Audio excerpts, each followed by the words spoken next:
checking out my Twitch right now, and I can see that the first part of the stream is your last stream was muted. And I got a feeling. How did that happen?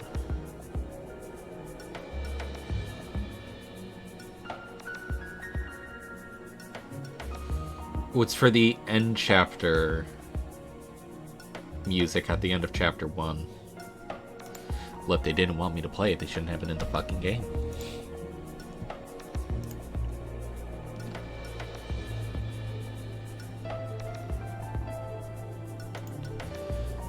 I'm not salty.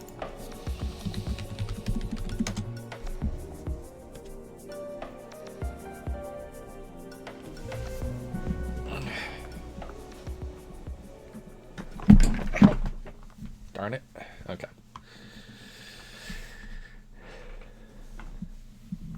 Oh, it's not looping. Loop.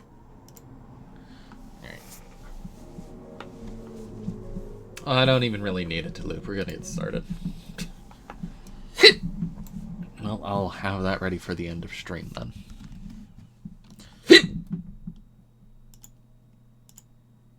If I could stop hiccuping. That'd be great. Alright. Also, hey V.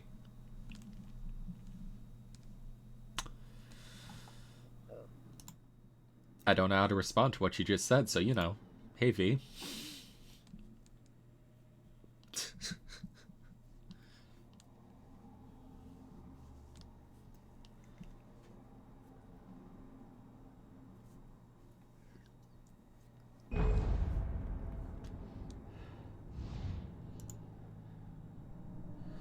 You're now online. Connect with friends. You can't see that.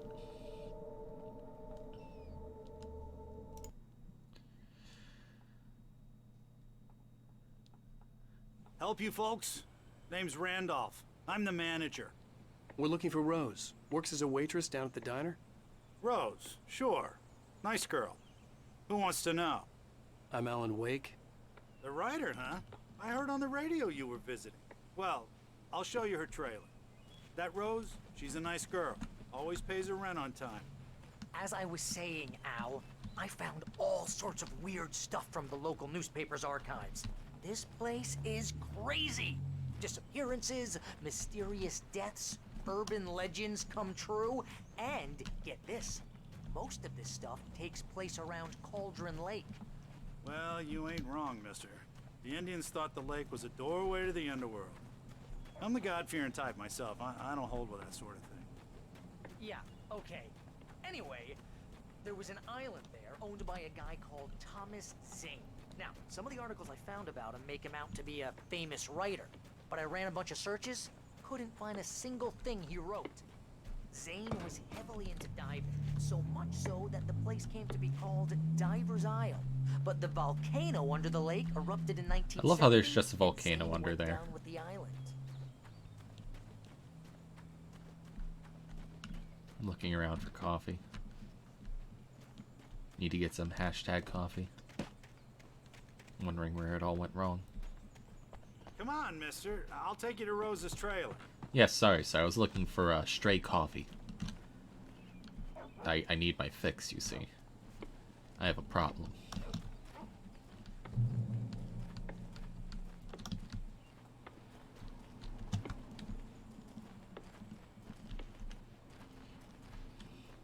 I was about to complain that even at the walking mode, Alan can still outpace this guy, but also, like, he has a bum leg.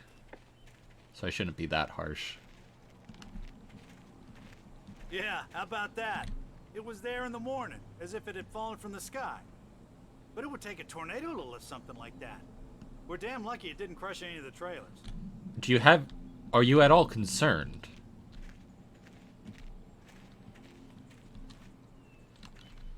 I love how the mood around here is, man, that's fucked anyways. Sarandi runs this place and also sells hot dogs. Hold on.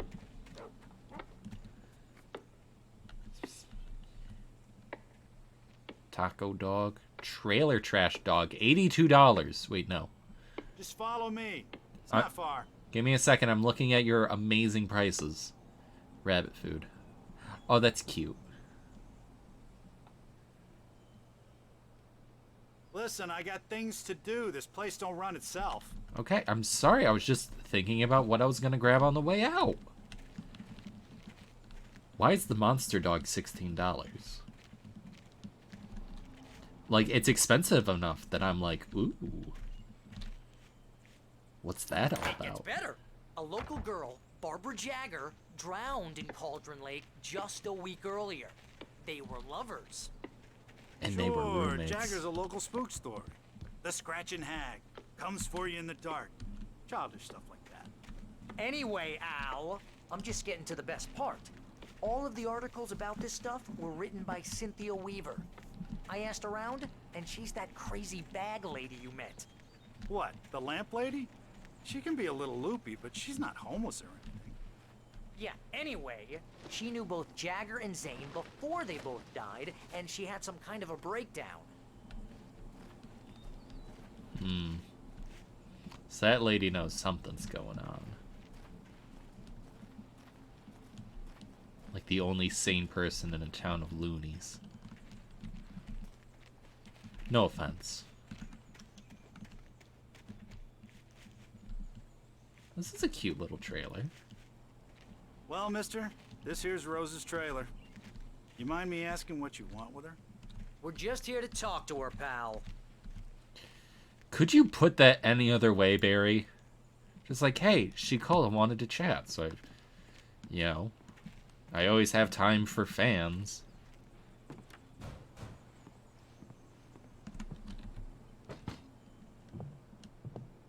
I see a hand behind there.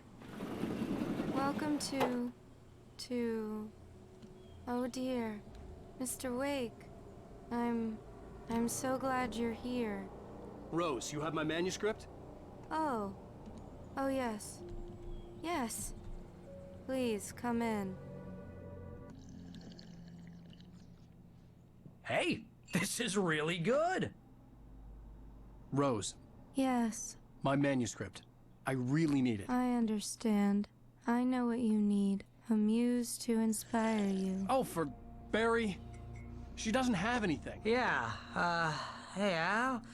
Al, what's... Oh... Barry! What? Oh god, we've been drugged. What?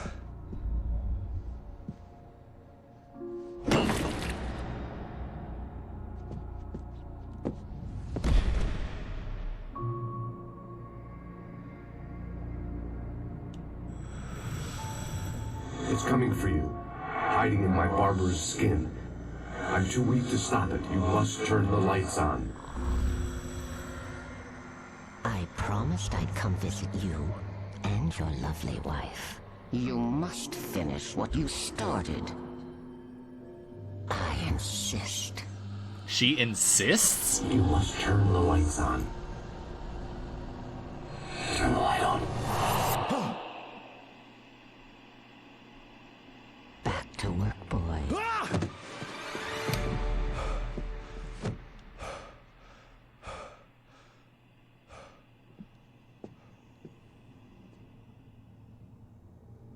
I felt nauseous, hungover. Only anger kept me going. I can't tell reality from dream anymore, but it seems I have an imaginary editor to help me. She's an old woman in a funeral dress. I call her Barbara Jagger. She's very strict. I'm writing faster and faster. My manuscript is being heavily revised. The edits are getting very aggressive, and each day there's less of me and more of her. I hate it, but I know she's right. She promises me I can save Alice this way. She knows more of this than I do. About the complex incantation I'm attempting. About this place. She's worked with another writer under similar circumstances, Thomas Zane. The genre of the story seems to be shifting. It's turning into a horror story. I'm getting close. I can feel it. So maybe Zane was also seduced by her.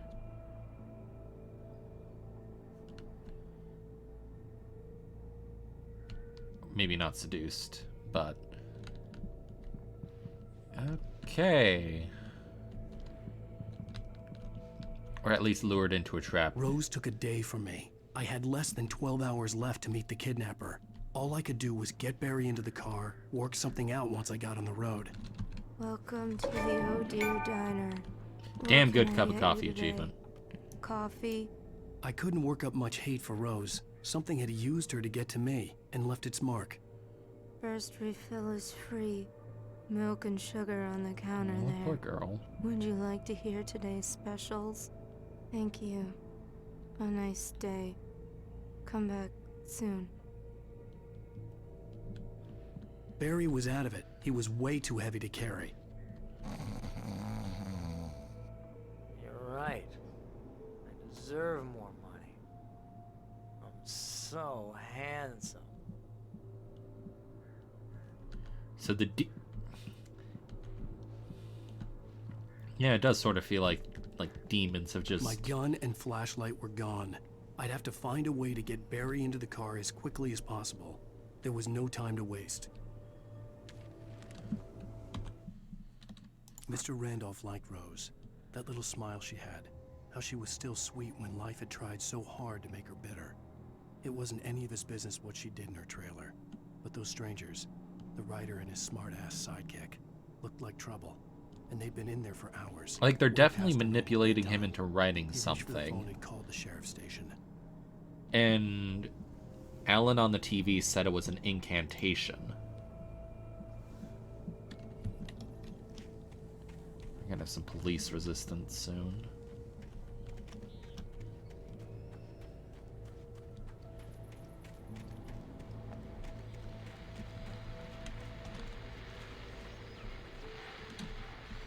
I just stepped outside to catch a breath of fresh air. Let me tell you, the weather's getting heavy.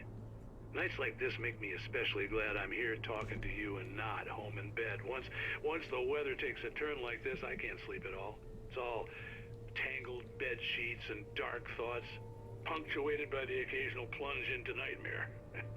Is it just me? Well, perhaps it is. But I hope I can make the night a little bit easier to get through. Caller, you're on KBF FM. Hey, Pat, it's Walt Snyder. What's on your mind, Walt? Well, I ain't the way you are, but, well, I can't sleep either, you know?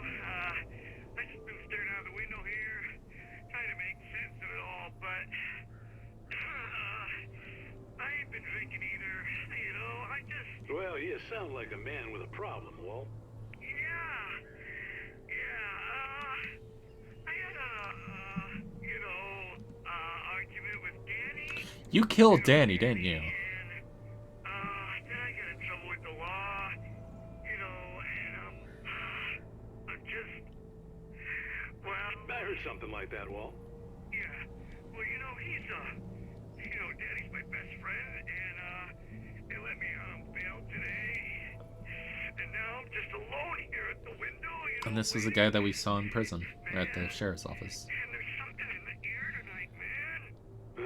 I was just outside looking up at the sky above our broadcast tower thinking the same thing. What are you waiting for, Walt? I don't know. Something's gonna happen. You know, I think I better go. Well, Walt, maybe... No, thanks, Pat. Well, good luck to you, Walt. Hang in there.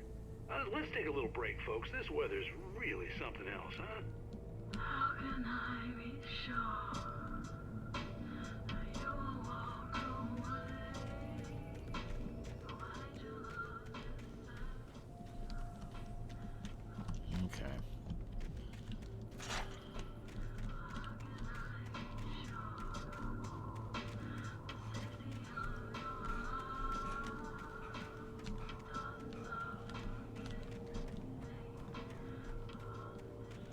Let's see if we can drive the car in here.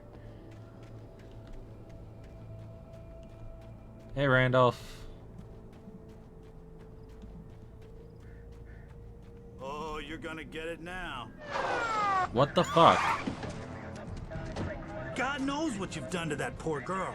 This is Agent Nightingale, FBI! Get him up, Hemingway! You're under arrest! You move a muscle, I'll unload right in your goddamn face! Stay right where you are, Spillane!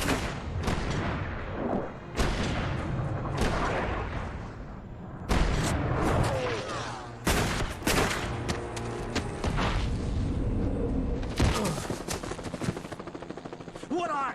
I'm standing right here, you goddamn maniac! Alright, so now we're officially on the run. I hated to leave Barry behind, but there was no way I'd miss my appointment with the kidnapper. Give it up, Mr. Wake. Come on. Take it easy on him. Don't let him get away.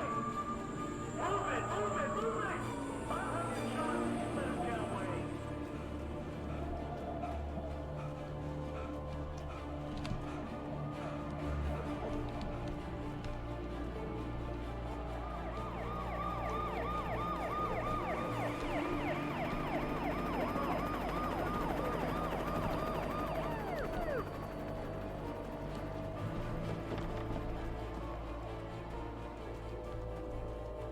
Stop running!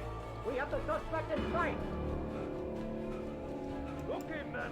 Keep your eyes peeled. He's gonna try to make it through here. Which way did he go?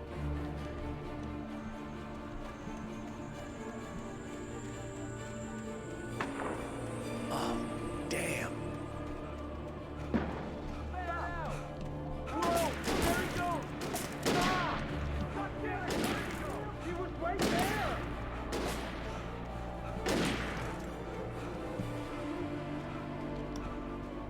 God damn it! Where did he go? He slipped away. Keep an eye out.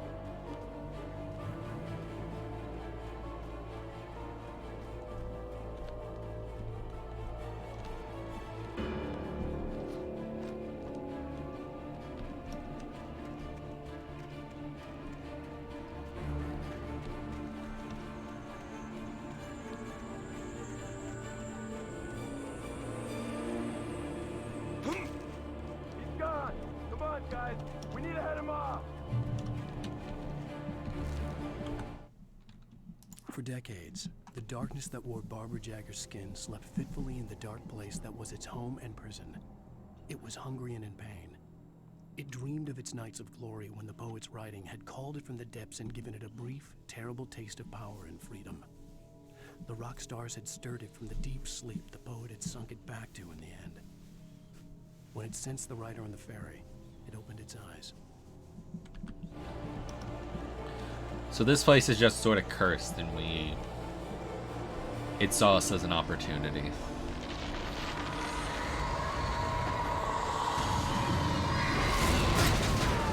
Oh, fuck.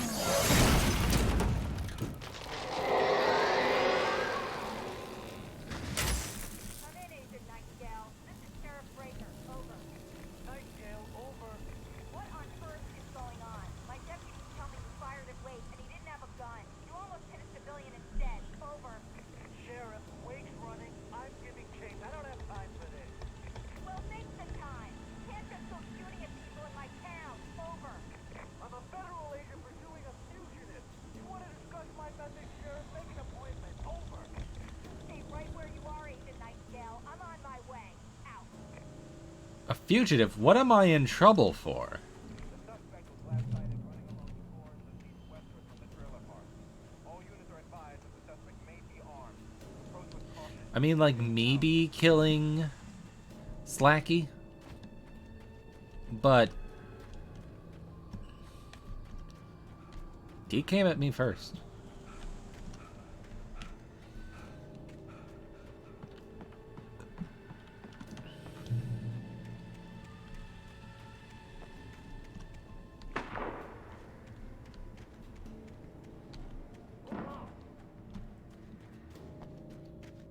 Search the area.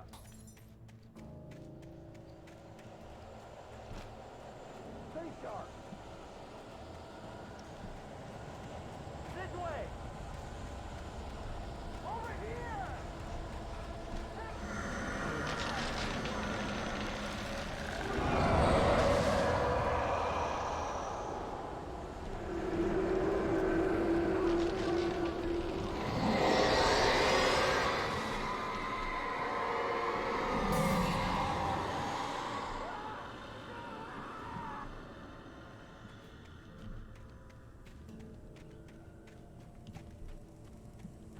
This horror was everywhere I went, circling me. The cops didn't stand a chance. They were after a writer, not a monster.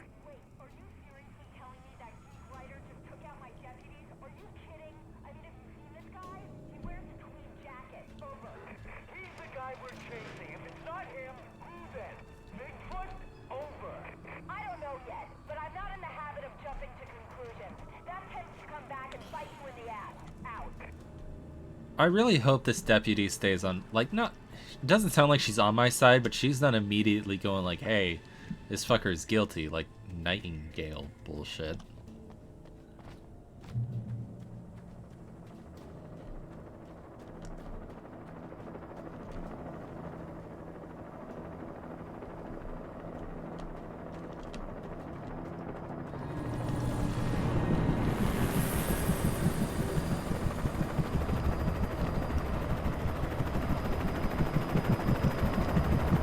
You on the ground. Hold it right there. They can't There's see nowhere me. to run. Freeze!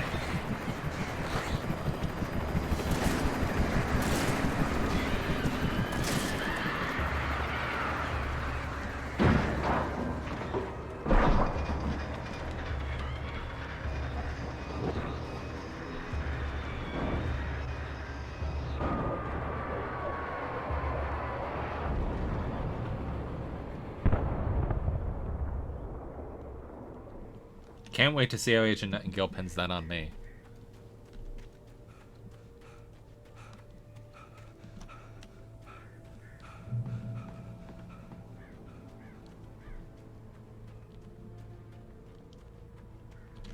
You got them crow powers. You ever play BioShock Infinite?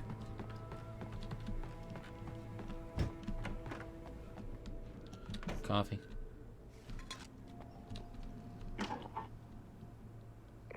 This is James. Mulligan, Thornton, come in. Over. Thornton here. James, we got both Wheeler and Rose in custody. They didn't put up a fight or anything. Why, they were... Hey, Mulligan, what are you doing? Come on! Sit down and give me that. James, Mulligan here. Over. Go ahead, Mulligan. Over. We got Wheeler and Rose here. Wheeler's drunk or hopped up on something. Speaking of which, that Fed had a pretty distinctive whiff of Otis Scotch about him, you know what I mean. Over. I don't have anything on that, Deputy Mulligan. Over. Well, whatever. Anyway, Rose is just being plain weird here. You better get Doc in to take a look at both. Over. Gotcha. You better get them here quickly. The, Fed's gonna want to interview Wheeler. Over. Oh, yeah, I'll bet he does. Looks like they have a lot in common. Mulligan out. Barry's probably gonna snitch, but I also can't blame him for that. I could see the lights of the radio station in the distance.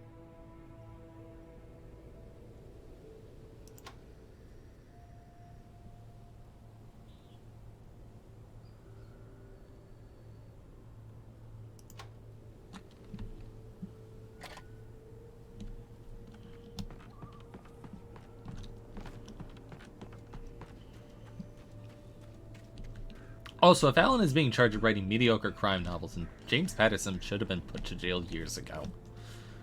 I imagine that the broadcast tower in the distance was part of the local radio station.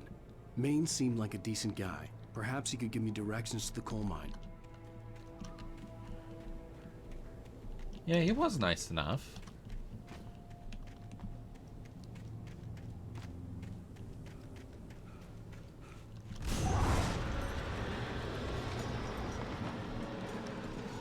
Unnatural shadows clung to the gate. The darkness that was after me was trying to stop me. I wouldn't get through it. Ow. I don't know what I expected. Copy. There was no power to the searchlight.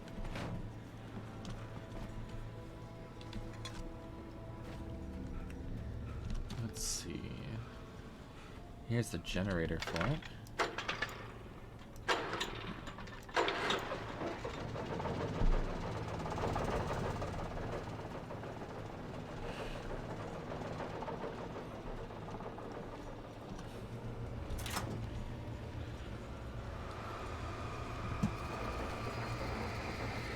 The old generator conked out. I'd have to see if I could fix it and try again.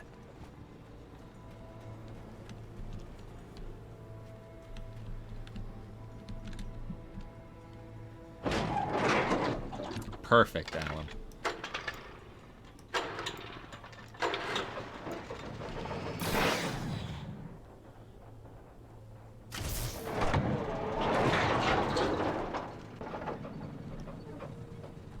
Alan kick.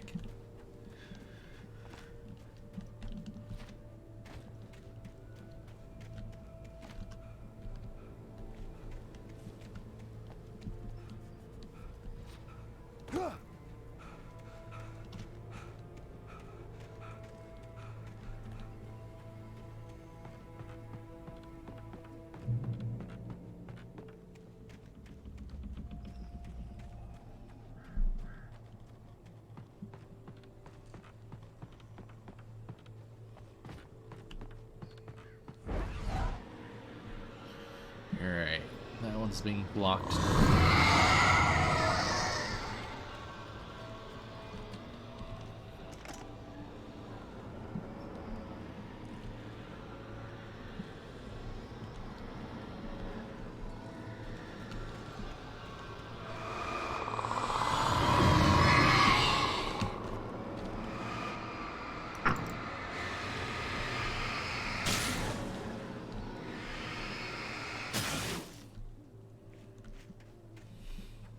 All right.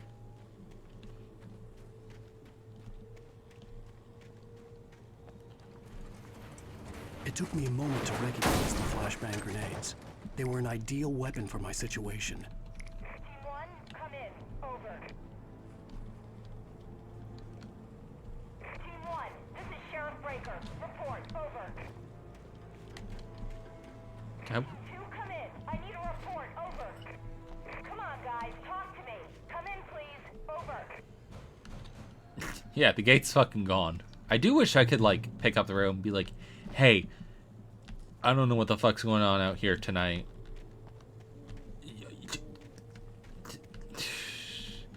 Well, what would you even tell them to do at this point?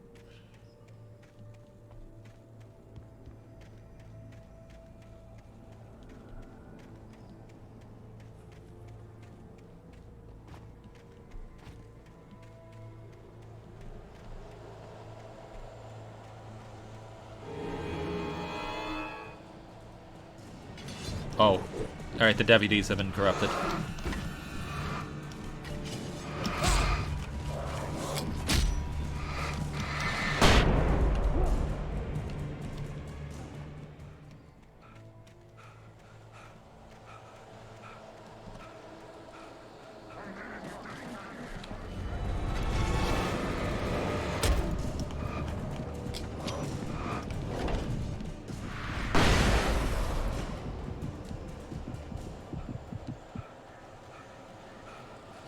Come on, Alan.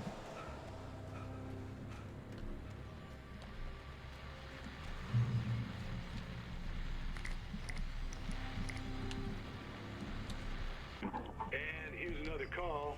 You're on KBF-FM with Pat Maine. It's Milt Peabody, Pat. What's on your mind, Milt? Well, I live near the trailer park, Pat, and there's a big ruckus going on over there. Well, that's just up the road from me, too. What's going on, do you know? I don't know, but there's a bunch of police cars there, lots of sirens, a helicopter buzzing around, and I think I heard some gunshots. Gunshots? Yes, sir, like from a pistol.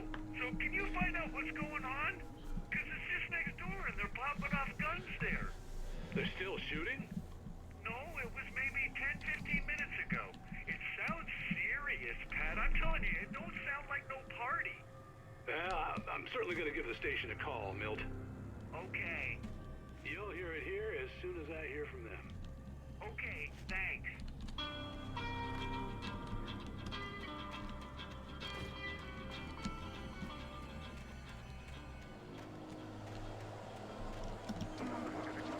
I probably shouldn't do much.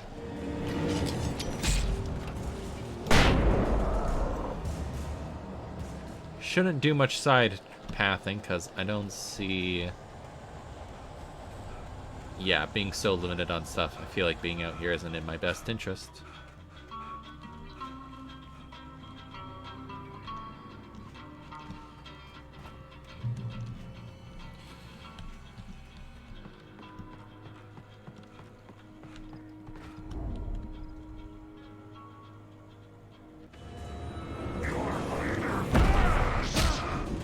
I do wish I couldn't just get comboed like that.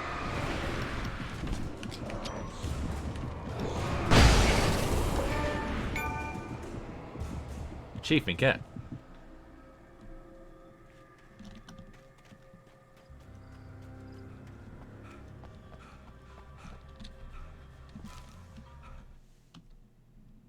Touched by the dark presence, Rose was lost in a dreamland where everything was drawn in black and gray crayons. The old lady had promised her that all her wishes would come true. She would be Alan Wake's muse. She was smiling so hard it hurt her face. She crushed a bottle full of sleeping pills into the coffee. Deep down inside, she was screaming in terror. Poor Rose.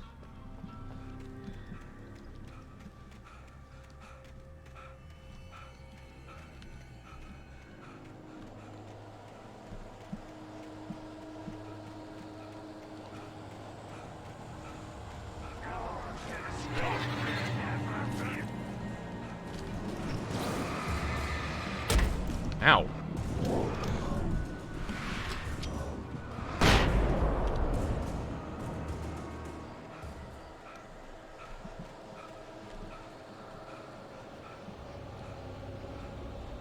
Is that? Oh, that's a police. I was about to say, is that a friendly light? No, that's a police light.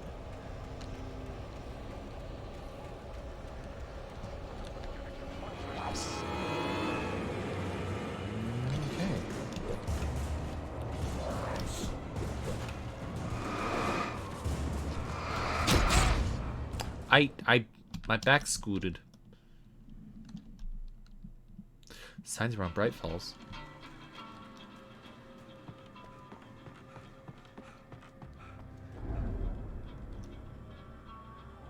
Here's the ambush. Like...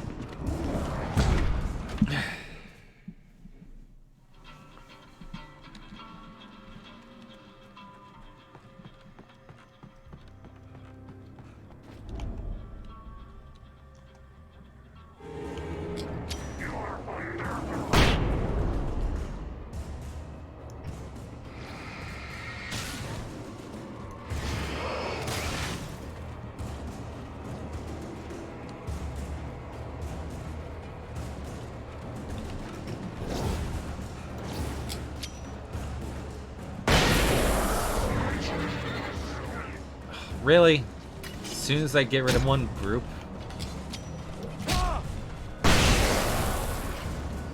Another one pops. Alright, let's keep moving.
Alright.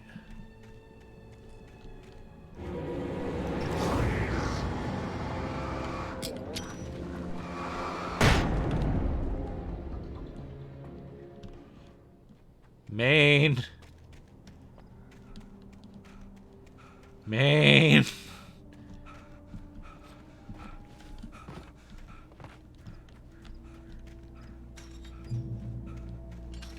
I hope Maine could lend me a car to get to the coal mine. Why, hello, Lorna. What do you have for us? Well, I just don't see why the cops bother with the trailer park. What do you mean? It's a trailer park. Of course you're going to have trouble in a place like that. I mean, what do you expect? You should be helping us normal citizens instead of wasting resources on those people. Wow. Well, Let the trash sort themselves out. I'm sorry, but my granddaddy settled in Bright Falls in 1911. well, thank you very much for that compassionate viewpoint, Lorna.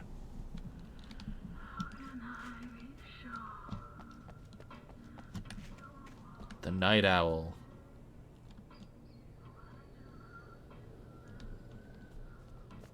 Yeah, it's him, all right.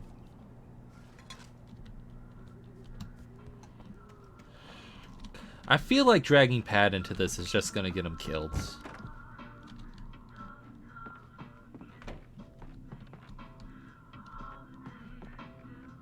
Oh, here's a little surprise. The famous writer Alan Wake just... Don't announce me like I'm that. gonna see if I can talk him into an interview.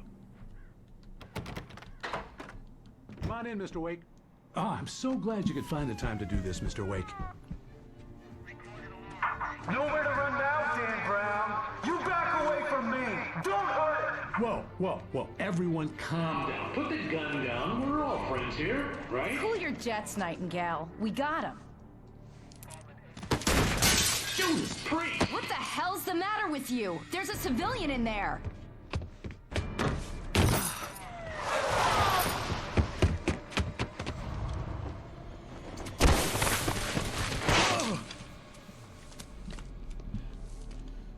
And here we are once again. I'll get you yet, even if it kills me. You hear me? You hear me, H.P. Lovecraft? Ask me what I named my cat. It was ridiculous. That's what you get for naming a book The Sudden Stop. It was probably good I hadn't had the chance to tell Maine where I was going. I'd have to lose the cops and find my own way to the mine. It's amazing how quick the cops were to get there. Nightingale stared through the broken studio window into the dark woods. He turned around, started to walk out, but Maine grabbed his arm. "Young man, you almost shot me. You don't shoot off rounds at people like that. What's the matter with you?" Nightingale shook his arm free, marched out. His cheeks burned with rage and humiliation. At this point, he's doing it to himself.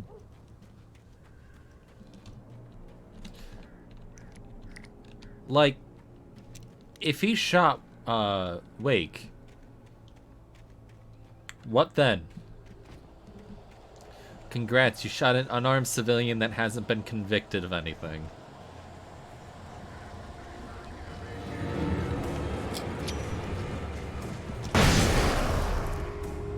Really? That didn't affect you?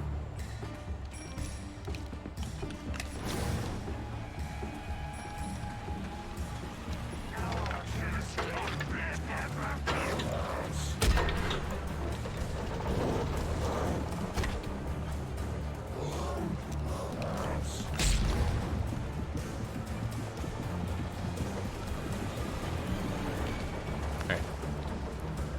That's been activated.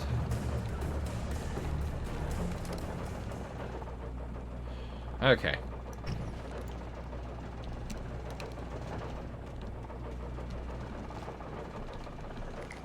Don't like using flares that much just because they don't... They're not good for killing them.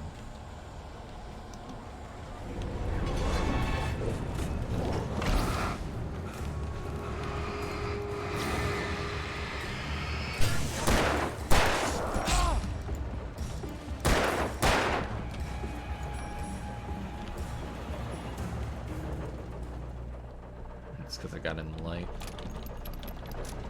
Alright. Just keep moving.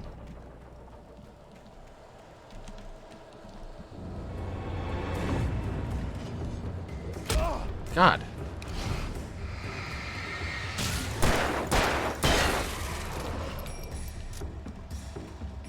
Hold on.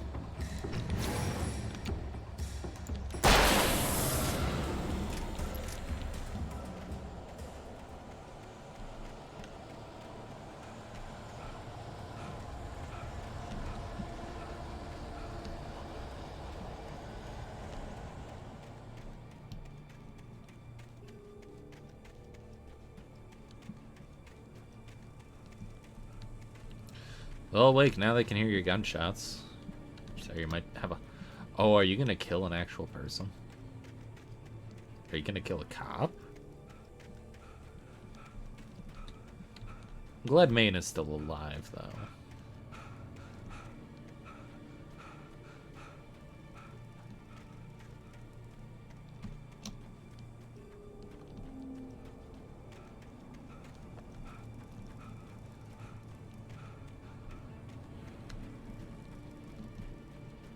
I feel like I'm finding something up here. Like, my objective is over that way.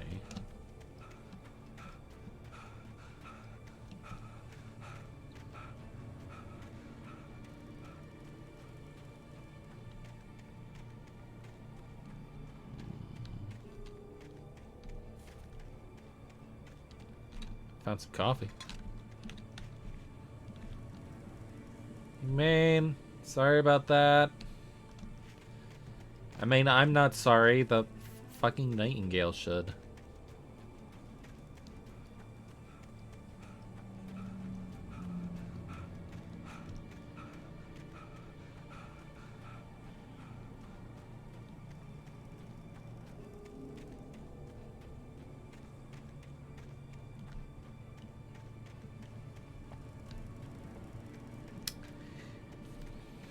Almost fell off and became an Allen pancake.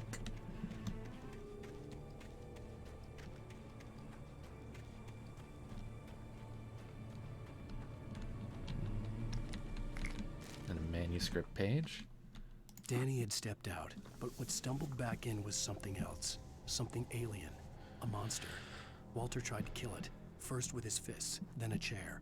It wouldn't die. Instead, it kept coming, unaffected by the beating it had taken.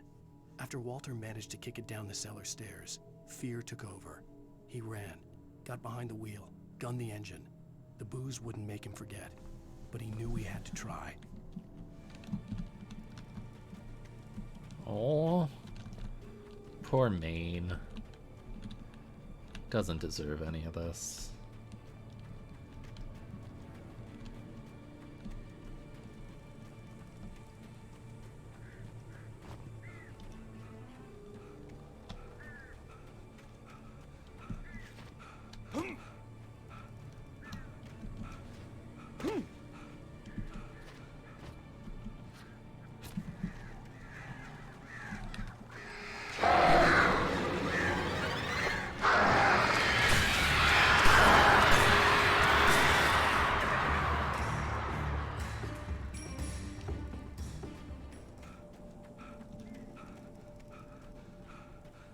He wears a tweed jacket.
I need more ammo soon.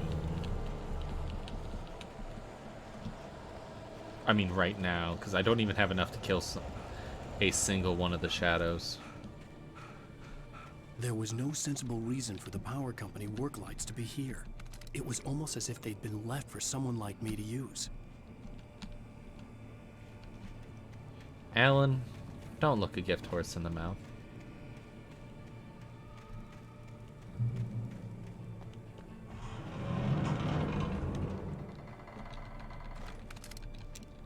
Okay, we got my baby.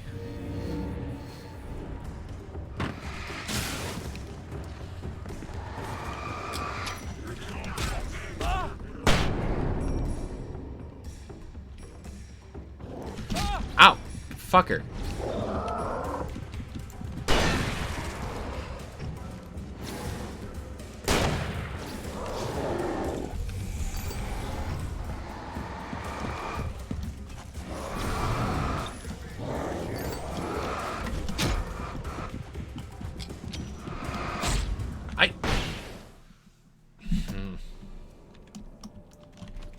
The darkness controls the Taken.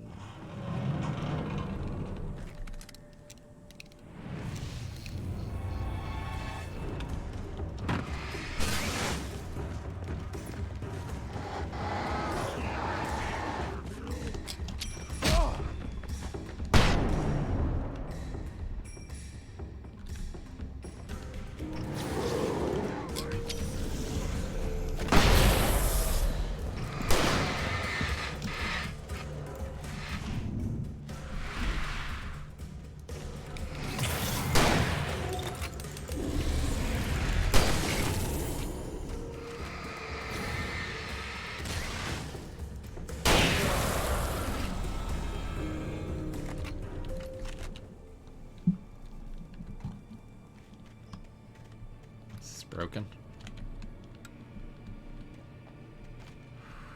All right.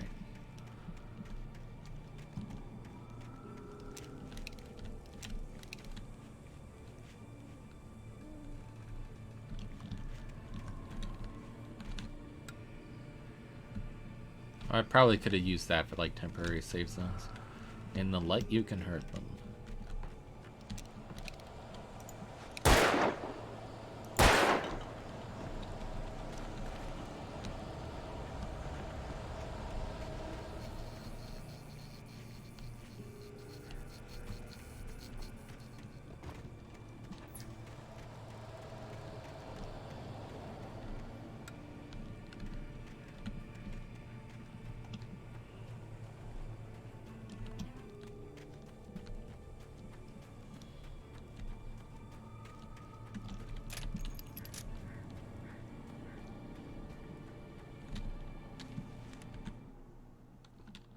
The bulldozer's engine roared to life. Mud and rocks flew as it fought for traction.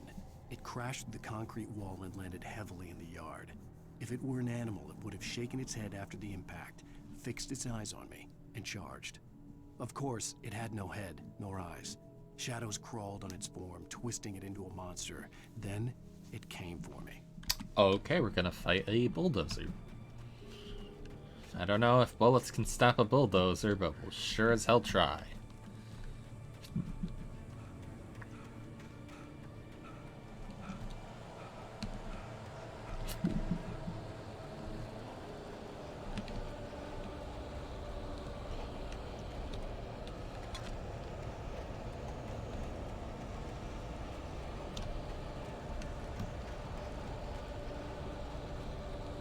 About to have another ambush, I think.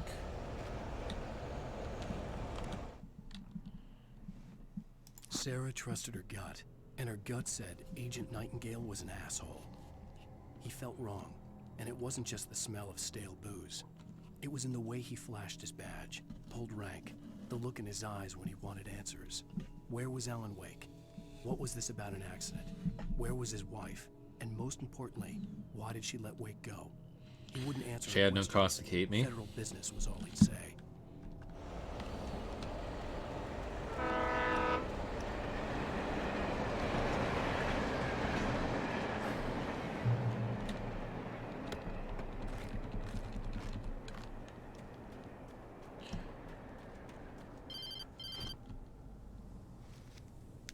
Hello? The most stubborn man I've ever met. Alice? Alice? Alan, I'm so afraid. It keeps me in the dark. Please help me. I look at you, Alan, and it's not you. Something else. Looking out from behind your eyes. What? Alice, I'm here. I'm so alone here. It's all gonna go to hell.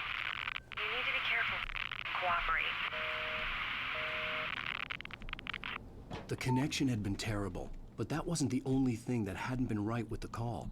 She sounded wrong somehow, but she had called me. That sounded like a string of, like, pre-recorded lines. But if she... Yeah.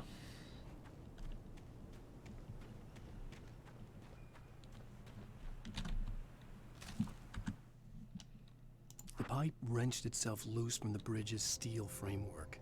Wrapped in darkness, it floated in midair, twitching. For a moment, I didn't understand what I was looking at. The heavy object lurched at me with impossible force. I threw myself out of the way, but just barely. But, like... When I turned my flashlight on, obviously it's it shook in a dark rage pre-recorded, before it flew at me but I'm wondering if, like, she mentioned seeing Alan, but it's not him behind those eyes. Maybe she saw the one in the TV? The multiverse Alan? The Alan that's getting strung along by this dark force?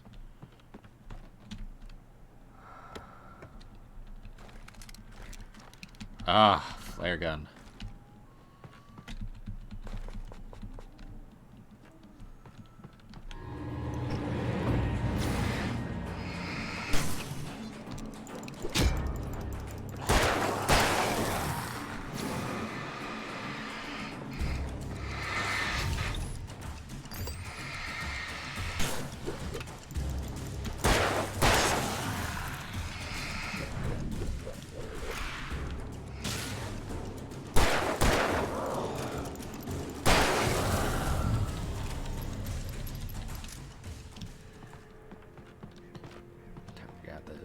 Bullets. Alright, I'm feeling pretty, I mean, not confident, but feeling a bit better. Got my kit.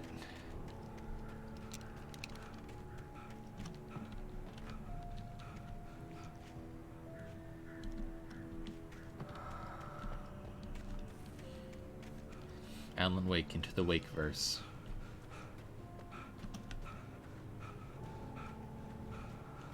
I mean, at least it looks like he has a warm enough jacket for this sort of thing.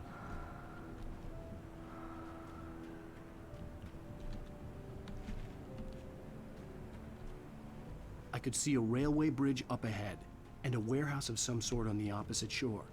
I hoped I could find a car from there. Alan, you're not reading the manuscript. You're gonna be attacked by a pipe here.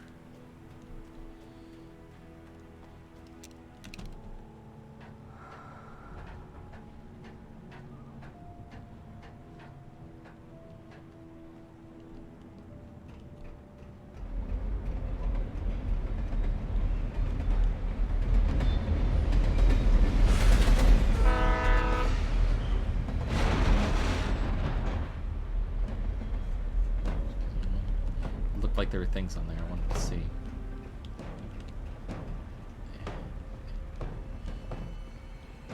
There. All clean.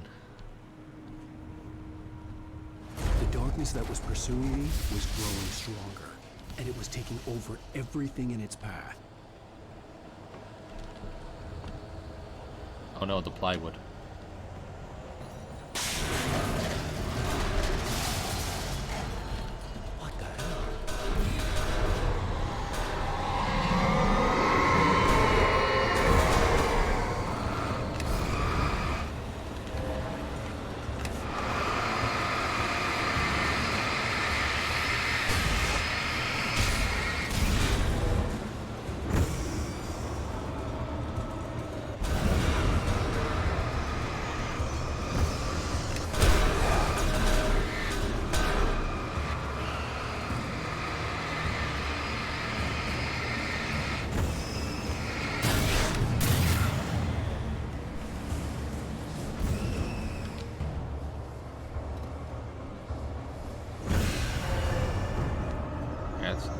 Ow!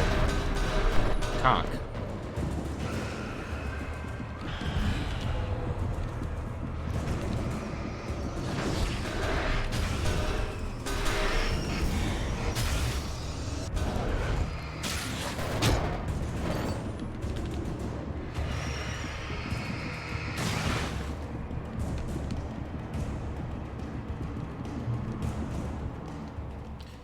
Alan is just built different.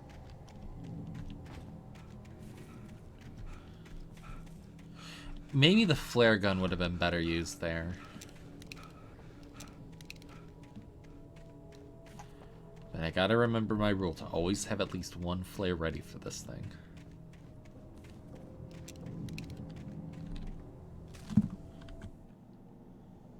I slammed the door shut right in his smug face. He pleaded for me to open the door. True to form, the asshole actually thought I would obey. I had no sympathy left, no guilt either, not for him. I took a moment to savor the scream. I bet I had a smile on my face. It was all that I had time for. The dark presence was inside the lodge with me. Oh. Alan, can you see why that might be a bit of a red flag? As a teenager, just starting to get interested in writing, Stephen King had been a source of inspiration to me. I thought about all the inanimate objects that had come to life in his books. No one is safe in a good horror story. Certainly not the protagonist. That's what makes them fun. This was anything but. The darkness could possess anything, and it was getting closer. Heavy-duty flashlight.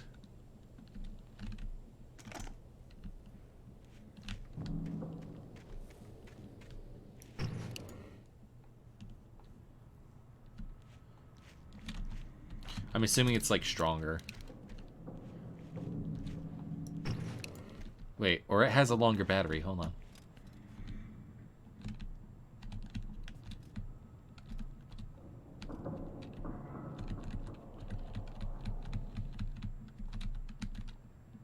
Or not.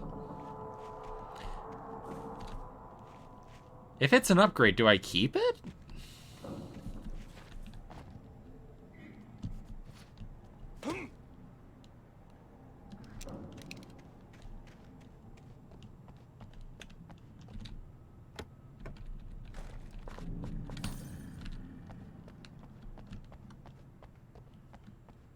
Explosive pains.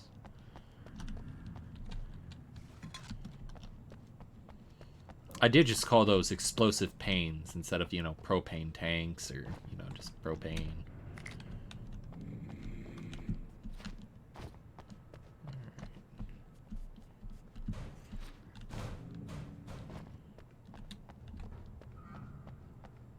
Stop.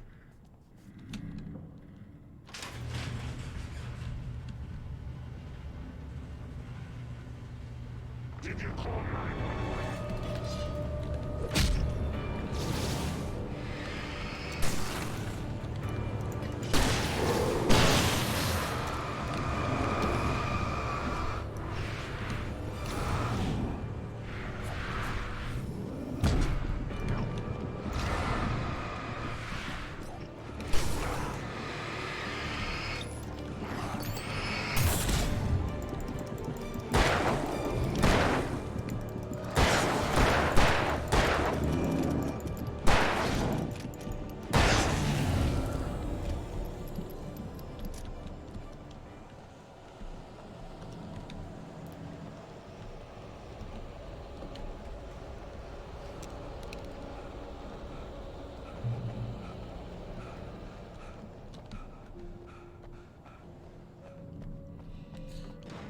Alan?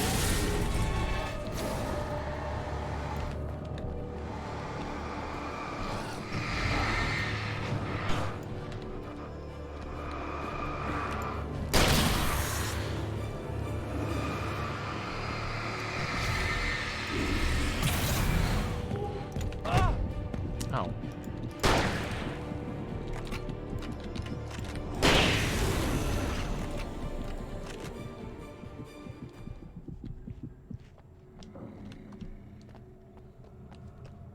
I don't know if getting in the car is the best thing. Because, you know, all those cop cars.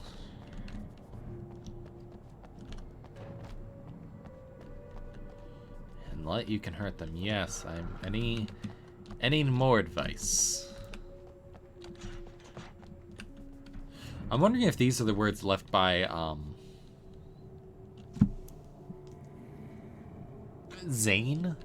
Thomas Zane? If he's the voice that was helping me in the tutorial.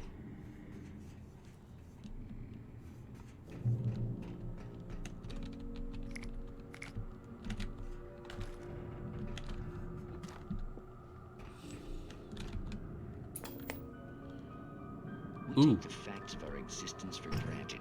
I wish we could zoom into this. A thin veneer of desperate self-delusion, covering a vast cosmos of madness and horror. All too often, the stars are right. In Night Springs. Tonight's episode, A Family Occasion. Journalist Alvin Derlis' trip to study the local customs of an insular community in Night Springs has been less than successful. Until tonight. Well, I'm glad you changed your minds about this. Ancient customs, local mythology. My editor loves this kind of stuff.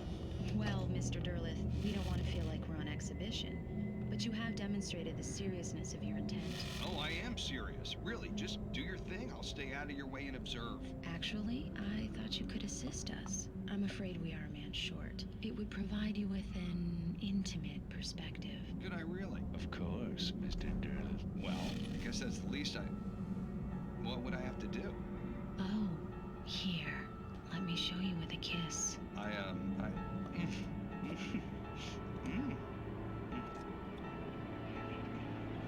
What did you...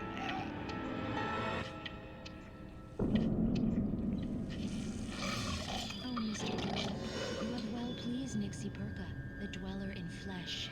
Your body shall host his 1,000 young, and all shall be glory.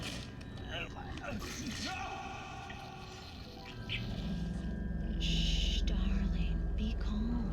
Shh. Alvin Derlith learned a harsh lesson. If you go looking for mythology, it may come looking for you. And such quests always bear fruit. Night Springs. Congrats, you're a mommy now.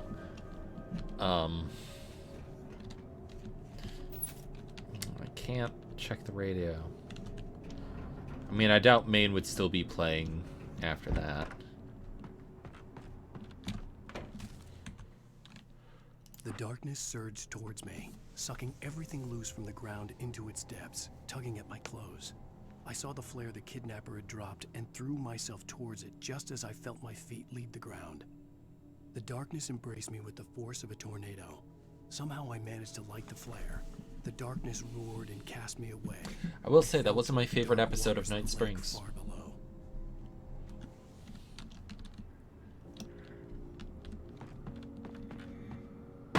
Ow. Dick.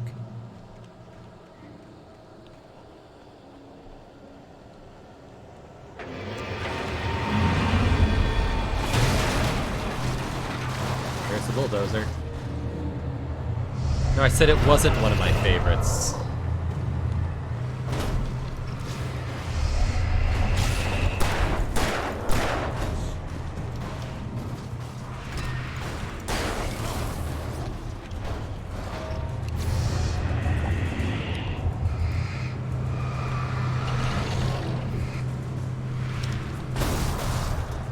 Oh, get fucked, shit lips.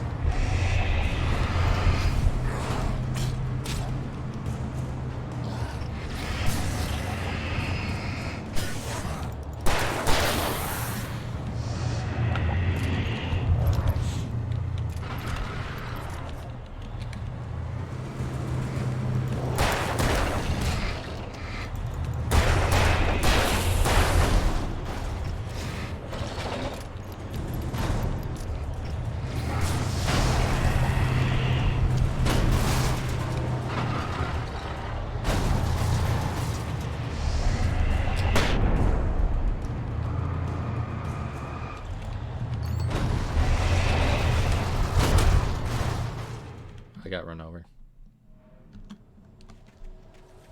Yeah, the ultimate... No. V. That last episode didn't do anything for me. I liked the alternative universe machine.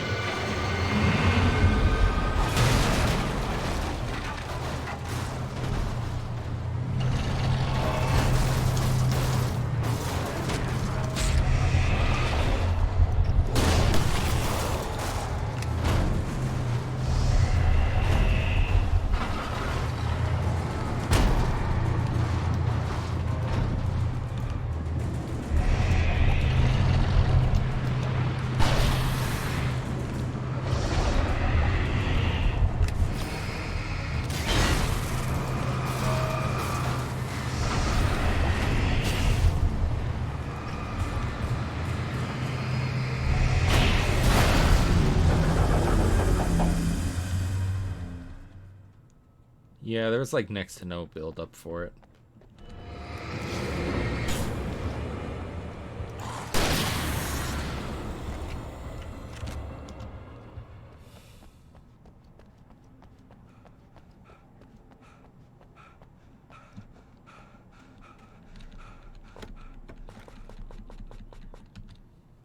Okay, I can't pick up either of those.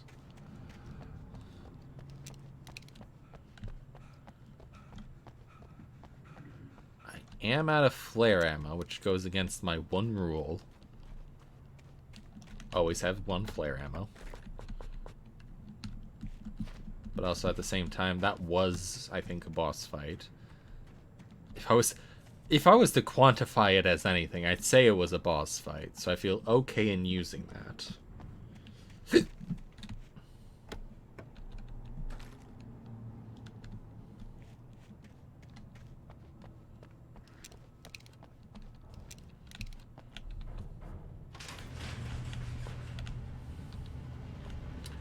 Boy, do I love my Duracell lithium batteries. They taste good, like a battery should.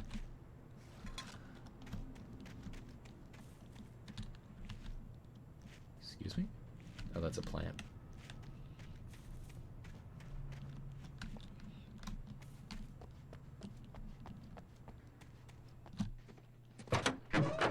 Oh.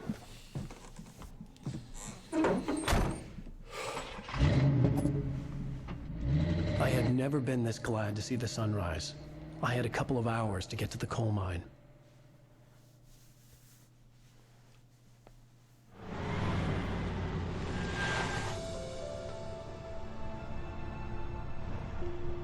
The coal mine wasn't far now.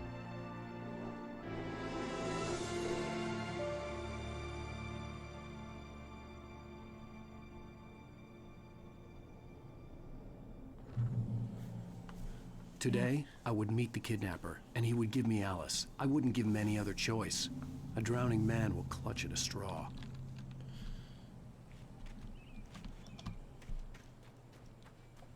I'd love to see how people, like,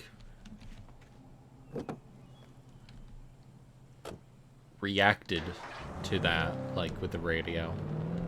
Little by little, without realizing it, I'd come to believe that the story in the manuscript was coming true.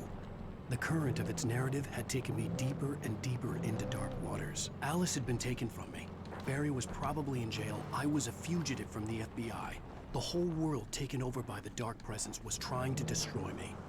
It all felt real, but it matched a textbook case of insanity.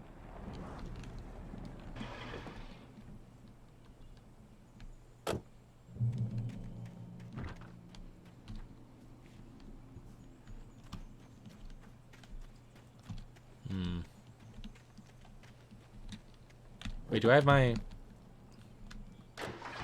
I'll have to check to see if I have my weapons on me still.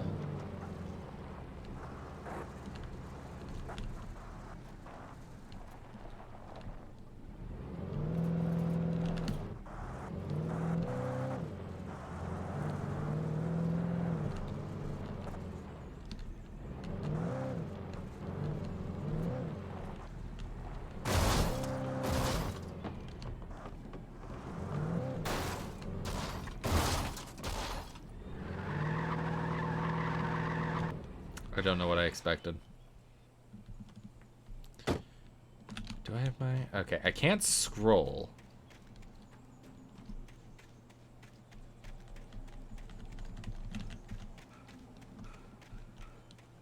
Well, it's a good thing there's a second car I can use over here.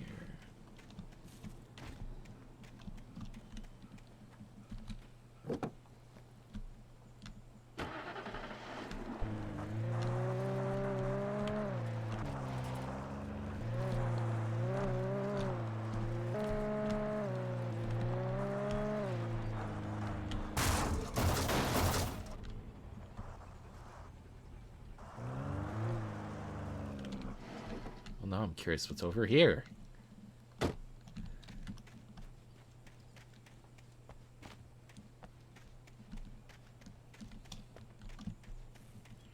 Right, and there's what, like 7 chapters? 6?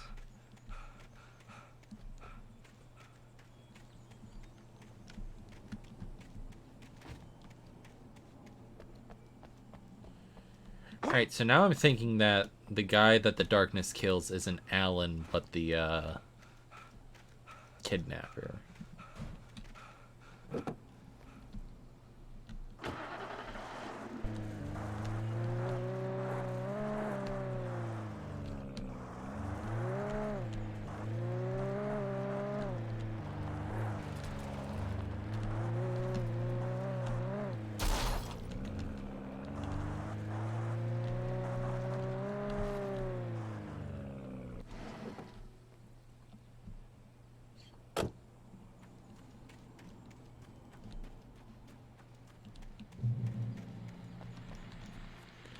Walter. This is Pat Maine, and you're listening Maine, to sorry. KBF-FM. Folks, I want to apologize for kind of abandoning you to that looping music track last night, but I was detained. You see, I encountered a big shot G-man with an itchy trigger finger who could use a lesson in manners and a boot in the ass. Not necessarily in that order either. Now, folks, I know I'm not being very informative here, and I apologize for that. I really should just keep quiet, but I'm just so peeved right now, because some people just shouldn't be carrying badges. True. Our Sheriff Breaker was there to straighten things out. And if someone I met last night is listening, let me just say, I'm sorry if my mouth got you in trouble. I'm pretty sure you're not the bad guy here. Godspeed, son. I hope you know what you're doing. Now, on a lighter note, I'll be talking to Dr. Nelson all morning. But first, a little music. Thanks, Maine.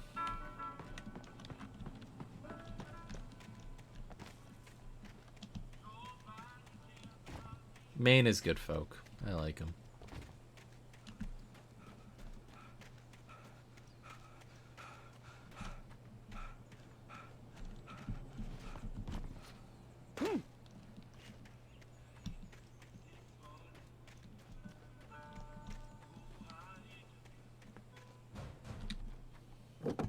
Bum bum bum bum bum.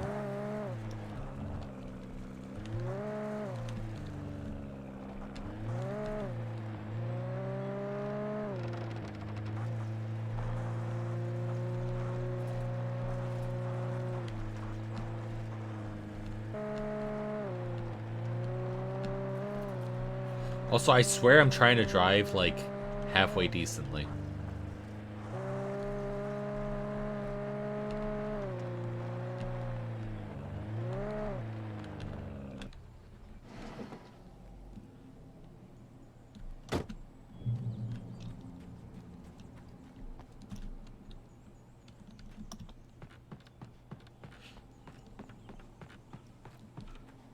I enjoy driving in some games.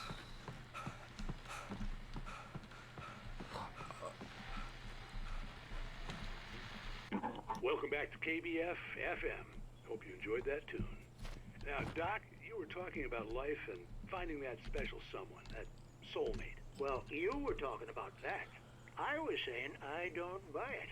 Well, see, to me, that's strange, because I always pegged you as a hopeless romantic. You got me there, Pat. But I think love's where you look for it. And you need to do a lot of looking, sure. But the idea that there's that one special person out there for you, and if you miss that chance, it's gone forever and you're forever incomplete. I mean, isn't that depressing? Or, heck, childish even? There's plenty of fish in the sea.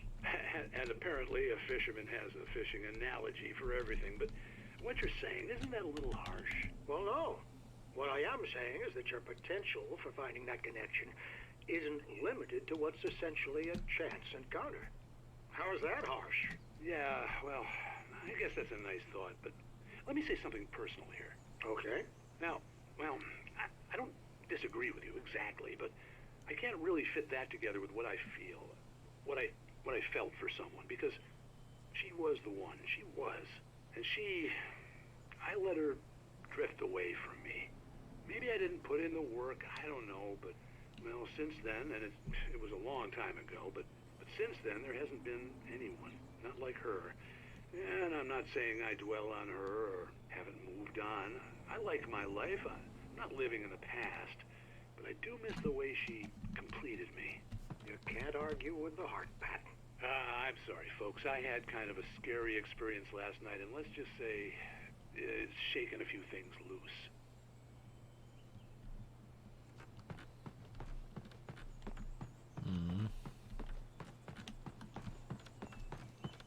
Maine is great. He's genuinely a treat.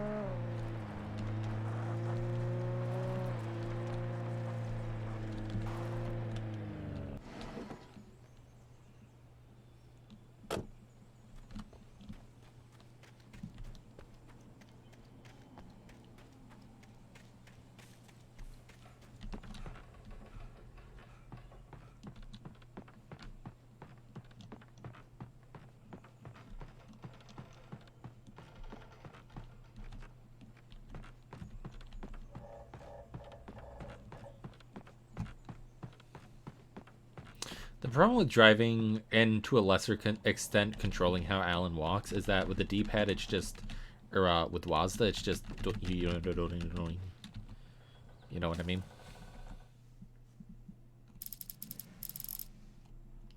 For Mott, spying on the writer on the ferry had been a disappointment. His boss had made Wake out to be something special, but Mott hadn't been impressed. He'd gotten a good long look at the wife, though, and he liked what he saw. Mott had fantasized about goading Wake into a fight, but it hadn't happened. Still, he'd get his chance to see if the writer had anything in him. He'd been promised as much.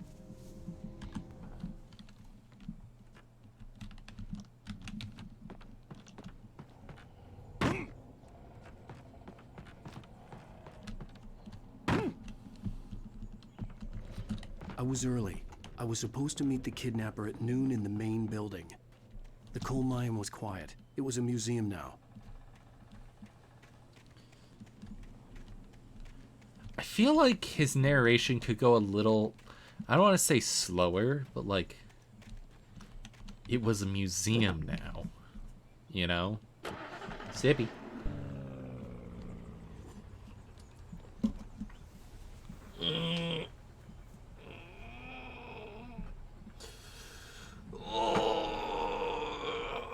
Cow.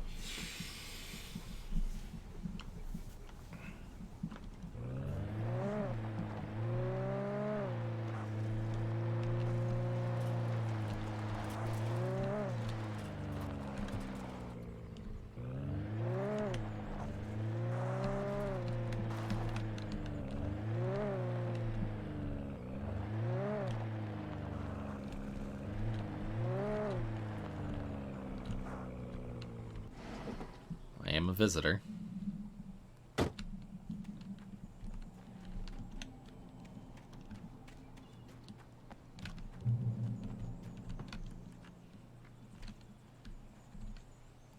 Look at it at first, the mining steadily declined in the 20th century. The seams were rich, but it was hard to get at. The volcanic activity in the area made the mine shafts particularly dangerous.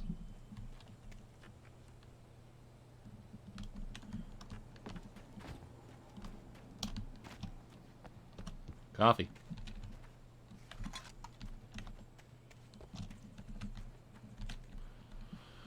Some earlier residents in the HQ, genesis of the town of Bright Falls came with the founding of Bright Falls Mining Company and the opening of the coal mine.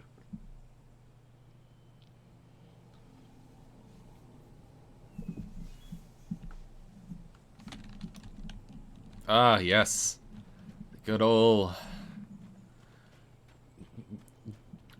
days of using immigrants for our fucking labor. Christ, we were fucked up. With Nightingale gone and the night wind blowing in through the broken studio window, Maine stared at Sarah. The sheriff looked away. Maine's voice shook with barely controlled anger. That boy's doing more drinking than thinking. I hope you know what you're doing, Sarah. He's got a sickness in his eyes. You take my word for it. He wants Wake for a reason, and it's not for anything good.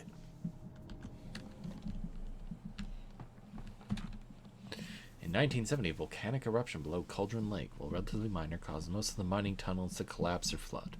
32 miners lost their lives in Calamity, and all mining around Bright Falls came to a final stop. Now many of the remaining buildings are protected as historical landmarks.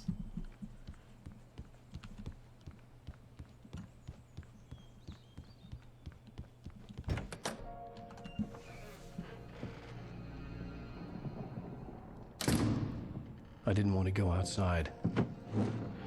Cops had to be looking for me. The noon sun turned the place into a sauna. The day dragged on. Different scenarios ran through my mind. Ways of how I'd torture the kidnapper to get Alice back. Or the different horrible things he could have done to her. I imagined her dead. I had no way of knowing she was still alive. It was killing me. I was running on blind hope. It was all a waste of time. The bastard never showed up.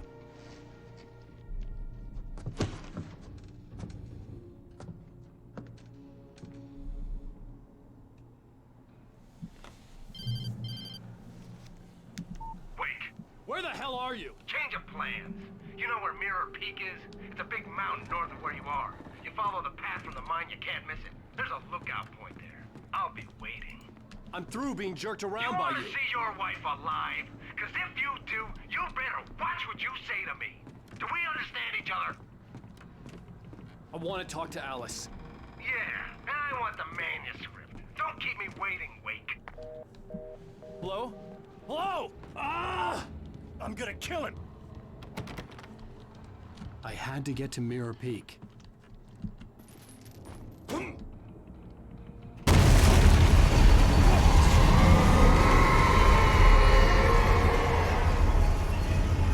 It sounds like the darkness It was has gotten close. very strong. Maybe closer than ever before. Alright.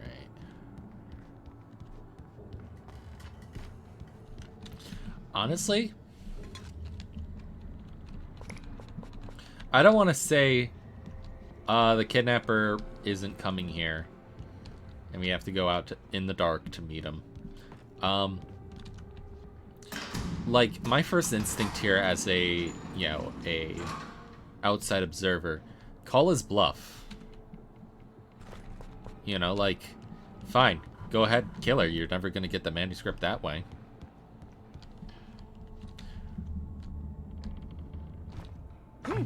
But also, that's probably not a very realistic way to think of it.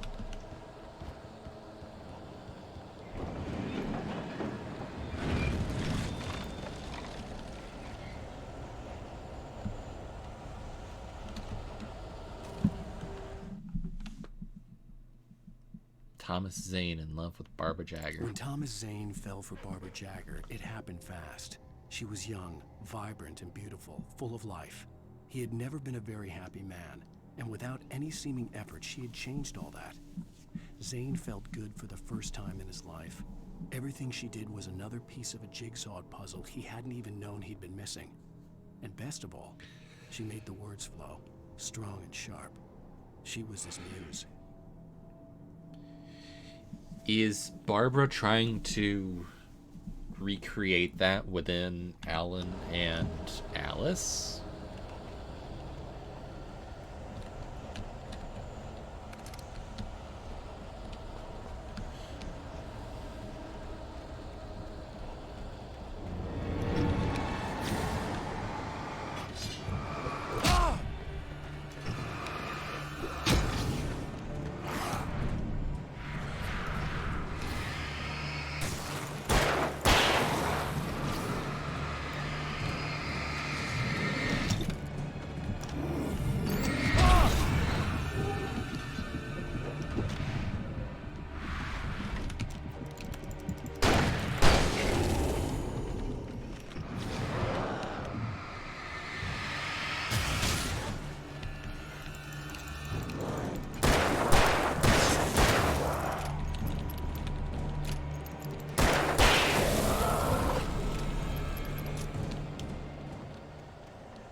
don't like trying to dodge that.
Oh, come on! It bounced.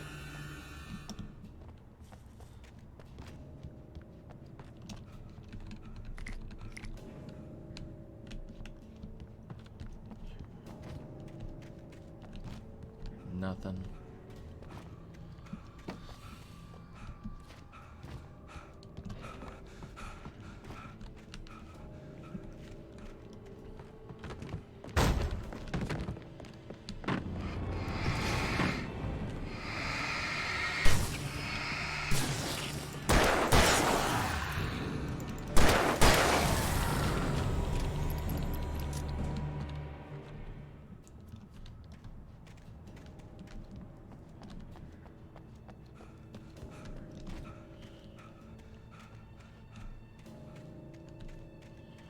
Also, Alan, like, once he gets...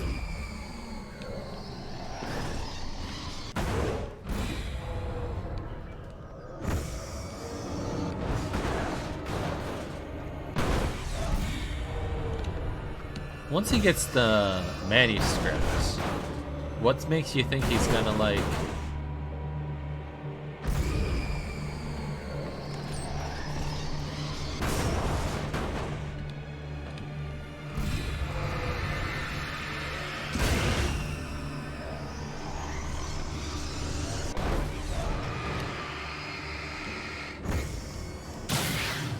What makes you think he's actually gonna hand her over then? Like, he got what he wanted from you. Also, you don't even have the manuscript, so like... Are you just hoping that you'll be able to out-Rambo him or something? What the hell?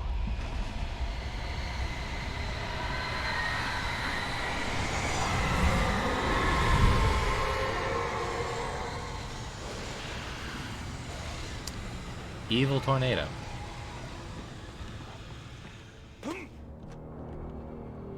The only way to reach the hillside ahead was to go through the building.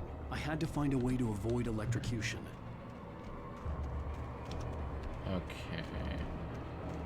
Power's heading off this way.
Alright, some extra flare gun ammo.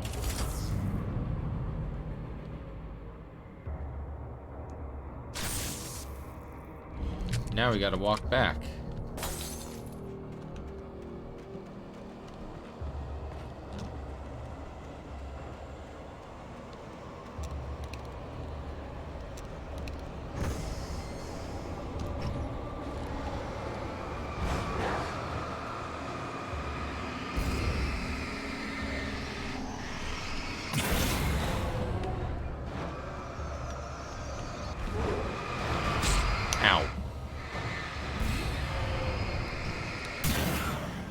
That's what I get for thinking I was being clever. Which I am.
What the fuck did I hit behind him?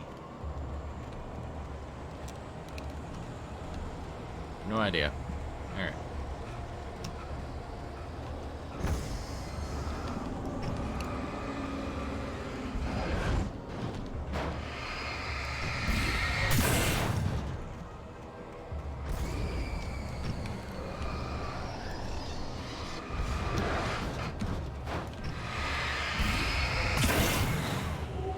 Alright, so keeping distance away from them.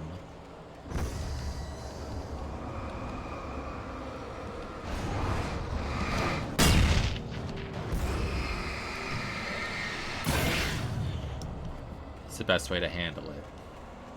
Yeah, if that little shove killed me, I would have been kind of mad.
I saw the new FE Engage trailer.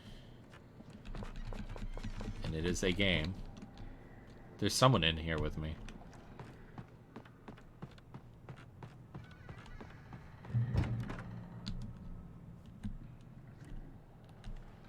I really like it if there wasn't.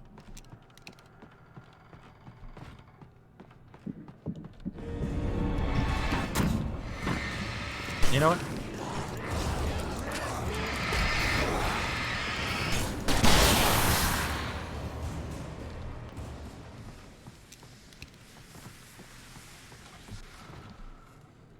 Just no one in the dark.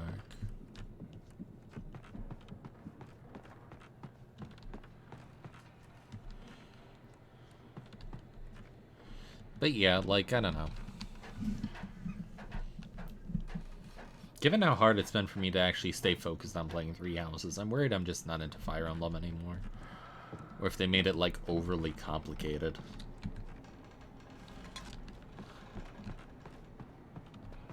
Also, I'm not a big fan of how they were already announcing for a DLC for a game that's still months away from being released.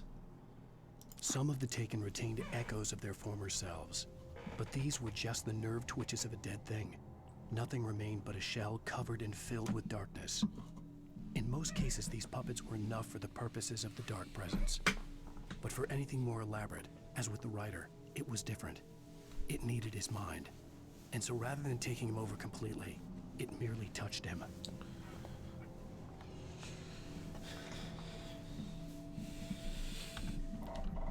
Wait, when does that one take place?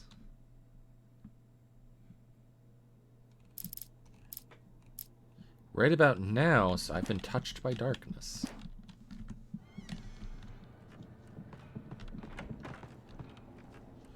God, it's next month.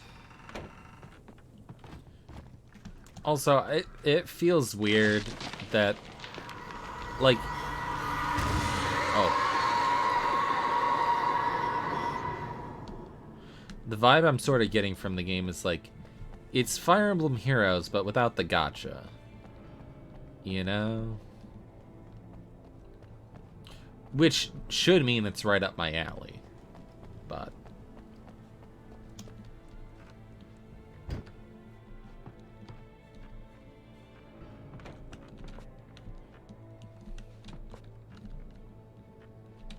God fucking damn it, why? I didn't like it when I tried Xenoblade Chronicles 2, and I'm not gonna like it in that. And also, I really hate the protagonist's design. It's hideous. There was no way the flashbang grenades were standard Power Company equipment. Someone's looking out for you, Wake.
Yeah, I don't know.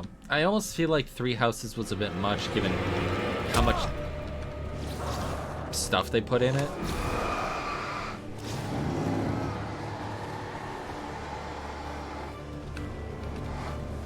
Like how much stuff they put into it.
It was a pretty rough one. But yeah, Three Houses just had so much for me to balance. You know, like trying to figure out what class best suits each character, trying to figure out like making sure I got their supports on time, managing all their different equipment, and it's just like,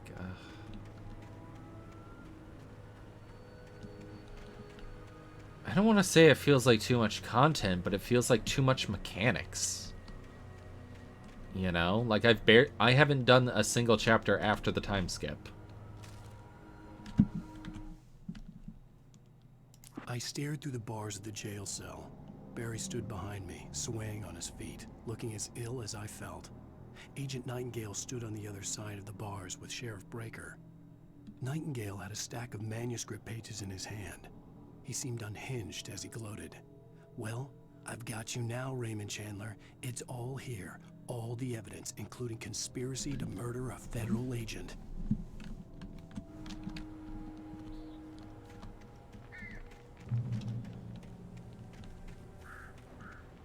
Alright, so we're gonna get arrested after this, I'm assuming.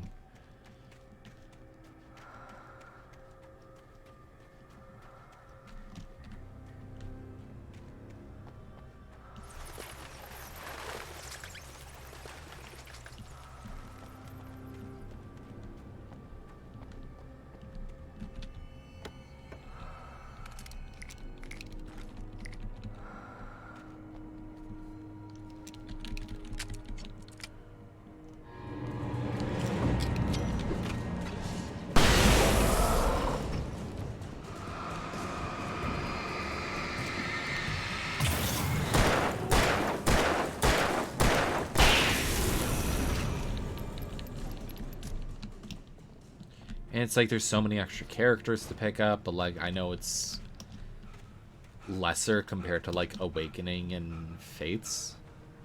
But like I have not bothered touching like the other instructors to train them up.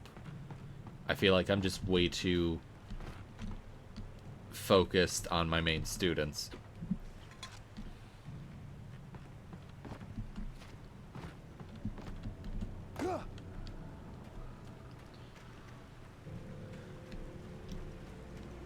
You know? And I feel like it might also be the fault that I did too much grinding, because Byleth is like soloing most things. And I don't mind grinding, it's just that I just wish it felt more fruitful, I guess. No more shotgun ammo, eh? I had no real plan. I was going to give the kidnapper all the manuscript pages I had for Alice. If that wasn't enough, I'd hold him at gunpoint and make him talk. Oh, the pump action.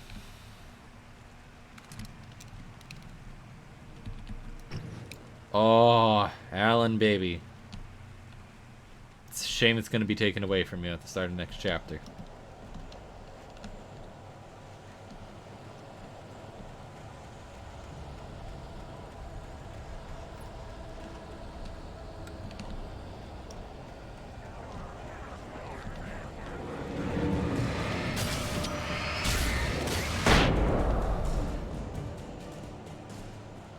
Okay, I'm feeling like that's the way to go. And it's like, I'm sure Three Houses has an amazing story. But it's just like, it's... I love the character designs and everything.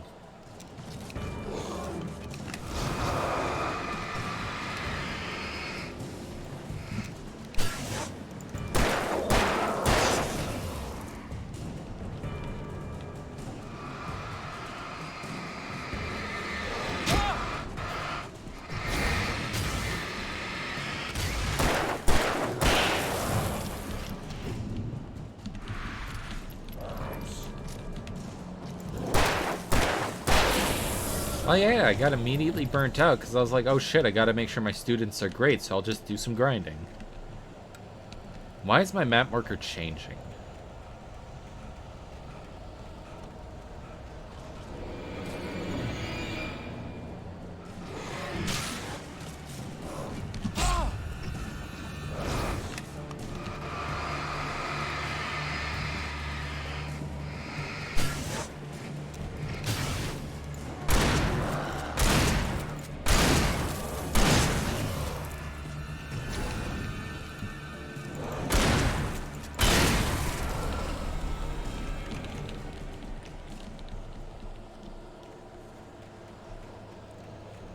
And I don't like the whole, you know, you have a % chance to not get the promotion mechanic.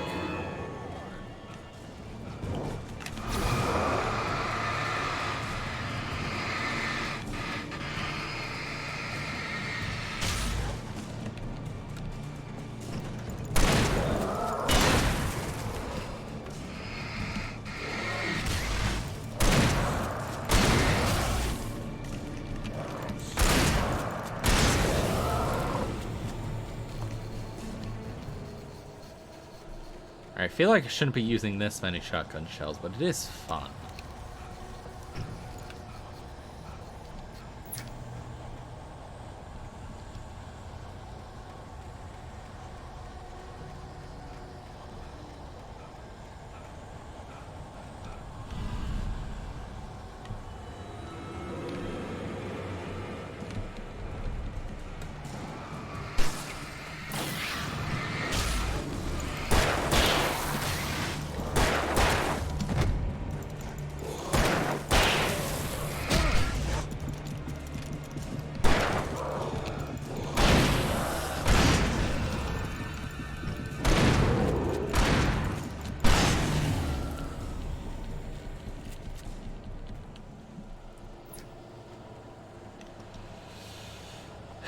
I guess.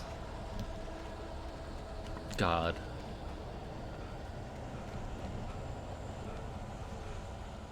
Like, I'm wondering if I'm, like, if my issue I'm having with it is a common one, or if I'm just, like, special again.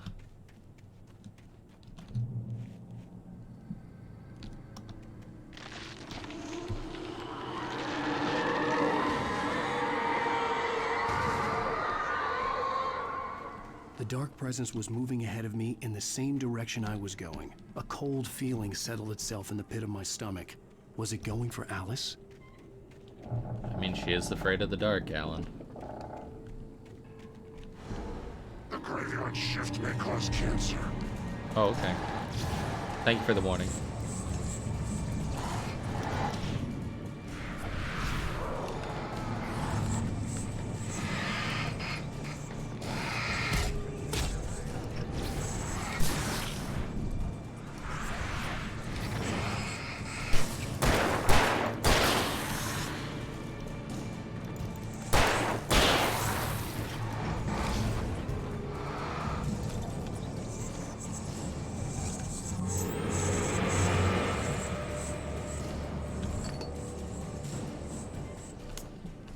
This is a fun...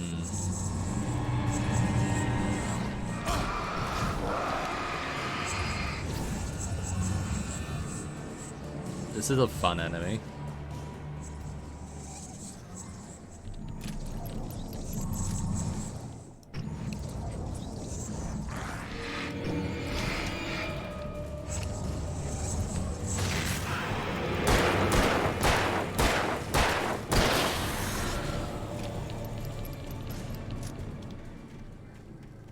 And it's like, I want to hear everyone's supports, or at least the characters I like.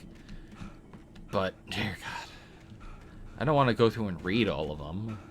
You know, when it came to Fates, maybe not Fates, but Awakening, I was just able to do that naturally.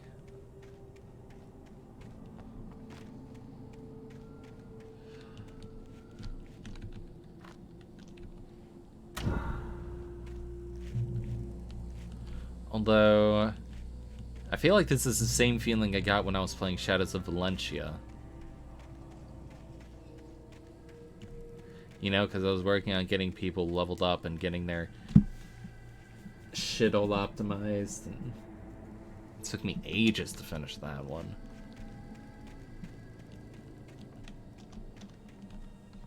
The place was dead, a ghost town. Had been for decades, maybe a century.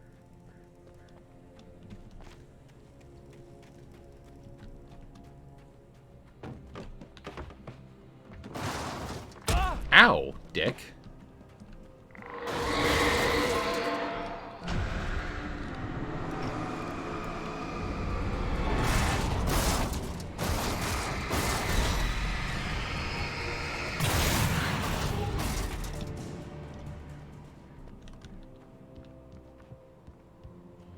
You know, I don't understand why this guy just doesn't go on a manuscript hunt of his own. Things were never as simple in real life as in fiction. I had lost count of the times I had wished there'd be a clear reason for my writer's block. Something to fight, something to lash out on. There wasn't. I was filled with doubt. I was nothing like the hero in my books. Alex Casey had gone through his life with single-minded determination, never wavering from his goal. Even now, I was angry at myself, angry at Alice, angry at Barry. I was fumbling and I had no plan.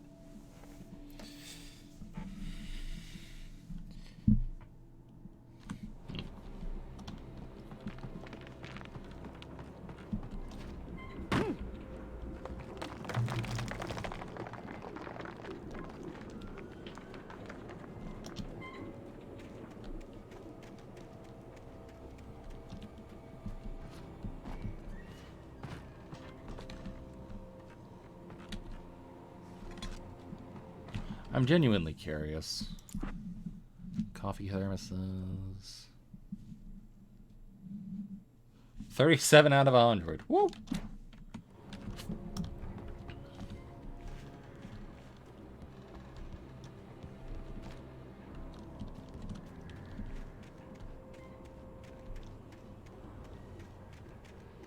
Also, my dude, if you just went through and like went on an exploration, you'd find some of these manuscript pages too, unless they're only visible to me at first.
Well, that was smart of me. I only have one flare left.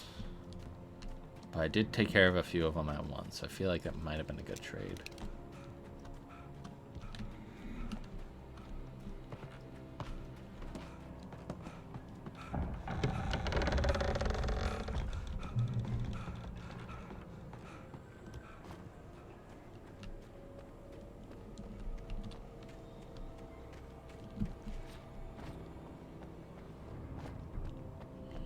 So looking for that.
See, the dark presence can't stop trees.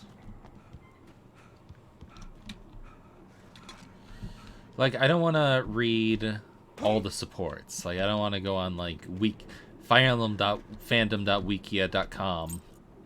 I just want to, like, see them naturally. I didn't have a problem with that in Awakening. I slightly did in Fates, but I was doing like an absurd amount of grinding in there anyways. Like, it didn't really matter. And I'm thinking that might be the same issue. Like, a lot of issues I'm having with Three Houses are the same ones I had with Valencia. Anything outside of writing is a struggle. I feel ill. I managed to make my way downstairs. There's a shoebox filled with books and papers by Thomas Zane. It's very hard to focus, but I managed to read some of it. He's a poet, and a good one. He writes of muses and creators summoning fabulous things from a magic lake, using his powers to shape the world of a realm of gods and dreams and demons, dark things that wait for a chance to slip through, wearing the flesh of men as disguise. Zane writes about himself, his girlfriend being taken over by a dark presence, about growing scared of the lake. Zane believes it's a mirror to the gaping void of darkness above, where some Lovecraftian presence lurks. I crawled back upstairs. I'll borrow these things for my story. They ring true. They fit. Oh, Alan. Better make sure not to just quote him verbatim.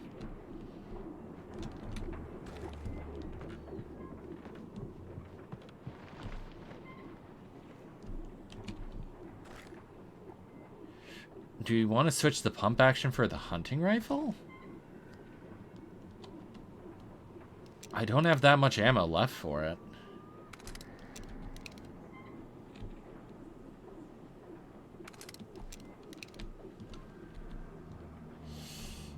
Fine.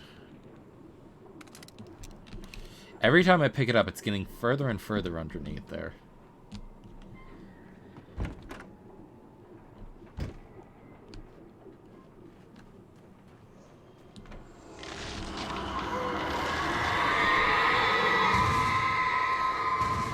I don't know.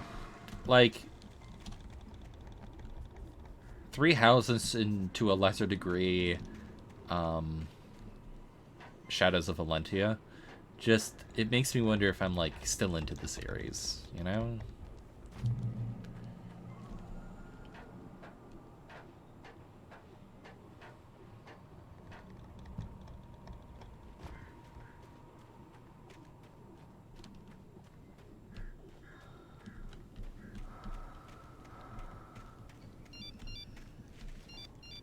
The kidnapper had sent me a text. The message was full of spelling errors and insults. It was telling me to hurry up. Well, shouldn't I play Three Houses before I play Three Hopes? Alright. 6 flare gun shots. 9 shots with the revolver.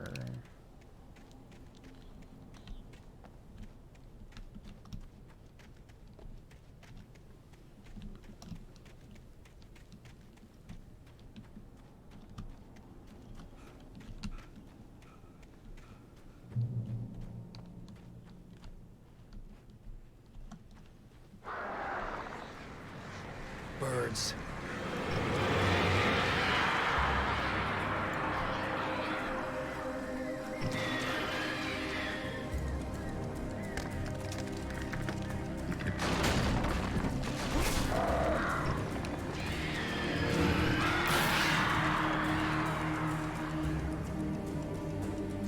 I also don't want to spend 60 bucks. I mean, it's a Musuo game, so I feel like I'd probably be a lot better with it, at least. Since I'm a fan of those in general.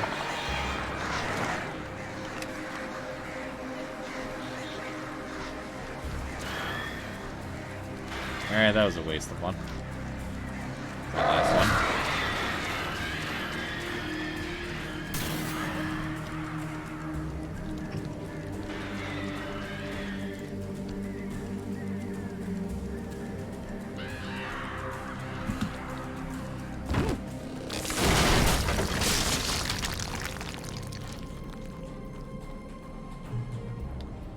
Telling me I need to work faster. Motherfucking, I'm back in the mines.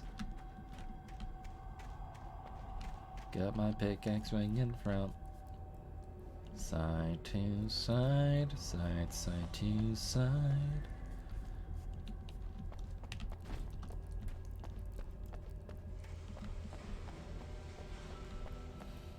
Well, I'm a hardworking bimbo. Alice.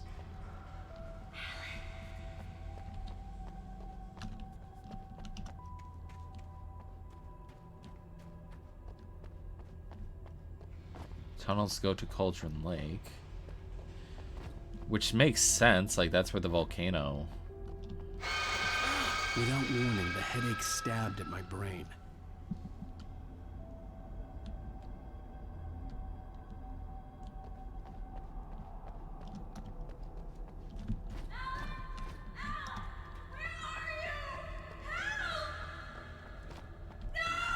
Alice?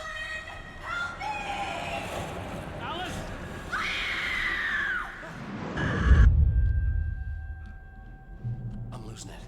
I gotta get out of here. I'm assuming this water kills me. So I'm not gonna get in there. The hunters were big, thick-set men, confident and at home in the woods. They were feeling good, running on beer, ghost stories, and camaraderie late into the night. It did them no good, as they were taken by the dark presence, sucked deep into a darkness far worse than any ghost story they ever told or heard.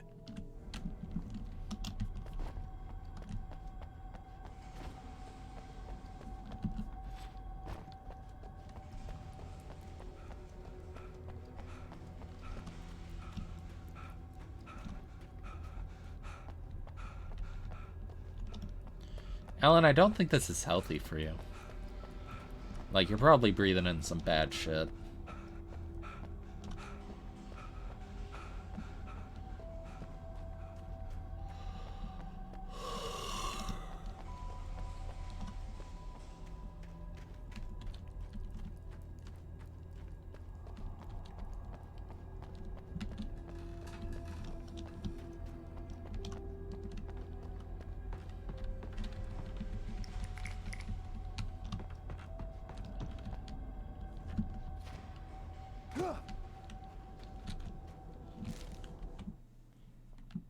Even behind the closed doors and curtains of his grimy room at the Majestic, the local motel, Nightingale could feel the locals' eyes on him, the unrelenting pressure of their judgment. He forced it out of his mind. For all he knew, they could all be under Wake's spell already. You do what you have to do to get the job done. He took comfort from the bottle in his hand. Please, he thought, just let me get through this.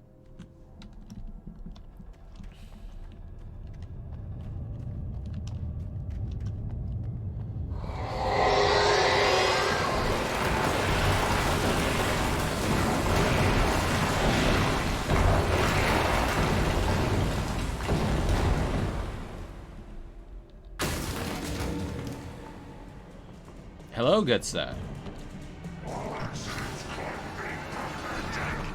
Ow. I'm sure glad it focused on that one so I didn't see the other ones that were...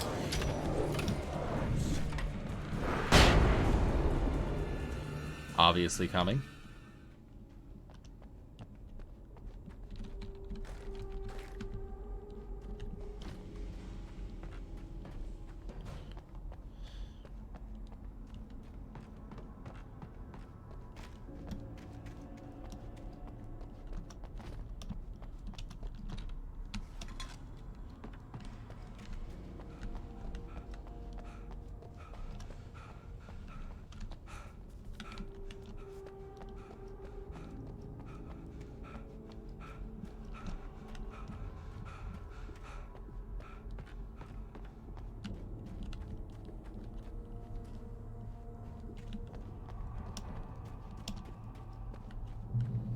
I'd have to make my way up this mine shaft in order to go on.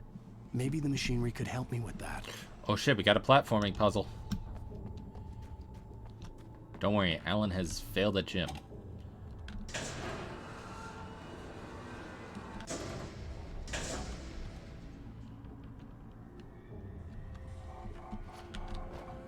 Okay, platforming puzzle is a bit of a stretch on this. I'd call this more of like a platforming, like... break.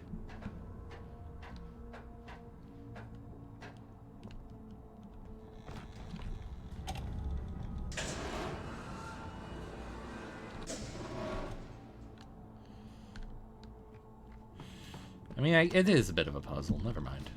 Where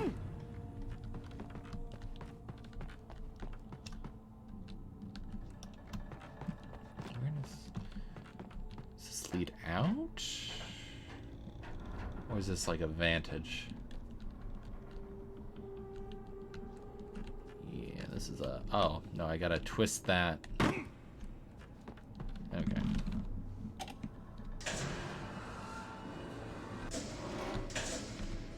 That's how I get up there. Oh, I thought there were stairs here. Okay, I'm dumb.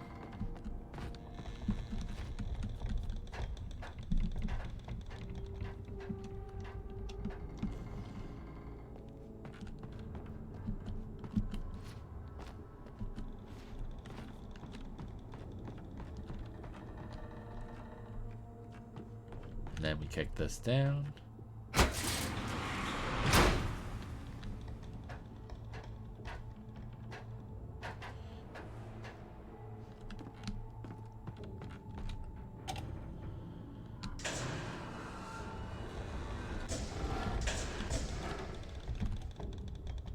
That should be fine.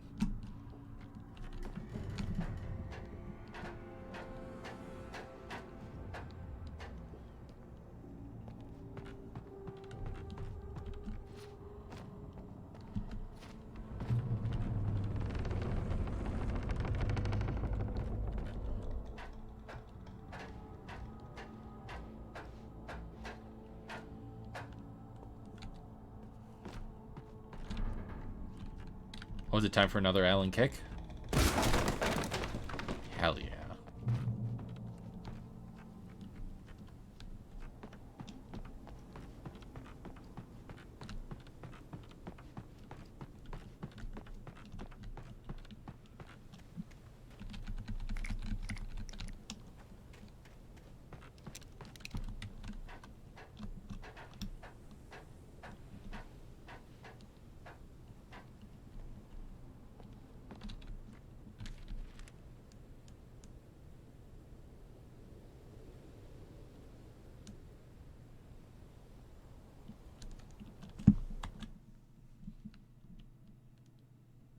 Lightning flashed behind the windows of Cauldron Lake Lodge.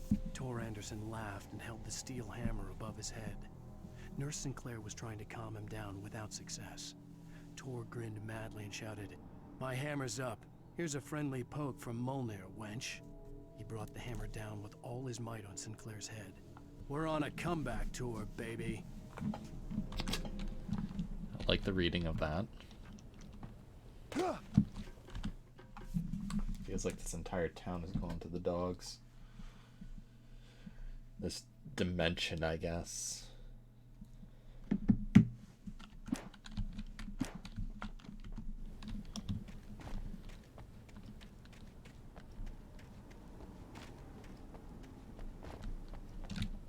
Whoop, nope. Don't look for a quick way down. You'll find one, it just won't be beneficial to you.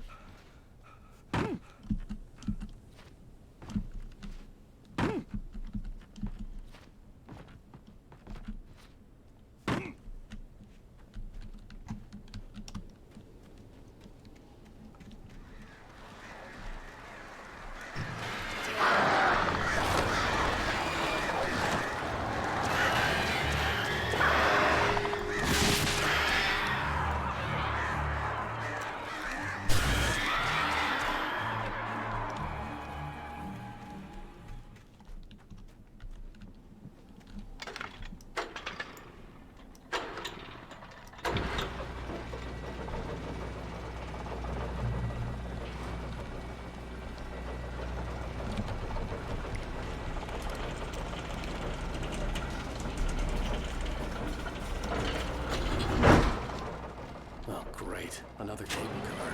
Just great. Surely this one's gonna go better for you, Alan.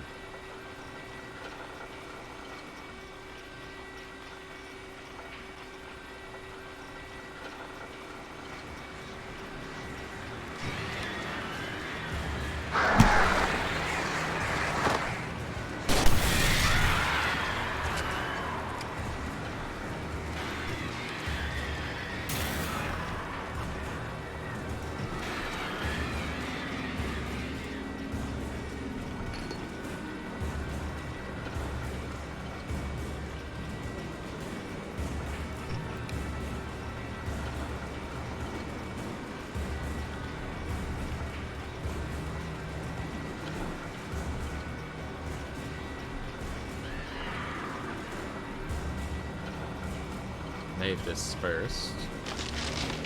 Oh, come on.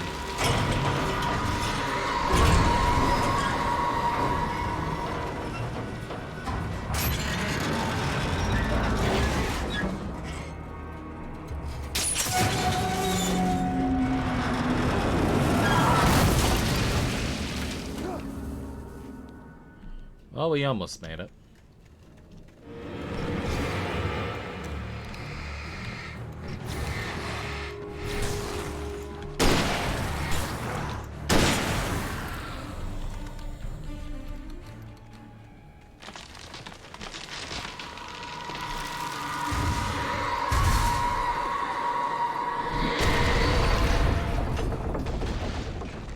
Well then. Shit. Thank God I wasn't running fast enough to be under that.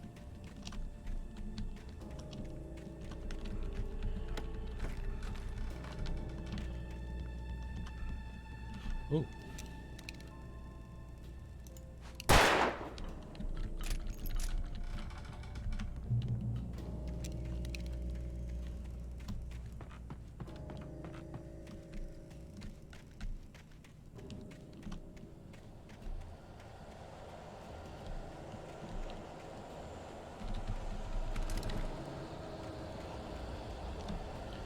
About to ambush.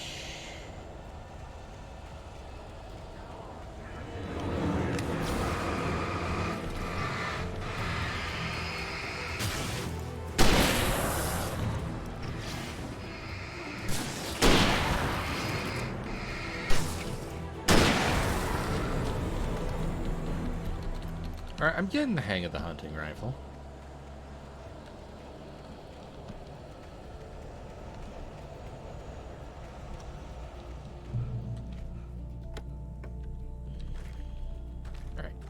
Well, there's a quick lull. I'm gonna take my medicine.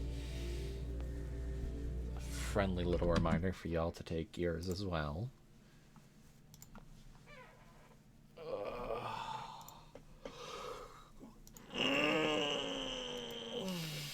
And a stretch.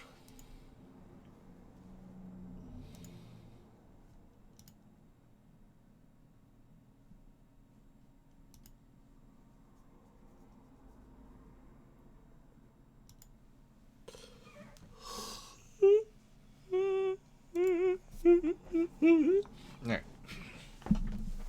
They gave you a stretch for free there.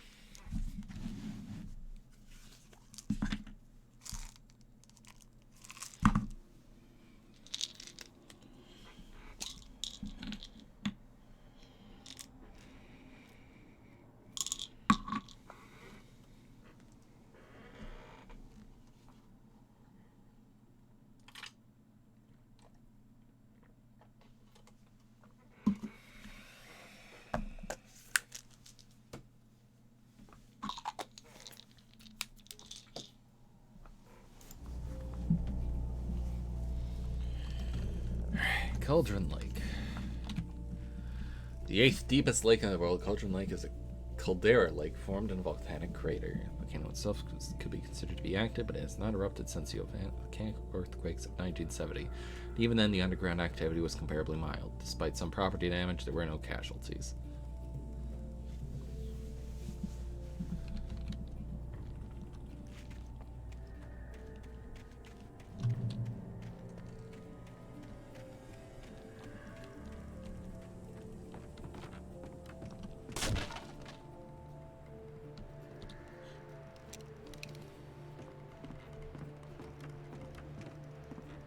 Walk slowly, Mr. Wake.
Coffee.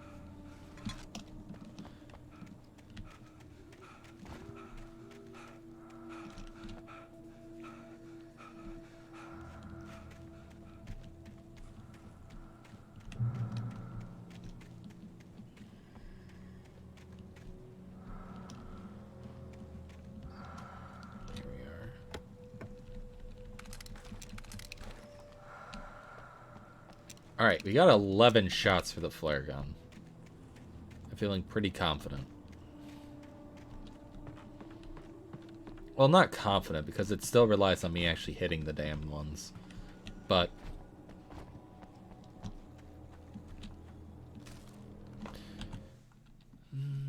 Maud had checked all of Stucky's rental cabins. There had been no sign of the Wakes. It was dark when he'd found their car parked at the end of the road by Cauldron Lake. It made no sense. They must have taken a wrong turn, but there was no sign of them, and the car had been there for hours already. Frustrated, Mott stood on the rotten ruin of the footbridge that had once led to Diver's Isle before it sank beneath the waves years ago. The boss wouldn't be happy.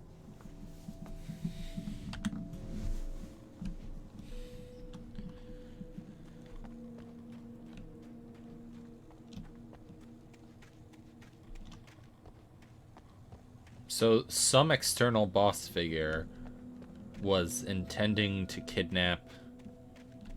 Maybe not kidnap Alice, but like... At least, you know, rob them or something. From the very beginning.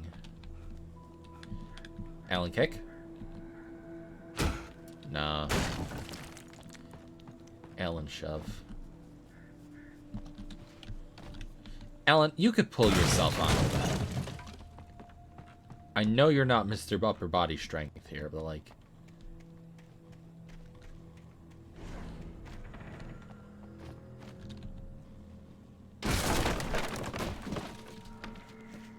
Tom. I miss you, Tom. Tom. CW.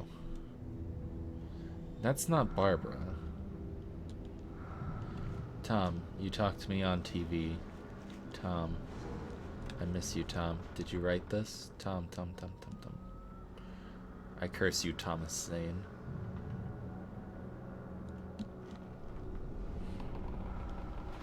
Okay.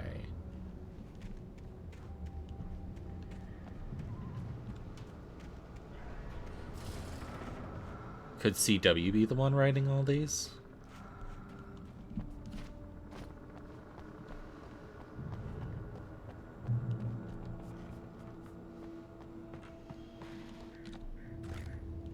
I mean, of course she wrote, or they, sorry, wrote all the ones that were down there, but like... Alan, don't kick the revolver ammo aside.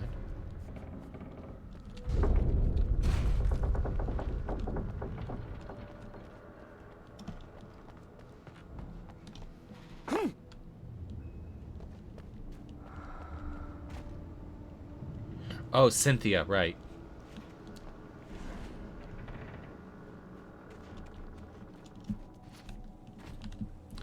Oh, I thought I was finding a secret down here. No, this is progression. Okay. Content warning. Cynthia Weaver.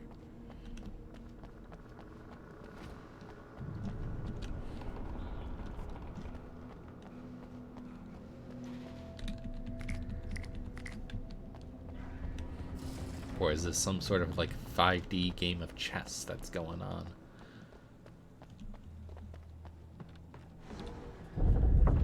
Oh, Cynthia's probably... She knows about the lights and stuff because she's been through this before with Tom.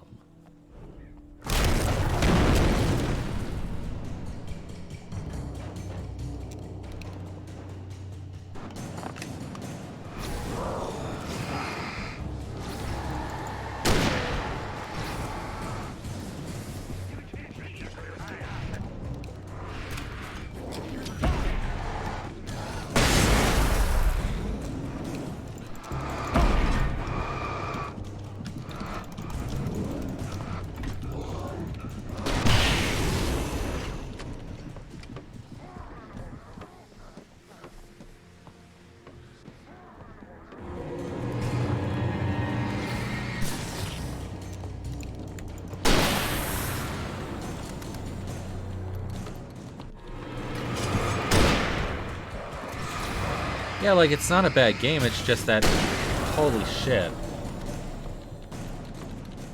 It asks so much of me.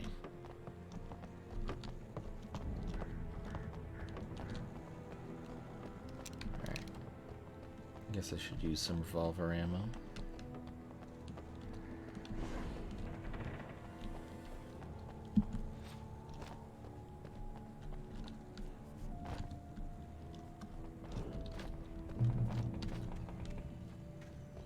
Although Cynthia was probably driven insane by all this, so what hope does Alan have?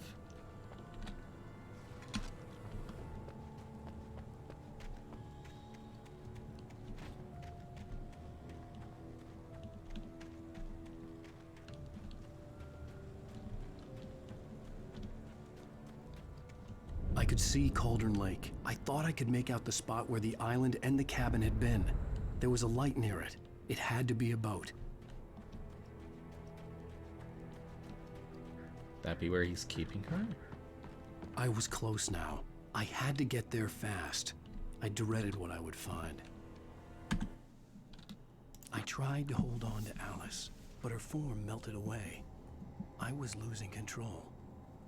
Dr. Hartman stood in her place. I wanted to hit him, but my arms were jelly. He smiled. It was a reassuring smile, and I hated him for it. I had to give you a sedative. Don't fight it. You went through another rough period. Right now, it's very important that you stay calm. We don't want you to have another episode. You're a patient at my clinic. Have been for a while now. Okay, now it's Shutter Island.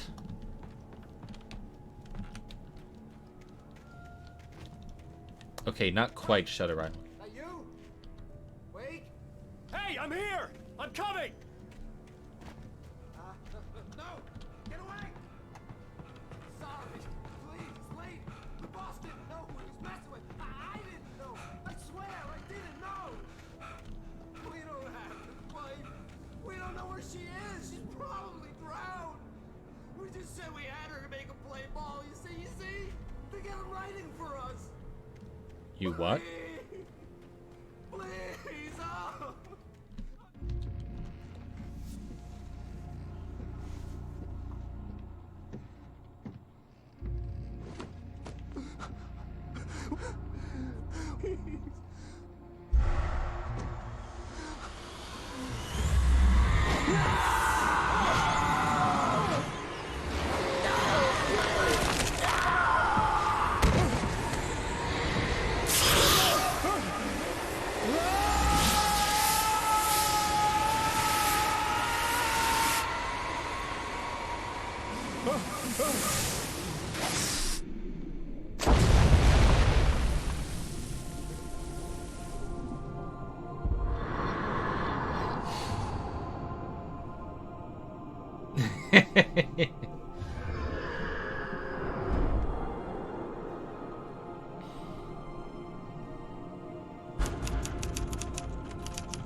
The man in the boat.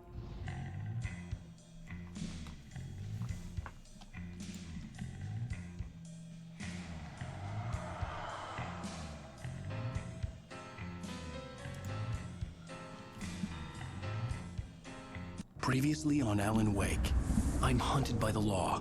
Sheriff, Wake's running.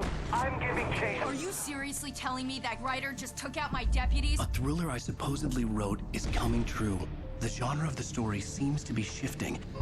It's turning into a horror story. I know, I feel like Alice had been kidnapped, but that was a lie. We don't have his wife. We don't know where she is. Her purported kidnapper was eaten up by the dark presence before it attacked me.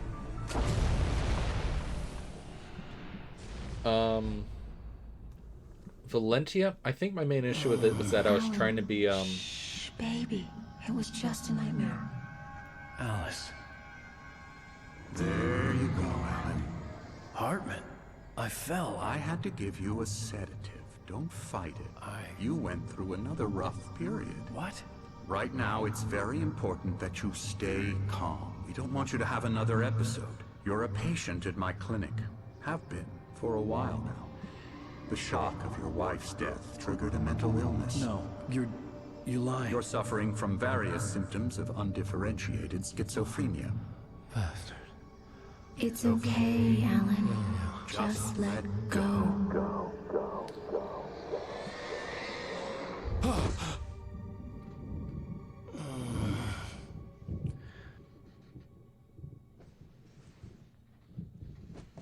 Does each time he fall into the lake, he falls into a new, like, universe? I felt groggy. Whatever Hartman had bumped in me was making me numb. I felt like this was happening to someone else. Someone I was watching on television. I couldn't think. Couldn't focus. There were only empty sheets of paper here. No manuscript pages.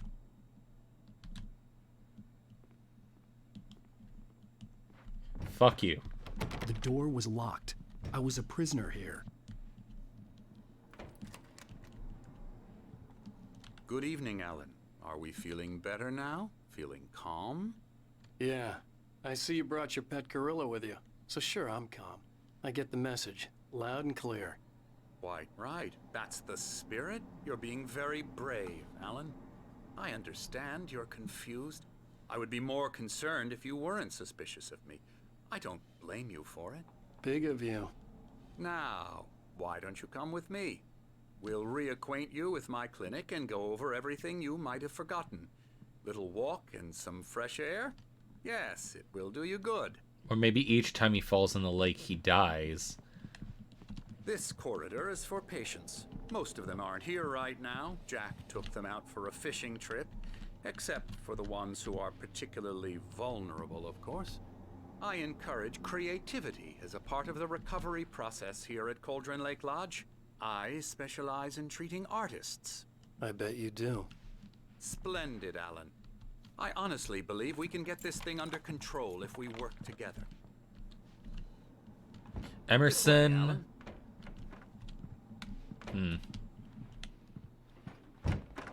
Anderson.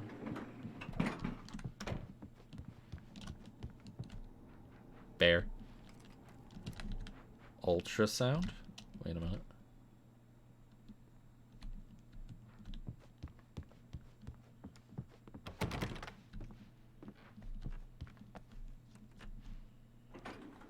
Now, Alan, from past experience with you, I know I need to get right into the heart of the matter as quickly as I can after an episode. So I'm just going to say this. Alice is dead. No. You're in a very vulnerable state until you understand and accept this. Alice drowned, and you couldn't face that. You're suffering from hallucinations, paranoid delusions, unusual thinking, an obsession about light and darkness, a feeling that everything revolves around you, your thoughts and dreams. Your mind has constructed an elaborate fantasy scenario in which your writings are affecting reality.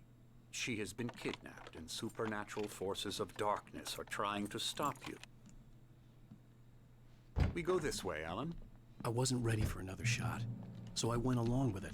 He had to be lying. But under the influence of the drug he had given me, I had to fight not to believe his words. It's all in your head. You've been making it up. Apart from the tragic accident with your wife, no one has been killed. Your delusions are just a manifestation of your subconscious mind trying to protect you from the too painful truth. Unless we fight the fantasy, it will return. I know the instinct is to resist me, but think about it. Doesn't this make far more sense than the insane supernatural conspiracy you have concocted in your mind? You're a skeptic by nature, Alan. We both know this. Everything can be explained logically. Oh, now I get why you're saying, oh, the definition gaslighting. I see. I'm a little dumb.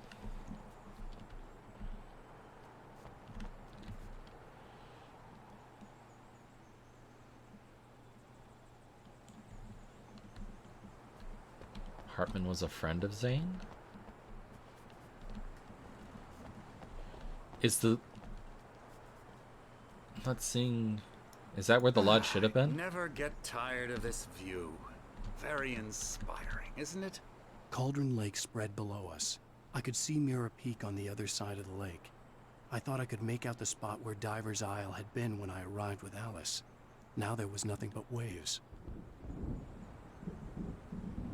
It seems there's a storm coming. Funny, I don't recall there being a mention of that in the weather forecast. Well, no matter. This way. Follow me. So then she drowned. Was it? What I'm telling you is good news. Right now we're in control. Every time you have a relapse, it gets more and more difficult to resurface from the dark depths of your imagination. Not surprising, considering your profession. Imagination is what you work with. After all your nightmares, this should come as an immense relief to you. If it doesn't, why is that? Because I'm lying? Or because you don't want to admit that you're not well? It's very natural for you to think of me as your enemy. It's part of the illness. I let him talk. After all, Hartman obviously loved his own bring you voice. out of the His world words you've echoed constructed madly for inside yourself. my head. But I can't dug my do nails it into the by palms of my myself. hands to stay You need focused. to work with me. Once you accept that, we can begin the journey towards your recovery. Come along. Let's go inside.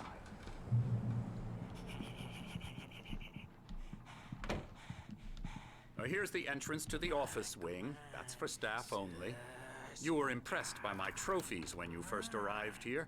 I do love to hunt. The great outdoors, man versus nature. It's wonderful stuff.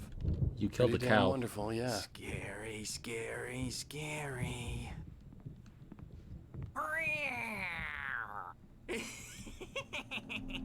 Emerson.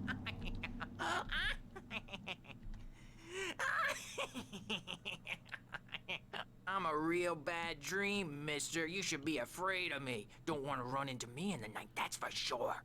Please, Emerson. Mr. Wake is confused enough as it is.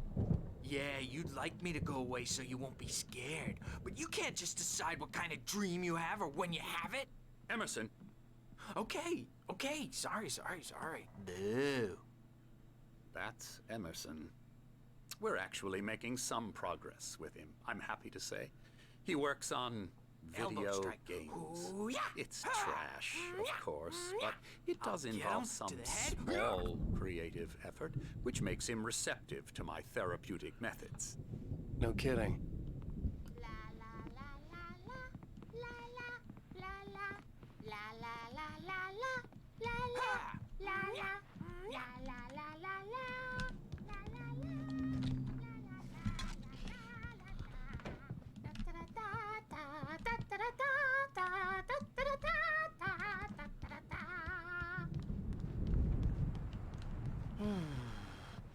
Oh, hello. I've painted you. Okay. I was just struck by inspiration a couple of days ago. Dr. Hartman wanted me to paint landscapes, and that's what I was doing. But now I've been doing these things, a lot of them. The images just keep coming. Dr. Hartman likes them. He has them in his office. Yeah? He's very proud of me. He says I'm getting much better. I think I'm getting better. Well, I guess I'd better start wrapping this up. The storm is almost here. Look at that. I'd hate to be out there tonight. Oh, it's very flattering.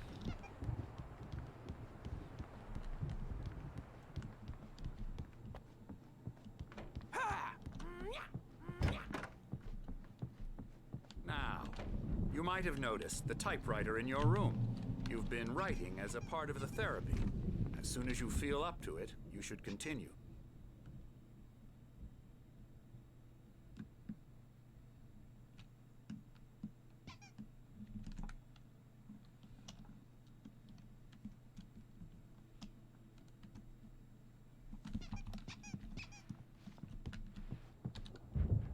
My rheumatism's killing me. There's a storm coming. Oh, what a storm. These two from the diner. I hope it wipes this place off the face of the earth. And these two are the Anderson brothers, Odin and Tor. They had how should I put this? A heavy metal band in the 70s and 80s called Old Gods of Asgard. They even adopted new first names to complete the image of Viking gods. After the band broke up, they lived on a farm nearby. They are, well, in advanced stages of dementia. They're well cared for, TLC and all that. There's nothing more that can be done. I'm afraid that the rock and roll lifestyle has left its mark. Oh, that won't do. I'm so sorry to cut this short for now, Alan. The power has been acting up. I'd better go check on it. We'll continue this soon. Meanwhile, when you feel up to it, return to your room and try to write. It really is for the best. Don't you think?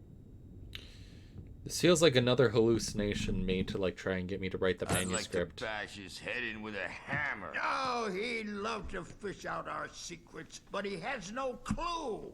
He's not crazy enough. Not crazy like us, Sonny. Yeah! Being crazy's a requirement, Sonny. Who else could understand the world when it's like this? It takes crazy to know crazy. That's the sanest thing I've heard in a while. Zane! You're all right, Tom. Hey, we like him, don't we, bro? He's got to go to the farm. The Anderson farm. Valhalla! We wrote it all down, lest we forget. A crash course. All you need to know to get your head right. You need to find the message. Here, Sonny, here's something for you. Gave me a rash, but I kept it safe from these bastards. My head was clearing up, or according to Hartman, I was sinking back into the fantasy. I was convinced he was lying to me about everything. Crazy or not, the Andersons made more sense. Zane could feel the poems, taking form, shaping things. As he experimented, he imagined he could almost feel the power surging through the keys of the typewriter. It exhilarated him.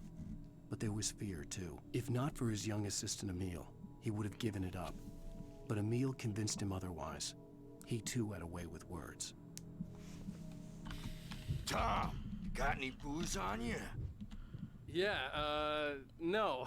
Sorry, we have guys. a stash of the special stuff at the farm. Our own formula. Local ingredients. Medicine. Clears your head right up.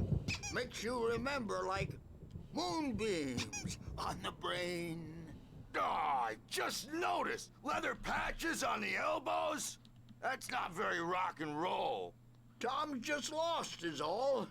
Baba Yaga got to him too, the damn witch. She used us all. Taken from all of us. Took my thunder, the witch. And my ravens. What were they? Memory and thought. The hag. She took something from you too, didn't she? That's what she does. We're better off. This place, the lake, it gives you power. If you're a creator, an artist, a god. Nightmare shifted in their sleep in the darkness of the lake. Yeah, that's the one. She makes sure it comes out twisted and wrong. Just ask the lamp lady. She knows what happened to that other rider. She's been using you, boy, and you let her. You went and opened the door for her, didn't you? Now, it was already open a crack. And whose fault is that? We're morally corrupt, disease-ridden, old and stupid. Doesn't mean he had to open it all the way, goddammit.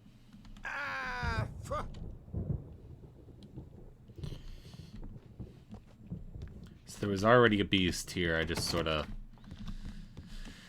woke it up by coming here. I'm a bad dream, and you can't wake up. You can't hurt a nightmare because all dreams are only imagination. They're only in your head, and they're not there when you wake up. So you can't wake up because I'm in charge now, and I don't want to disappear. My nightmare is the publisher people who want to make a contribution so they can say they made a contribution, and then we end end up with mullets in there because they think mullets are funny, but it wasn't supposed to be about mullets, and now it's about mullets. And when it's in slow motion, they call it mullet time because the numbers came back from marketing that mullet time is the hook we needed to go big in the target demographic. And they're not even kidding. They say it all like serial killers with straight faces and smiles. My nightmare is the writers who want to make everything from the characters to the toasters talk all the time and express their feelings so they won't shut up, and the writers won't shut up either because they have feelings too, and I have to listen to them because they're not scared of me, and everyone should just shut up. But I don't see nightmares anymore because I'm too scary for them. I take 2 pills every morning and 1 with every meal and 4 when I go to bed. And that makes me the scariest nightmare of all. Well then.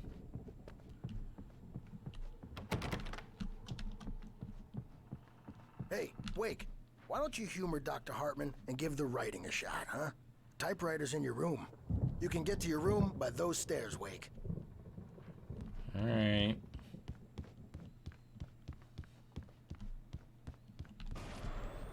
Something's wrong. I'm not myself. It's hard to think that there's a shadow inside my head. I can only focus on writing. Everything else is a blur. I'm trapped in this cabin. Have been for days, but it's always dark outside. My editor is real. I saw her again. She's not human. It's not human. A dark presence is wearing the old woman's face. She was covered in clinging shadows. There's a hole in her chest where her heart should be. I think I've made a horrible mistake. I don't think I'm any closer to saving Alice. It's been lying to me, using me to get the story it wants, and the story will come true.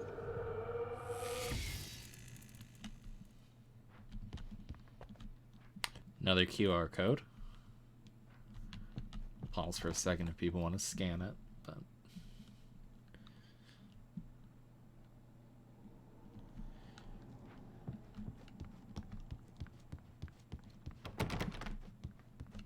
coffee.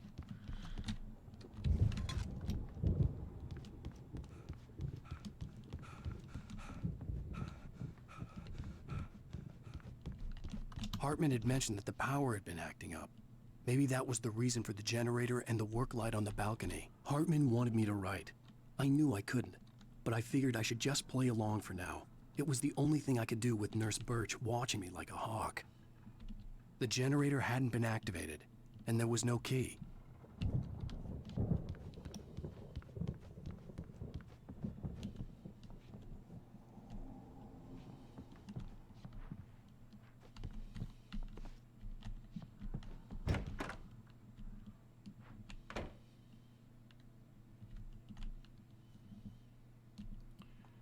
Big fan of Night Springs.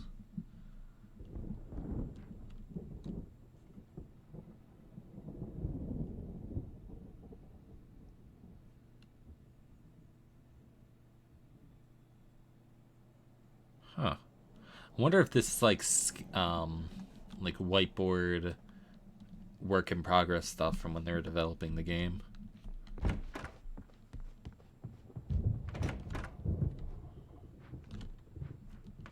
Art and canvases. Good view of the front there.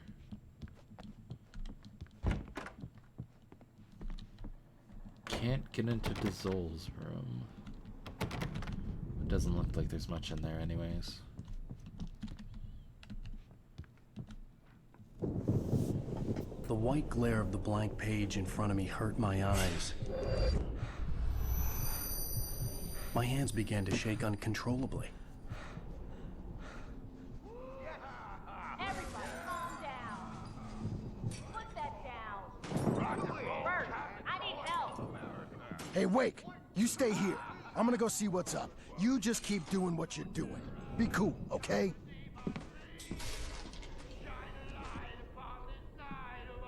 I didn't know what the chaos was all about, but it could be my only chance of getting out of here. Where the hell did he get a damn hammer? I don't know. Here's a friendly poke from the old near wench. Oh, Afraid of the crazy brothers, are ya? Not so weak now, are we? Hartman kept talking, giving Barry the grand tour, clearly proud of the place. He went on and on about his hunting trophies, and Barry was impressed. But he was here on business. He raised his voice, cut through the monologue. Hey, Hartman, where's Al? Hartman stopped in mid-sentence, annoyed at the interruption. He nodded at the hulking orderly standing nearby. The man smiled and clapped a practiced hand on Barry's shoulder. Well, things are unraveling fast, aren't they?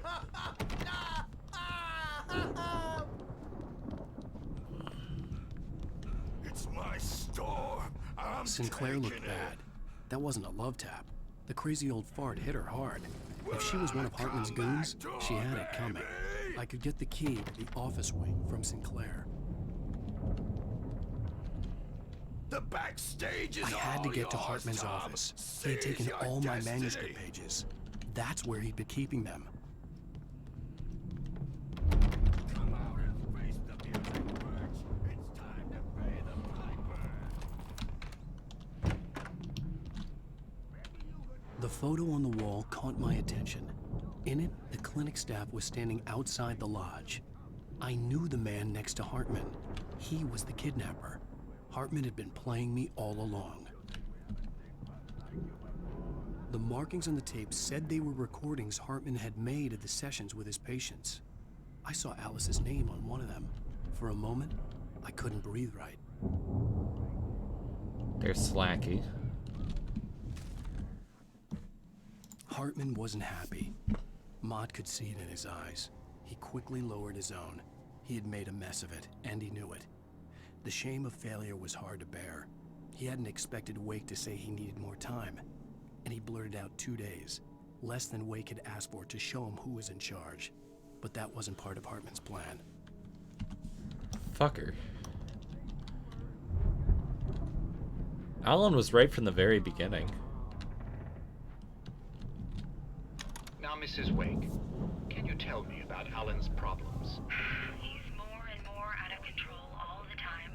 The parties, he's so angry all the time. He's getting violent. Do you mean with you? No, not with me. No, never. Sometimes I almost wish Alan would take a swing at me, because at least that'd lead to a conversation he couldn't just march out of. But no. Alan doesn't really sleep. And the work, well, he's not writing at all. He sits there for hours and just gets more and more frustrated. And I can't talk to him. Yes. Tell me, Mrs. Wake. What would you say to him if he'd listen? I don't know. I want to say, I look at you, and it's not you. Just some stranger who resembles you. Yeah, Hartman is behind it all. And I don't like that guy much. And now it's all gonna go to hell. But you don't ever say this. No. I've tried, but he's not listening. He's too deep in his own problems, always going on about something else. I'm so afraid I'm gonna lose him, and we're not even talking anymore. He doesn't let me in anymore. He just keeps me in the dark. I'm so alone here, even when he's home. Please help me, Doctor, because I'm at my wit's end. Well, if you can just get him here, I'll absolutely do my very best. Yeah, but Doctor, you need to be careful with him. He's not just going to listen to you and cooperate. He's the most stubborn man I've ever met. Well, I'll be sure to bear that in mind. Hearing her voice, what she was saying made me happy and sick and guilty all at once. Worst of all, I recognized the words. The phone call from her. It had been a cut-up of this. Just a recording. Alright. Let me out of here! Hartman, do you hear me? I'm gonna do your crazy quack ass to shreds! Barry? Ow! About time! Barry!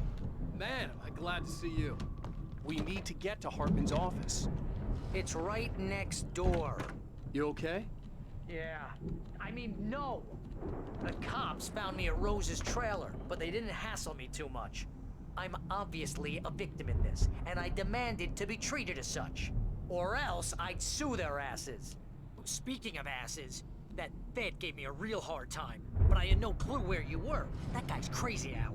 But he let me go, and then I get a call from Hartman, that son of a bitch, who tells me you're here, and I should come pick you up, but when I got here, 2 goons clobbered me and stuck me in there.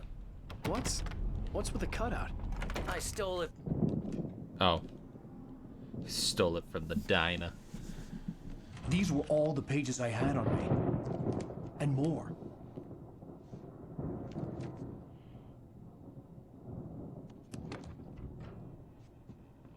Alan, please. You're sliding back into the... Tell me one more lie and I'll shoot you in the face. Ah, well, it was worth a shot. Really, Wake, come on. Let's work together on this. You have no idea... Hartman, shut up! Barry, get out of here. I'll catch up with you. Get a car. Oh, Al, let's just... Go! Wake, listen to me. This is a mistake. Don't you see? Together we can create something absolutely wonderful. With your ability and mine.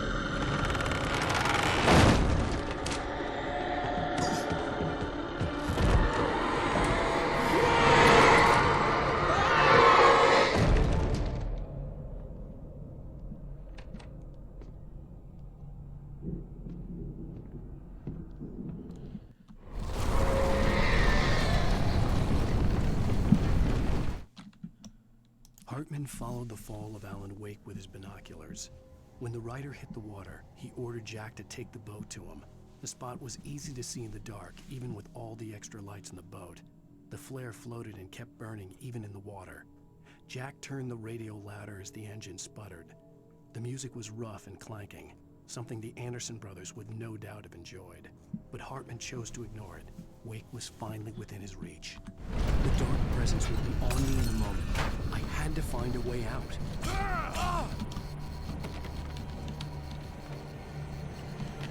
Jeez.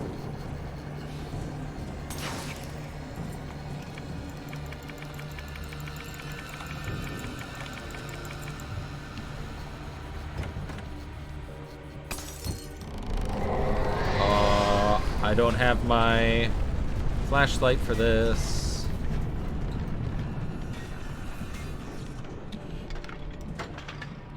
Do you have the key for this, though?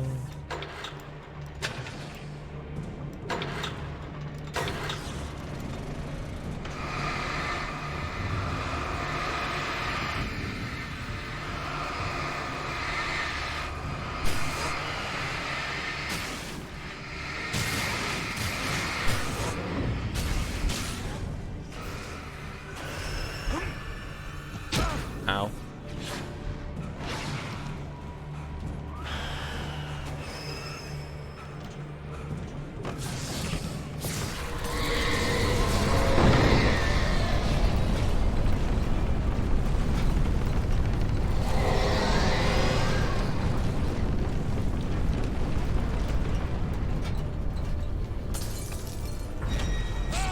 Ow.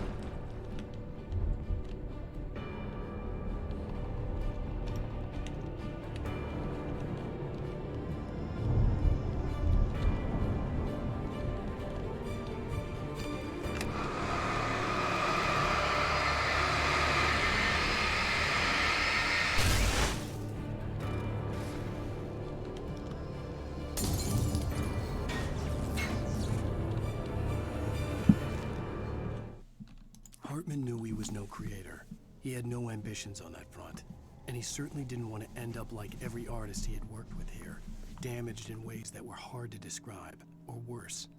It was enough for Hartman to maintain creative control and provide direction, to be a producer. That was what most of these people were in need of anyway. Of course, suitable subjects were few and far in between. So Hartman was a man that couldn't create anything, so instead he tried making other people create for him.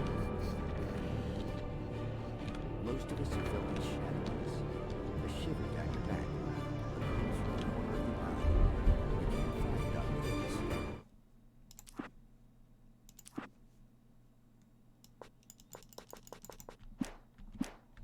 But the wrong turn, board the wrong bus. Wonder where you are when you wake up. and you will find yourself in the small town of Night Springs. Tonight's episode, The Dune Samaritan. I didn't see the Energizer commercial yet. The simplest things prove. I mean, it must have been taken out of this game, right? You get in a car and leave a life behind. Easy? Not tonight. Thanks for the ride, Mark. I'm so glad to be leaving this place. You have no idea. What, Night Springs? Come on, Linda. Relax. It's not that bad. Hey, what's that up ahead? Oh, God. There's someone in the road. I think there's been an accident.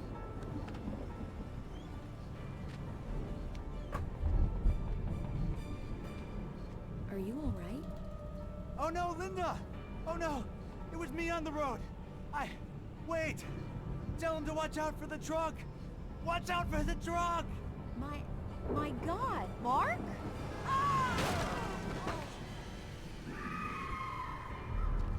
Oh, please! God, no! Linda! Thanks for the ride, Mark. I'm so glad to be leaving this place. What, Night Springs? Come on, Linda. Relax. It's not that bad.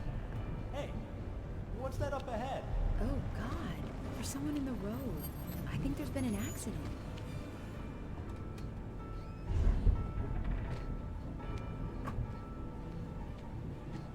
Are you all right? Oh no, Linda! Oh no! It was me on the road! Wait! Tell him to watch out for the truck! Watch out for the truck! My God, Mark? And there you have it.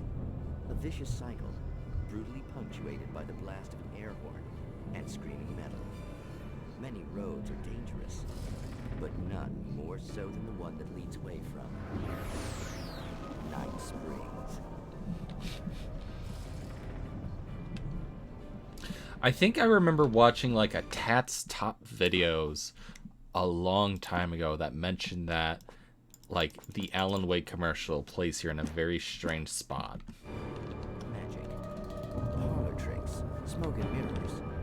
But for some, magic is more than that. It's a way of working the secret machinery of reality itself. And more than one member of that can be found in Night Springs. Is it going to be the same episode? Tonight's episode, What's in a Name? Oh shit, it's a new episode. We find an old man standing on an old, rusting, derelict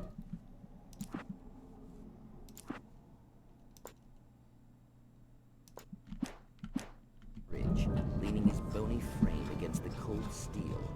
And though he looks idle, he is hard at work. His young apprentice attends to him, as good apprentices do. Yes, yes. Coming along nicely. Don't you think, boy? Yes, Magus. Sir, we've been getting some complaints.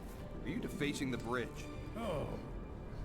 No, I wouldn't do that. Sir, I can see the screwdriver in your hand and the scratches on the steel beams. You've been spotted doing this all over town. Yes, I have been very busy, but I'm no vandal, officer.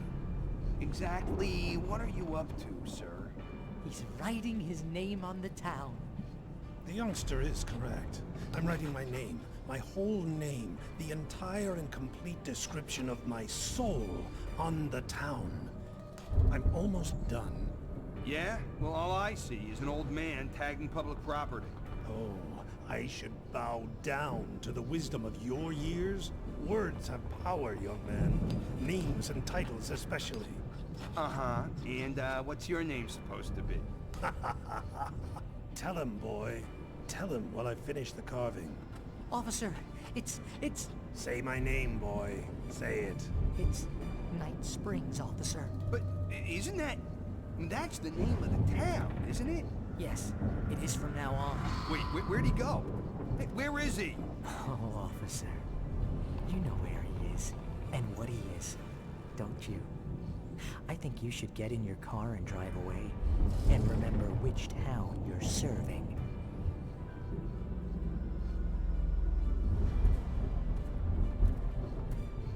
Your will be done, Magus. Ah, yes. There are too many little towns to count, all of them with some little magic of their own. But some towns have more personality than others, and none more so than Night Springs.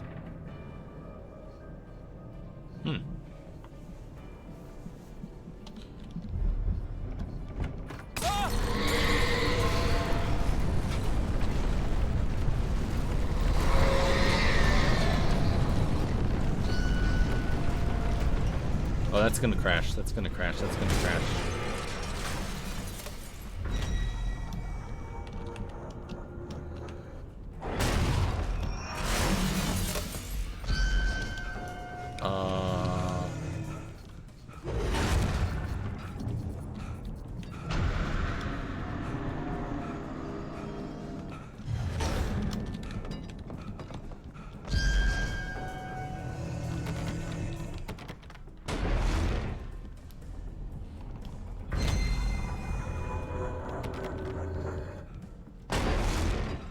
Okay, why can't I?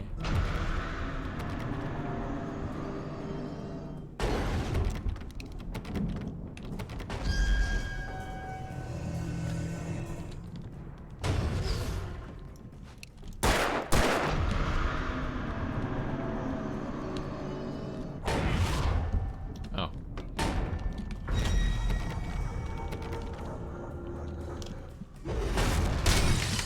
Perfect.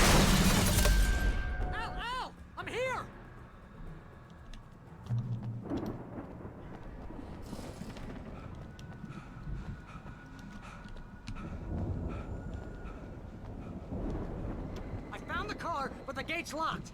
How'd you get out then? Maze over there. Barry, I don't have a light. Take this, Al. Ah, Barry. Oh God! Look at the house, Al. Look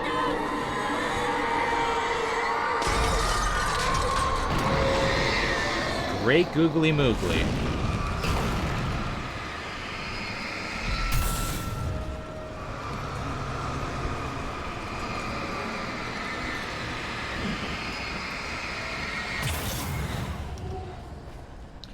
Oh, huh. Jeez, Al!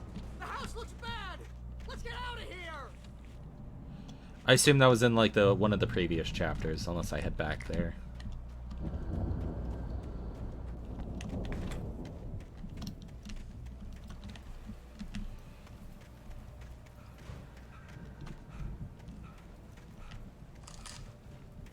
Al, hurry up!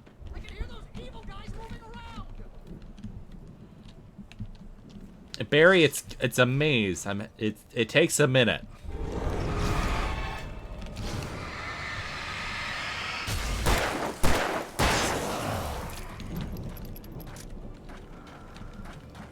Don't trust the meal.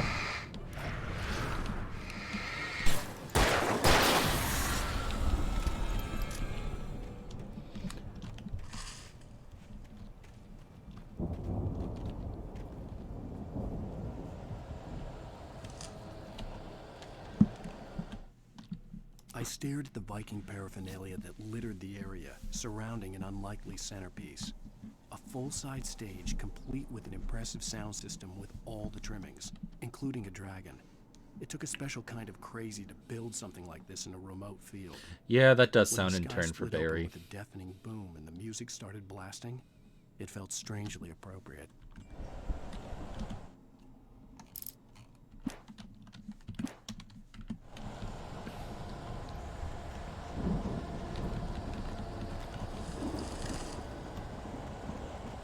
Al, be careful! I can see them moving around. They're coming for you.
Is the maze changing around me or not? I'm just dumb.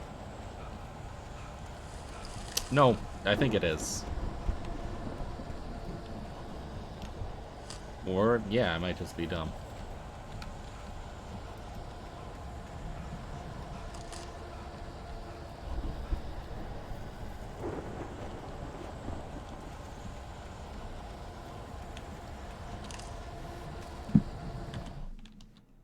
Hartman hurried down the corridor.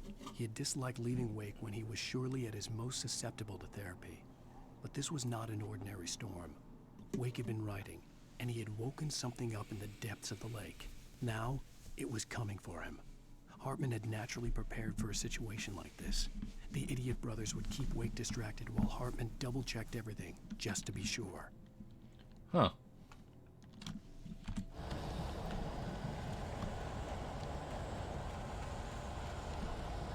Wake is writing reality as he's going through it.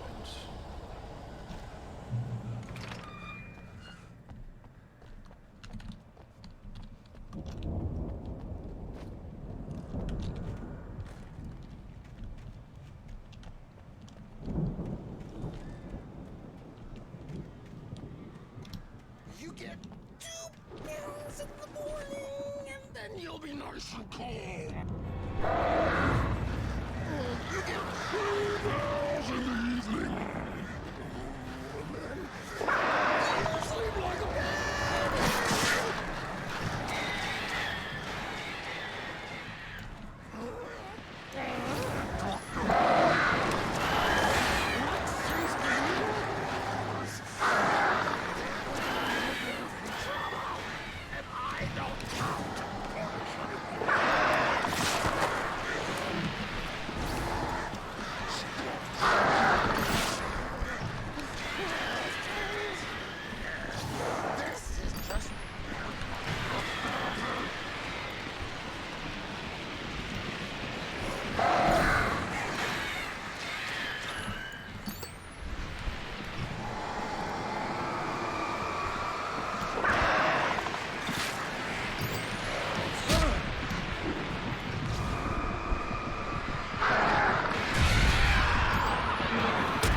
I don't like this encounter.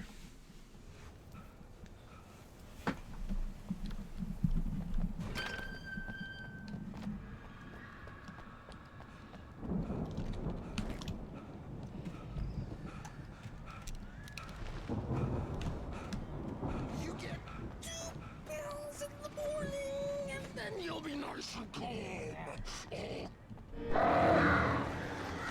You get 3 pills in the evening. And then you sleep like a baby.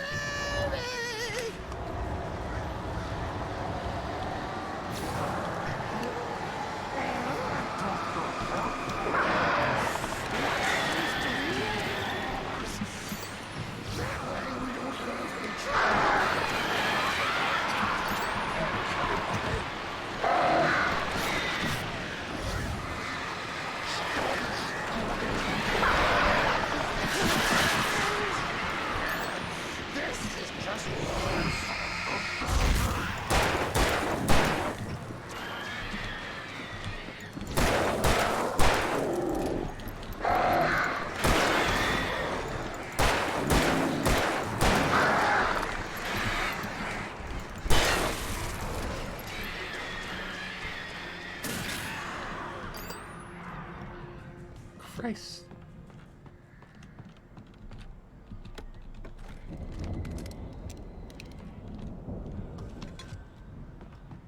Maybe I could have used that flare gun if I knew it was there.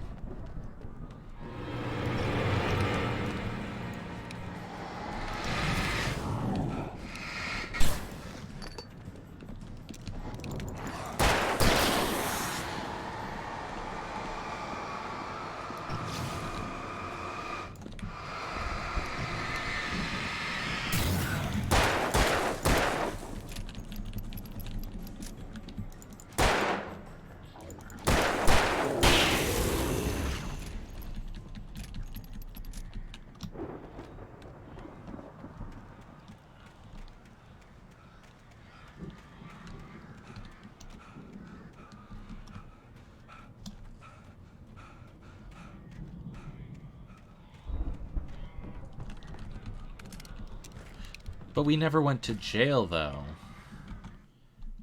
Mott knew that Wake was smarter than him. Wake had more money, a beautiful wife, everything. And Hartman said Wake was important. That made him better than Mott. But Mott was calling the shots now. He'd expected Wake to whimper and grovel, but instead, he seemed willing to fight. Mott knew he'd gotten under Wake's skin. If only Mott actually had his wife. The thought made him shiver.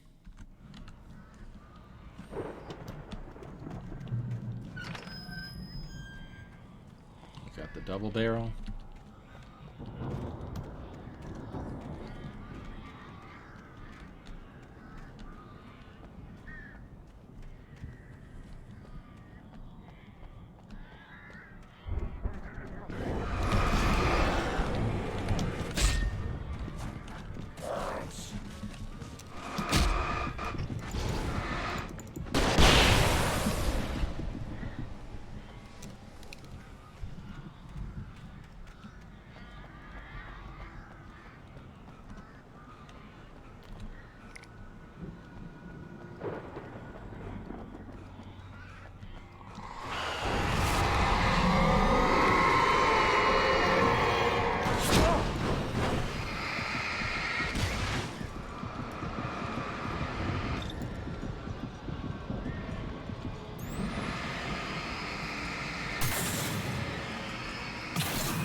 For the moment, Barry was just glad he had survived the fall.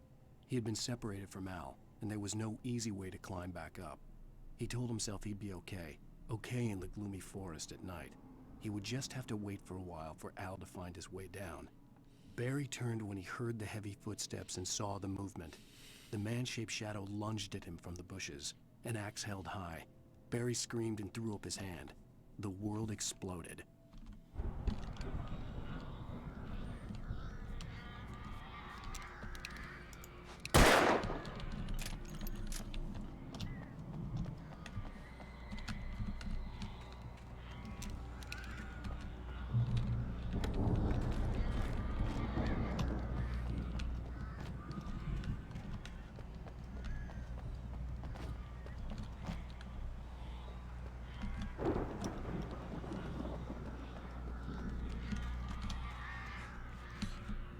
Emil made Tom do it.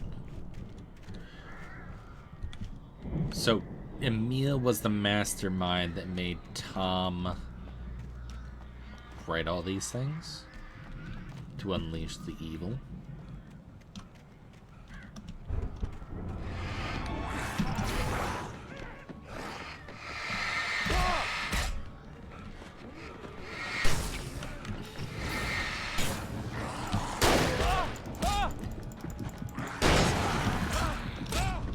I'm so glad that the game decided I wanted to target the guy in the back with the shotgun.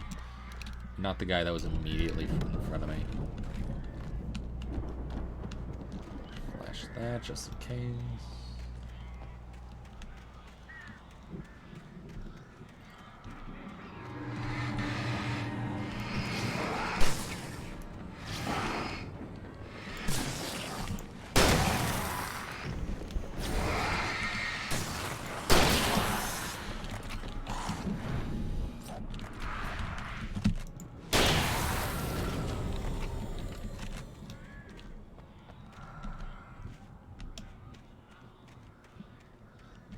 Thought I saw like a page back here, but it must have just been one of those guys. Okay, can't jump in there.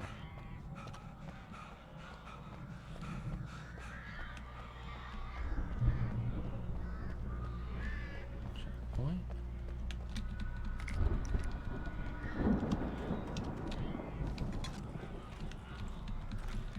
It feels like I'm very far away from the lodge at this point.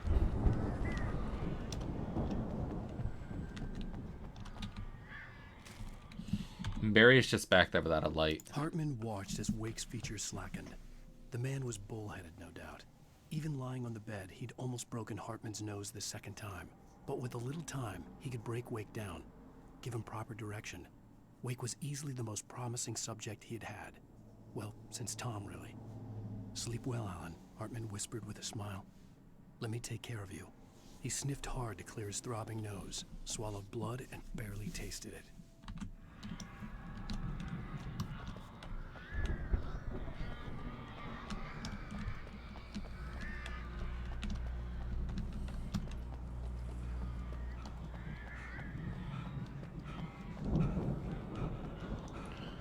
Alright, Barry, let's get out of here. Al! You're alive! Let's get out of here. Can you open this gate? Maybe. Barry! Well, I slammed it shut when the nasty showed up, and the key fits kind of loose in the lock, so, Barry! I'll find it! Don't worry about it!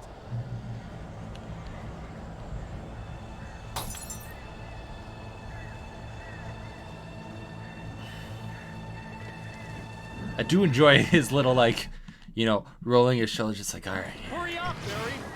I'm on it! I'm on it! Ow.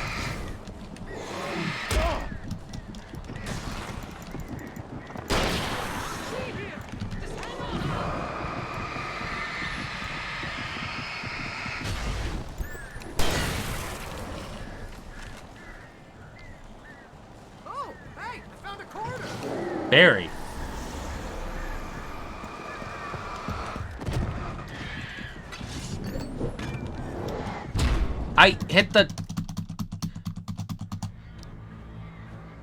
I hit the little, like, scooty booty button.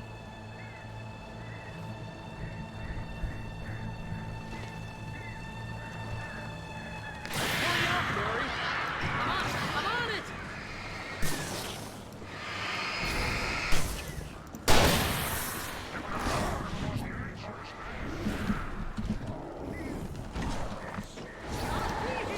Just hang on, Al!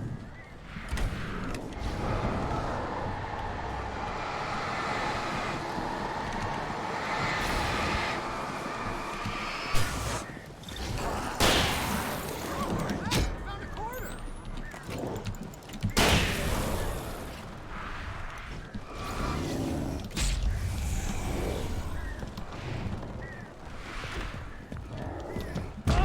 I... I found it! I found it! Ah, no, wait, just wait.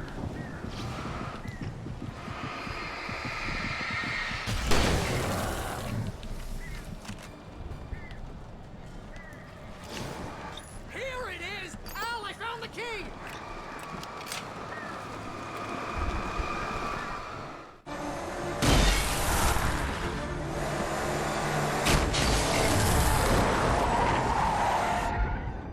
Al, please tell me we're headed for the nearest "You're now leaving Bright Falls. Come back soon" sign. We're going to the Anderson farm. I knew you were gonna say something like that. You know what? You owe me big time. Why for did this. you keep when the this cutout? is through, if we make it, I don't care what anybody says. I'm done with darkness. You're gonna buy me a tanning bed as a gift, and I'm gonna live in it.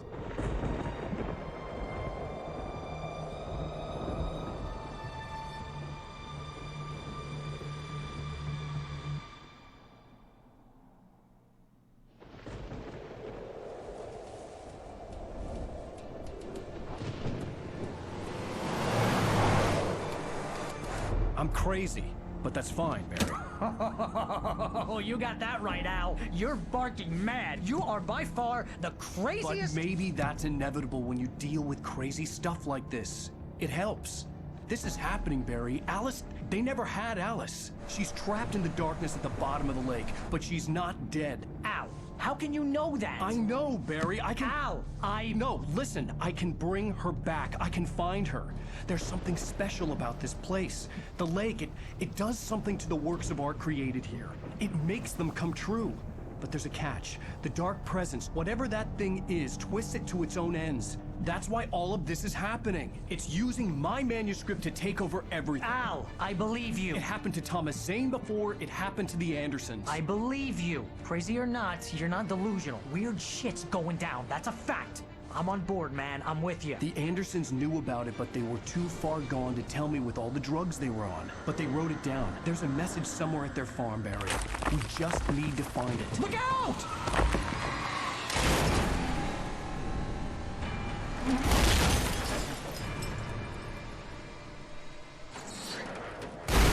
Barry, why should we look at it? You're the one driving. Ow! God damn it, Al, talk to me!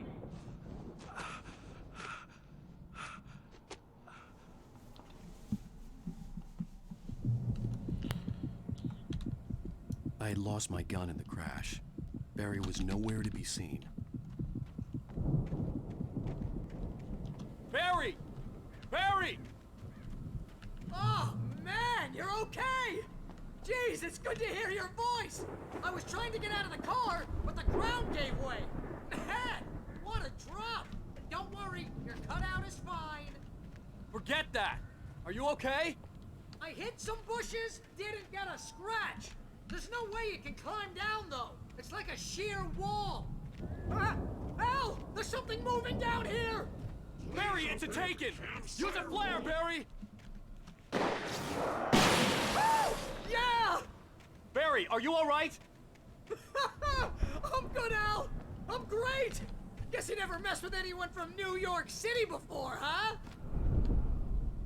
You're gonna have to find your way around to the farm, Al. I'll be waiting. Barry, just wait for me, okay? Al, I'm not staying here. It's suicide. I'm going to the farm. I'm gonna go ahead and secure the area. You can catch up. Don't worry about it. I'm on the case. Now he's Rambo. This would turn into a disaster if I didn't catch up with Why do you still have the cutout? Aren't you like my publicist? Not my publisher, but like, you work on publicity? You should already have one.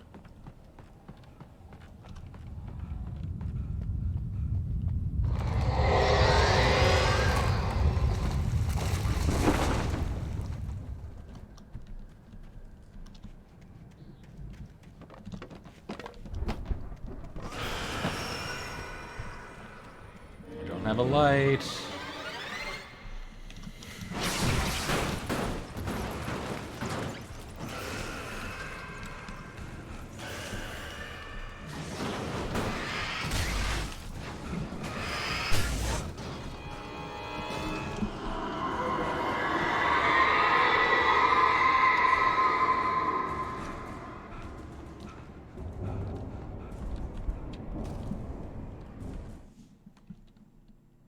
When he stopped the car at the Anderson farm, Walter felt relieved.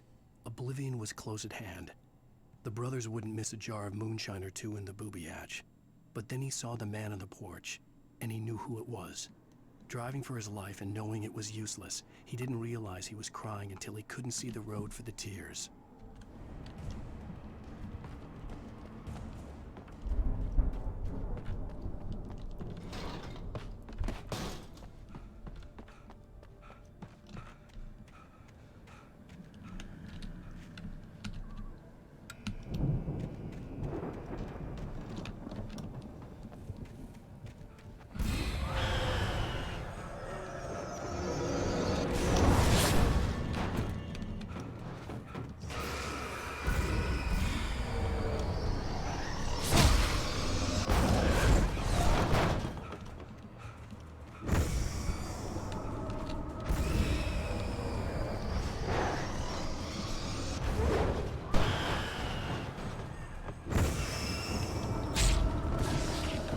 Want the thermos.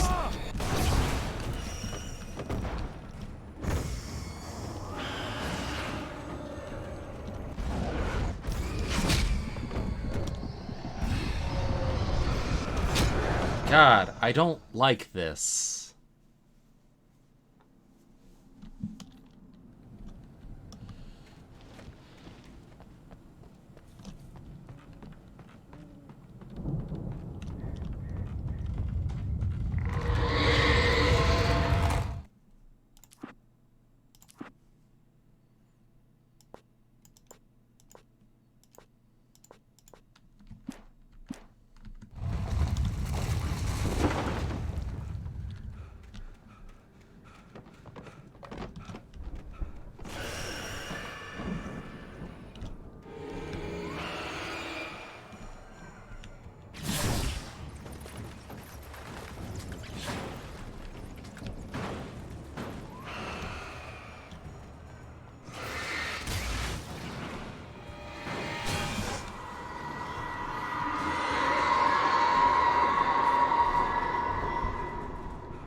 Were those there before? Hmm. Shadows crawled over the gate. I needed a light to destroy them to get through.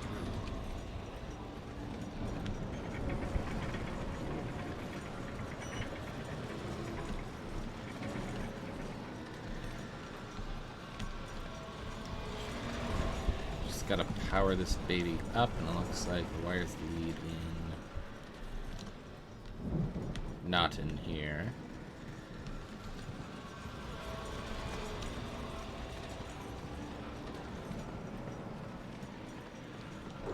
I hoped there'd still be a working generator somewhere around here to power up the old lights by the gate.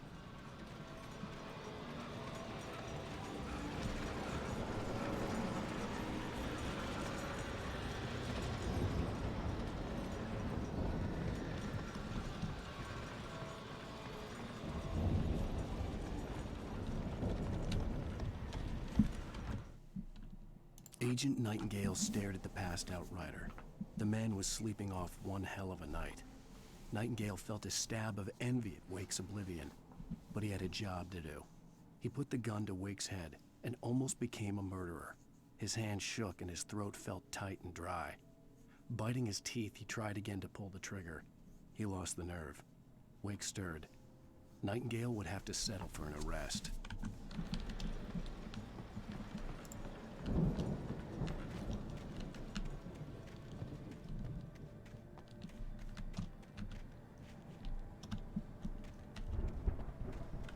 Oh, so we're gonna get arrested later then? Maybe the manuscript pages are just out of order.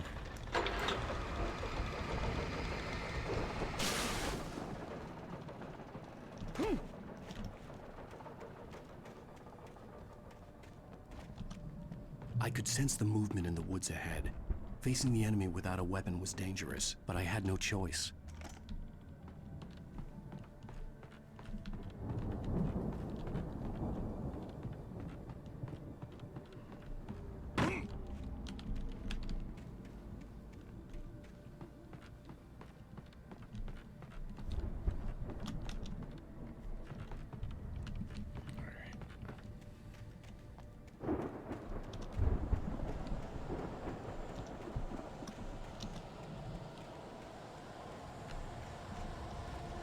Omega-3 fatty acids are good for your heart.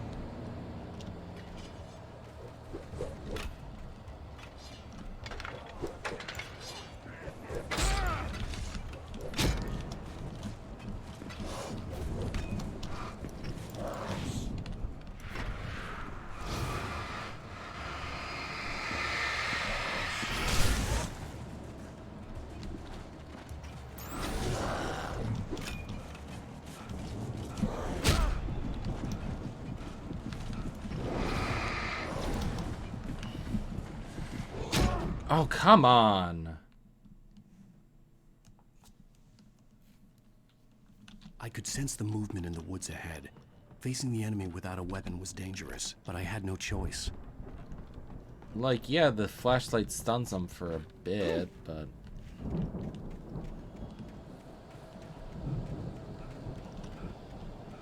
Omega-3 fatty acids are good for your heart.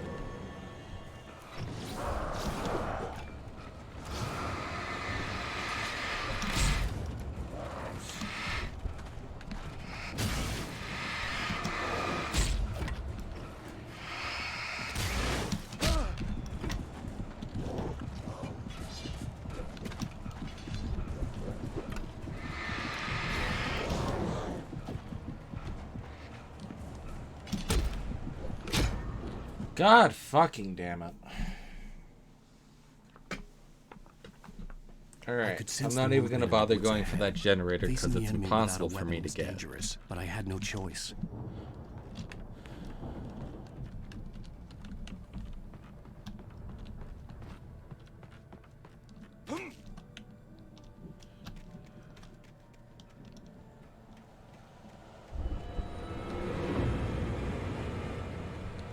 Omega-3 fatty acids are good for your heart.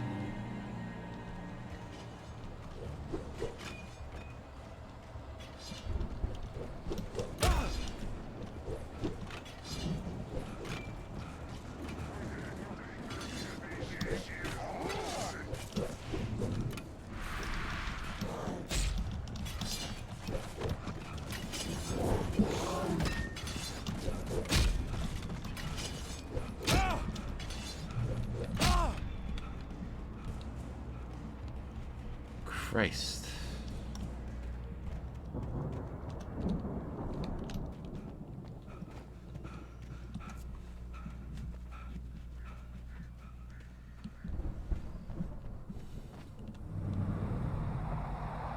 A car was driving away from the farm, headed in the same general direction as I was. For all I knew, it was Barry, caught in the consequences of leaping before looking.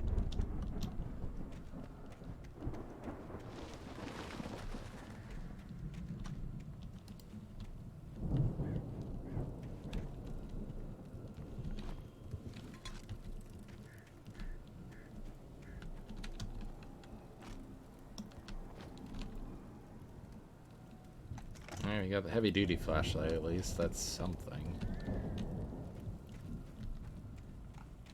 Sadly, I can't club the Taken to death with it. The car was heading for the cabin up ahead. It wasn't far. If it was Barry, I would see the damage soon.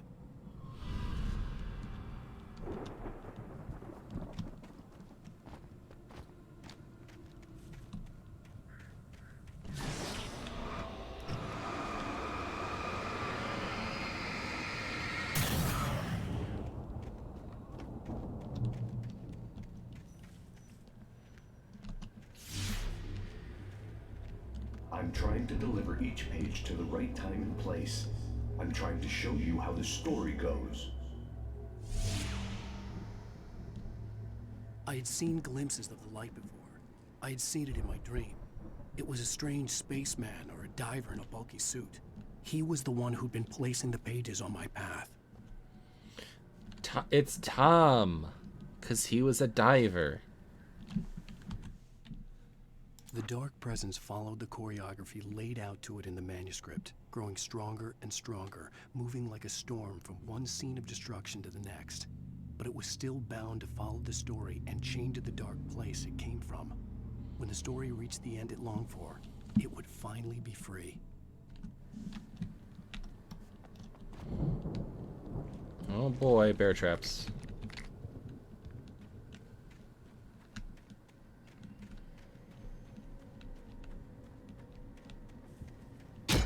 Ay, caramba.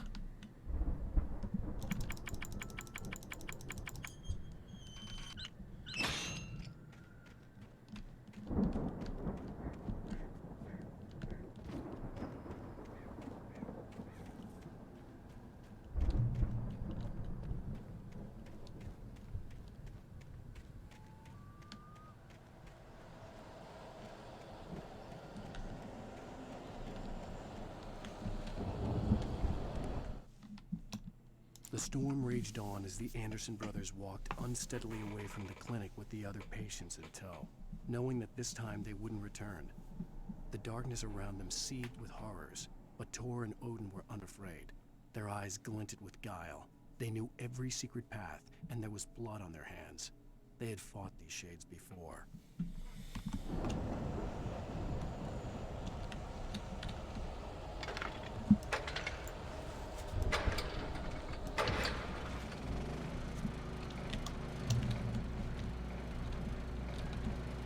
Someone had left a gun behind.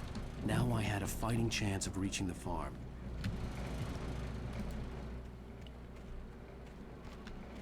They also left some coffee behind, which was very nice of them.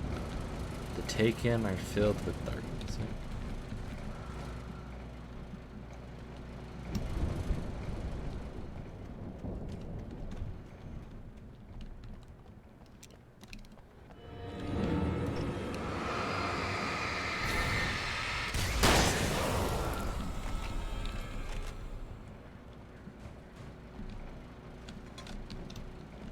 Thermos is such a weird... Ay, cat!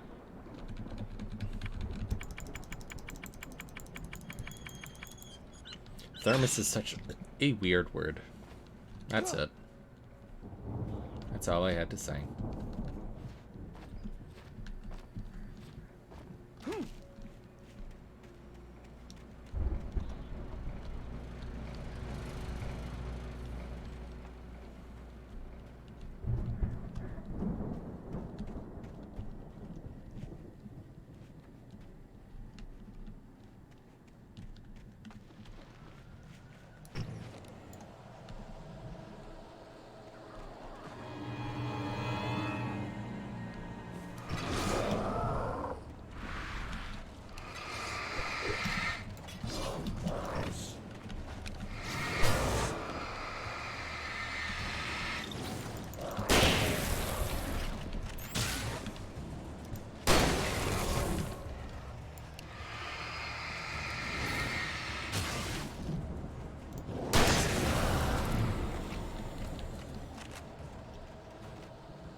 I literally just finished that last encounter.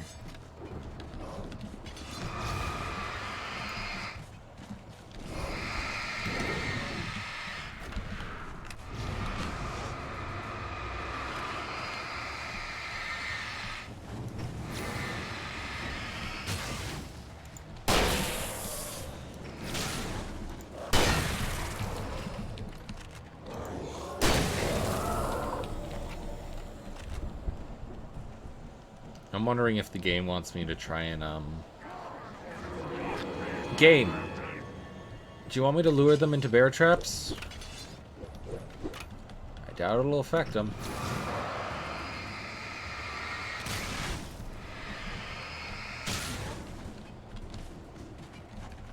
Yeah.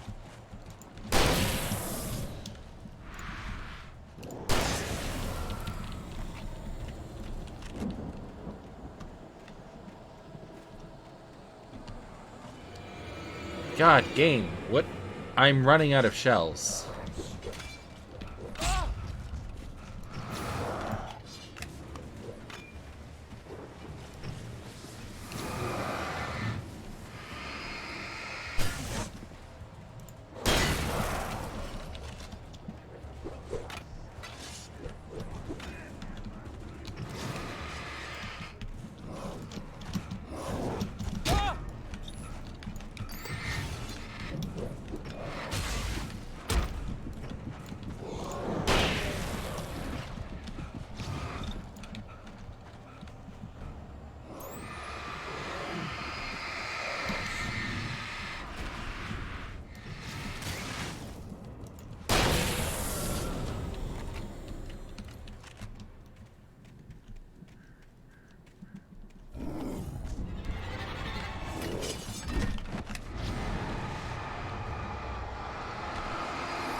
Yeah, fuck that. I could see the car, but there was no sight of the driver.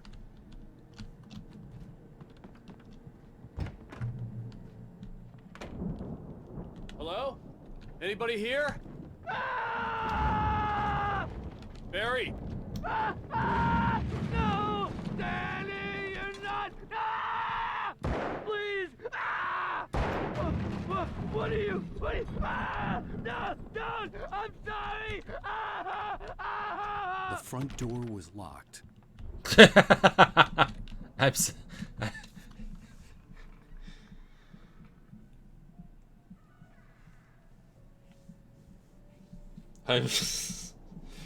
sorry, but just like, oh god, no, no. The front door was locked.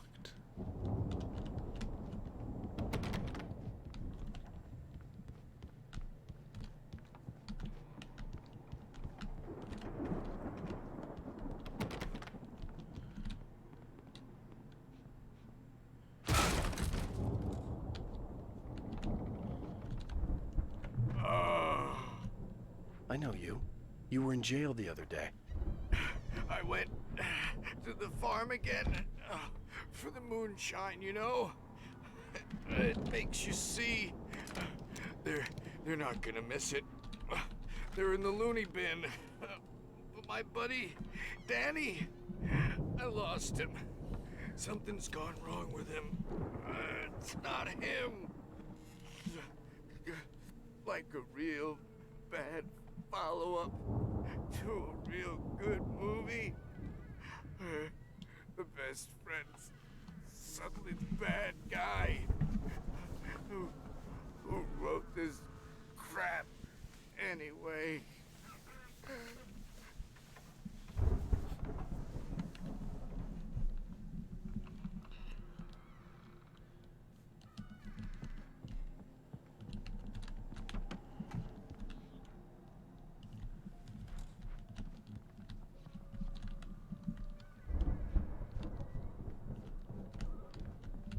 Whatever got him must have left through that window.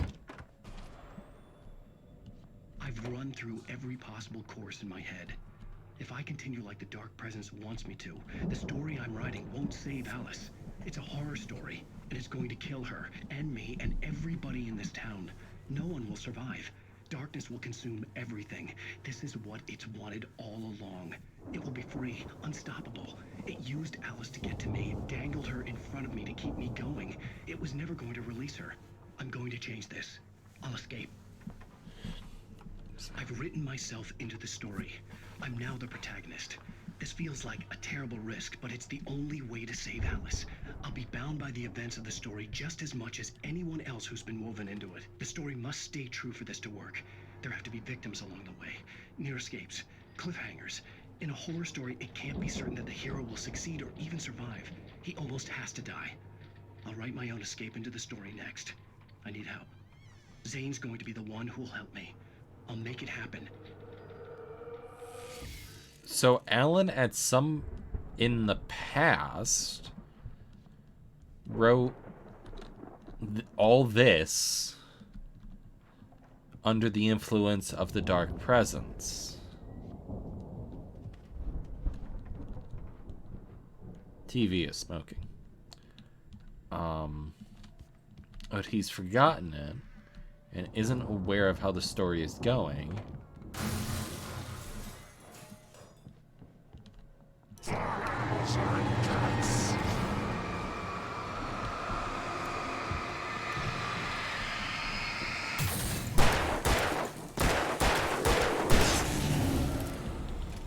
Let me guess. Danny, huh?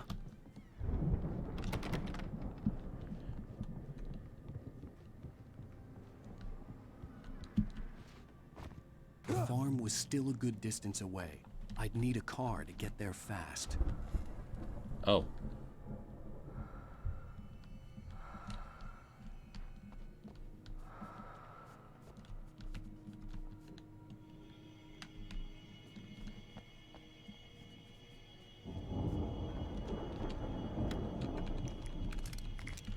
Oh, flare gun and a flashbang? Game, you spoiling me.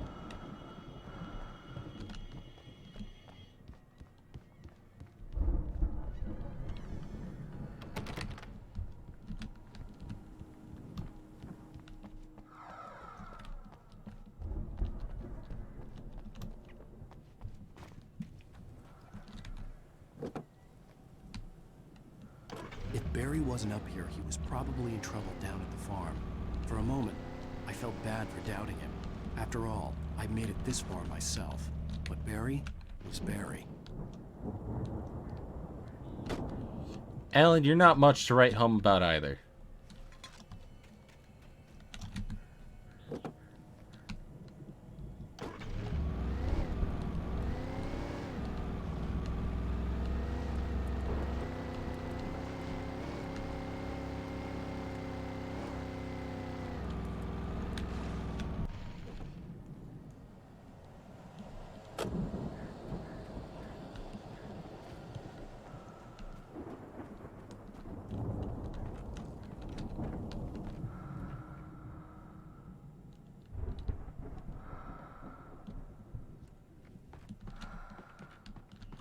Someone's breathing.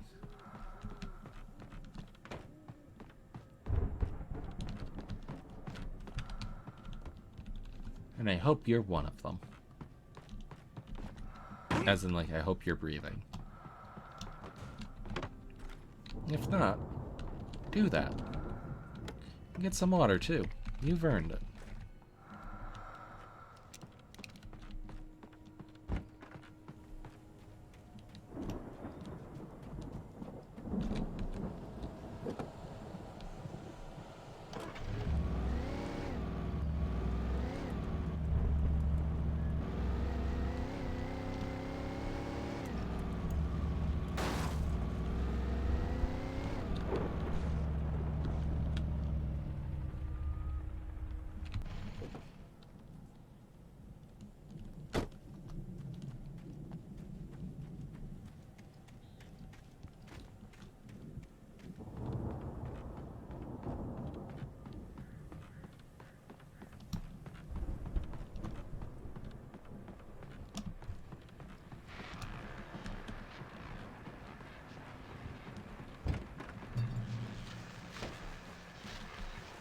Well, as I'm sure everyone's noticed, that storm we all felt coming is finally here.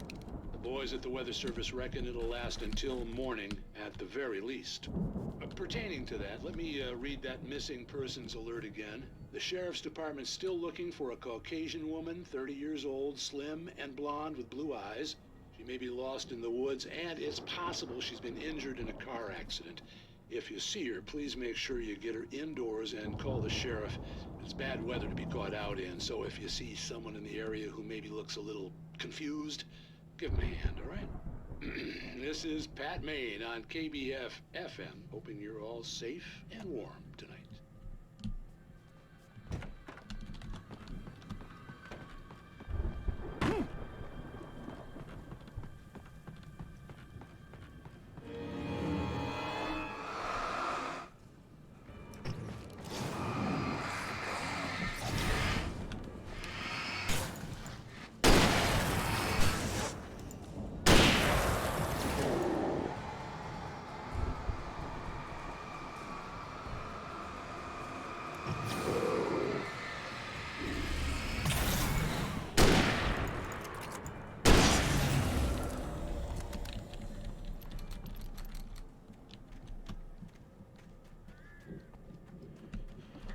I don't think it makes much of a difference, but I'm going to take this car because it looks better.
I'm on foot from here.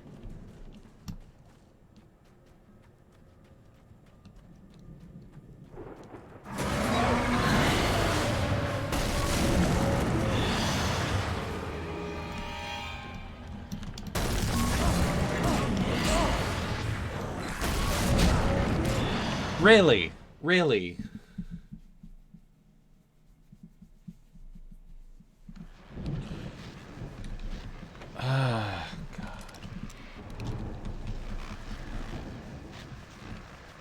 Well, as I'm sure everyone's noticed, that storm we all felt coming is finally here. The boys at the Weather Service reckon it'll last.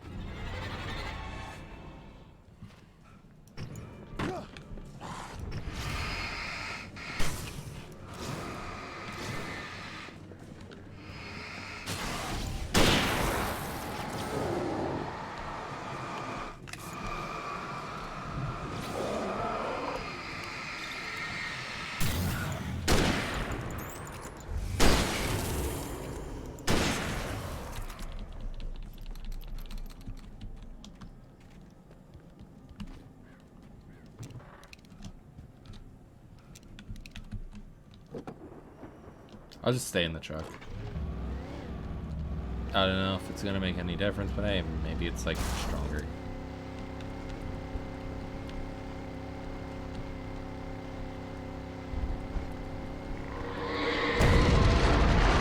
I thought I saw a face in that one.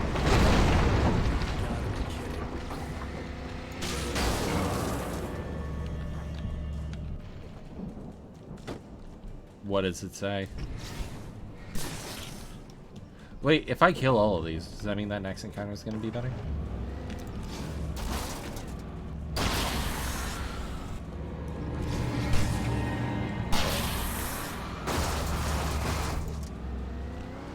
I'm assuming it's just going to say, Alan picked up a page.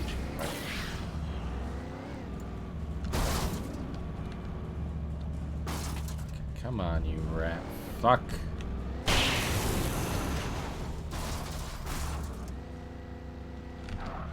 Okay, maybe that one was my fault.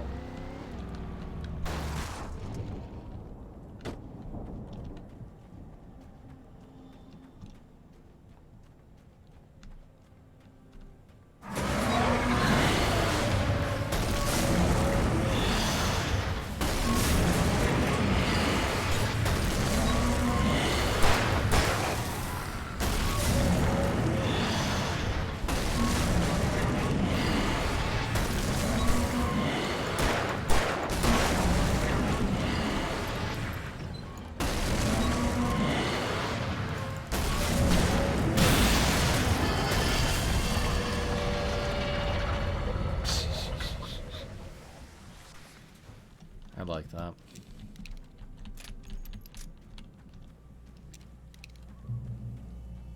That's reloaded. So this is where Tor and Odin had their stage set up and everything. I assume that's the stage right there.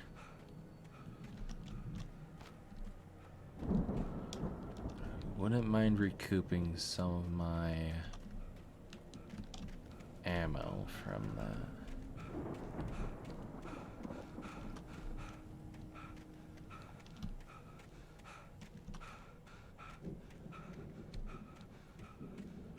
This is just an outhouse.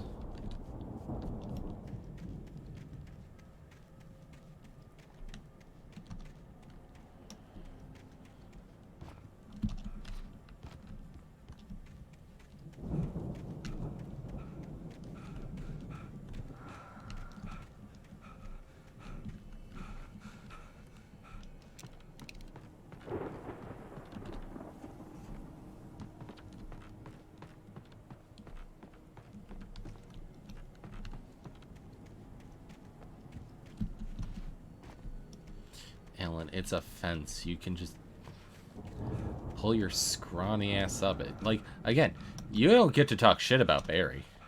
What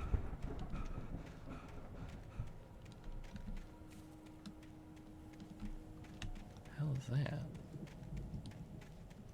Oh, it's a windsock. No, it's a firework. Windsock.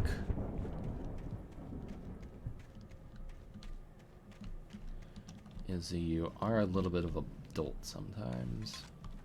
I'd known the brothers used to be some kind of rock stars, but it hadn't really sunk in until I saw the stage.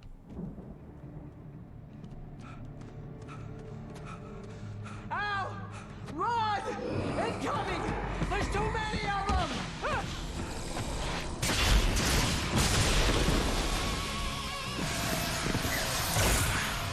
God damn.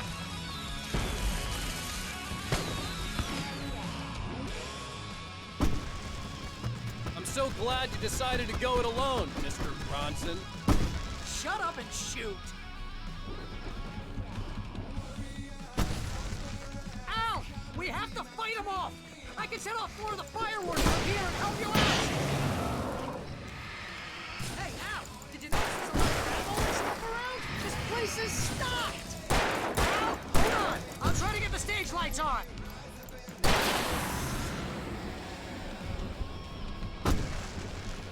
What the fuck is this section?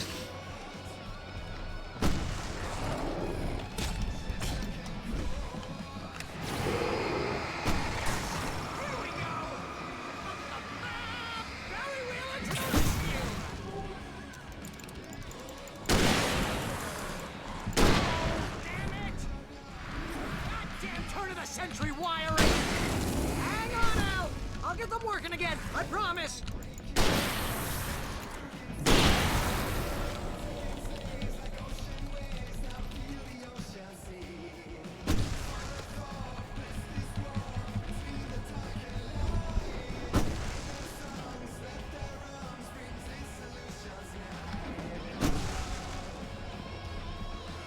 Heavy duty lantern. I want my space here.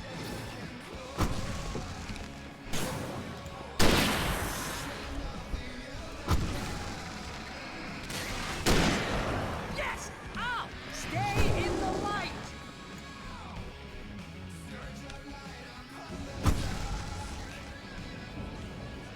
No, no, no! Why do you keep doing this to me? Do it for Barry, please, please, please!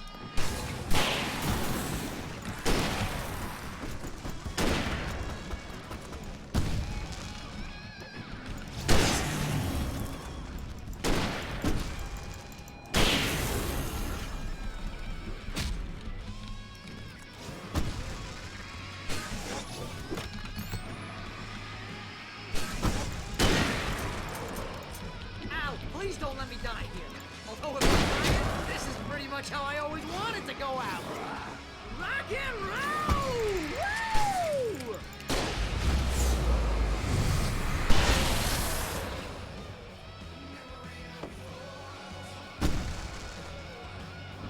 This is fucking cool.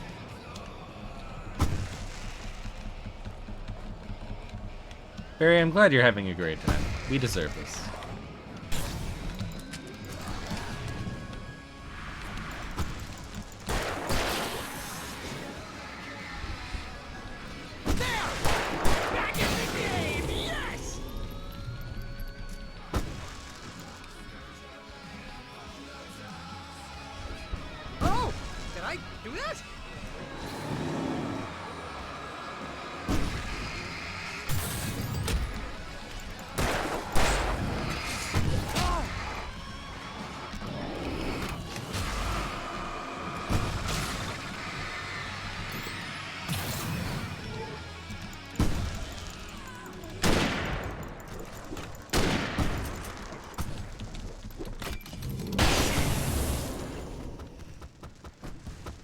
Barry, you came in just in time.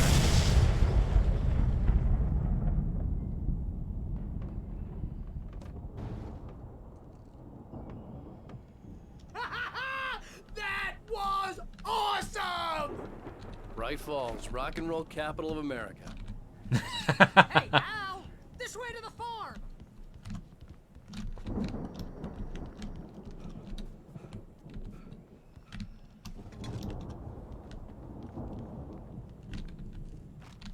I'll have to look up later, but I swear to God, that's the same voice actor as Typhon DeLeon from Borderlands 3.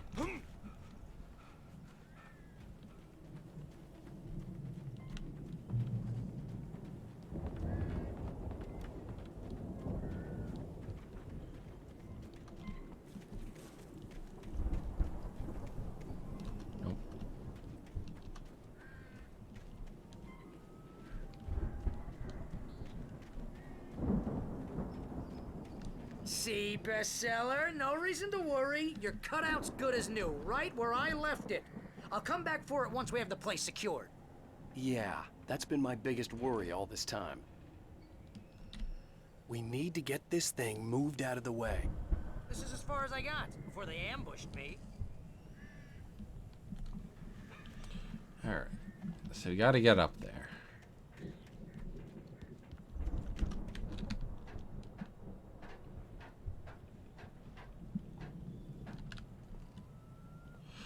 I probably won't keep this light for long, but damn, it does feel good to have. Hey, I think Alan Wake here has something to say. What's that, Al? Ooh, I'm Alan Wake. I'm always right about everything. And if I don't get my way, I'll sulk all day long. I'm always intense and moody. It makes me very attractive and mysterious. Right now, I'm just standing here because I need my best friend Barry to carry me. But that's okay. I can just take him for granted. I think I see what you did there. Yeah, it was pretty good. You want me to do my imitation of Barry Wheeler? No? Thought so. Oh, those are my knees.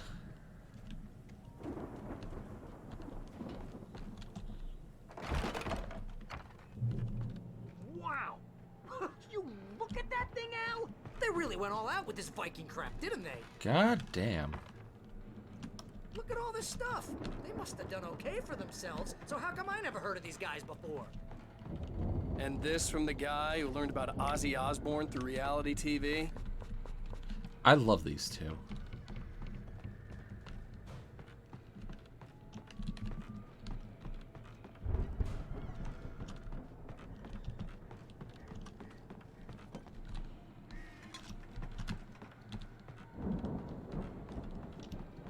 Collecting all the thermoses gives you a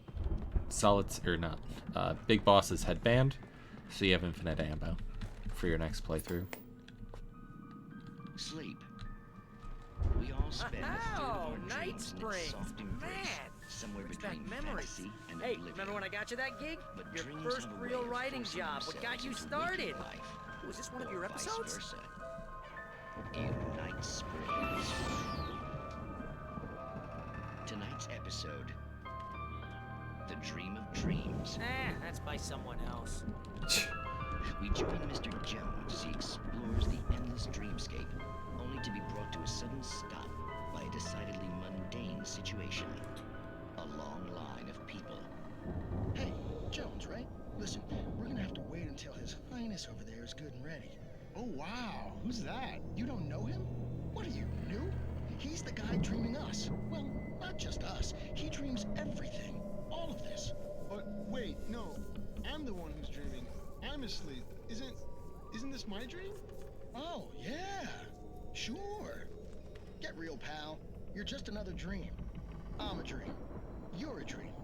The weirdo in the diving suit is a dream. And the girl made of smiles and sunshine is definitely a dream. But I'm pretty sure I'm dreaming this. Well, maybe you're a really confused dream. What am I, a shrink? All I know is I'm going with the smart guys. And they say that's the guy doing the dreaming. Right there.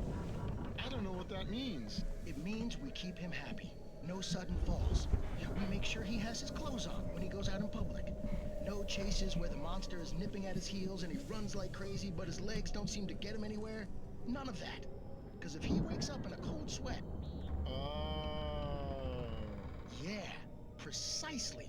So we wait till he wants to move on. Keep things nice and calm. Hey, something's happening here. Yeah?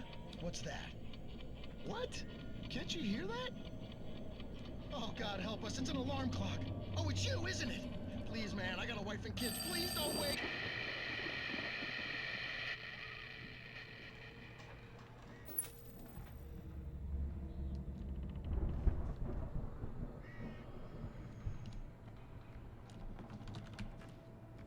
No ending flash?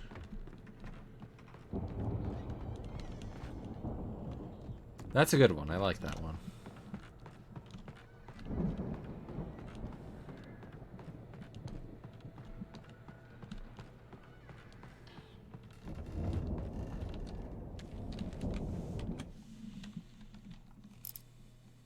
It's 1976. Madness reigns at the Anderson farm. Contrary to all logic, the headiest ingredient of their moonshine is unfiltered water from Cauldron Lake. The Andersons feel like gods. Odin can't stop laughing. He contemplates cutting his eye out. Tor runs across the field, naked, shrieking, hammer in his hand, trying to catch lightning. Their songs have power. Something ancient is stirring in the depths, coming back.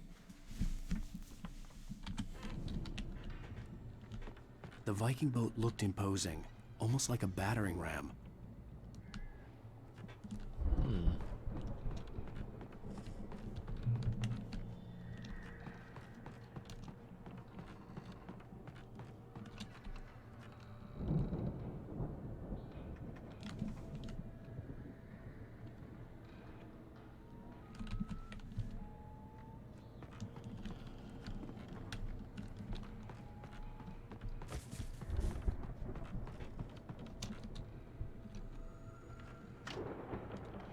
Well, I'm pretty sure it's because the guy, like, woke up.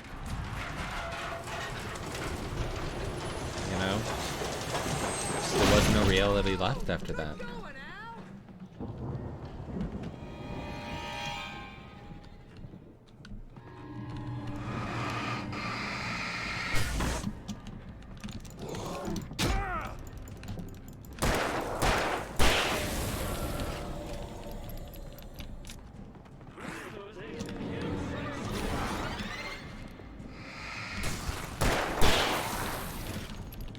Alright, so those little skirmishers take 2 shots.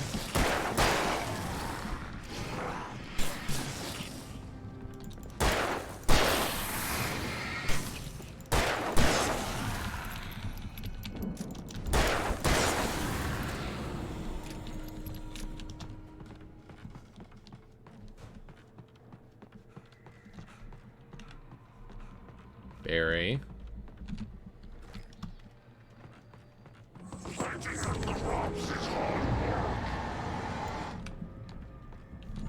Check.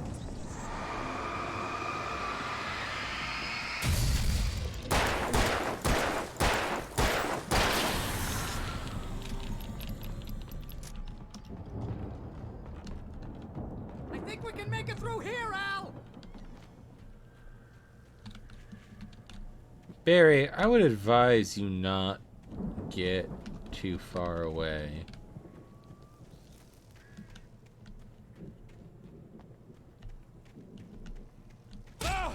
Okay, that does hurt. Okay, I was a little curious.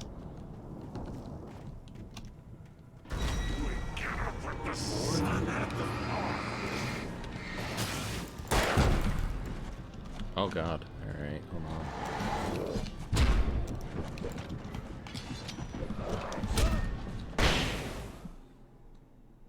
Well.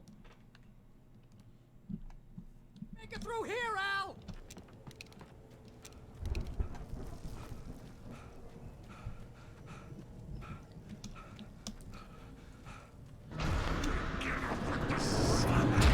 Ow! How is that fair?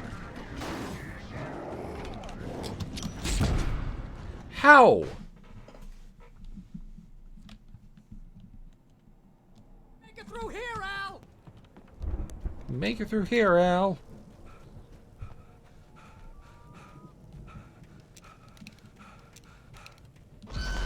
Get up with the sun at the farm. More of you?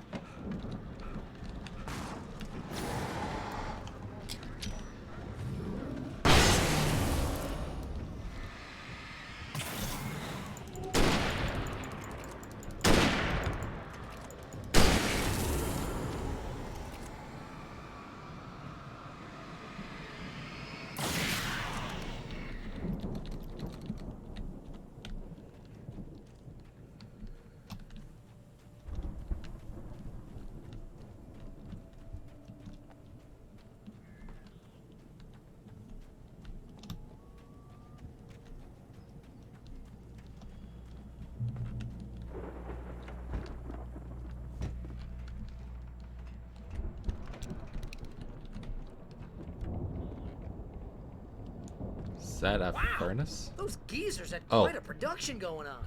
Ooh, you know what, Al? If we make it through this alive, I'm gonna start representing them. Yep, sell this stuff online, maybe get a reality show going, release a new single. Good luck with that, pal. Hey, you find us a way out of here, okay? I'm gonna take a closer look at this stuff.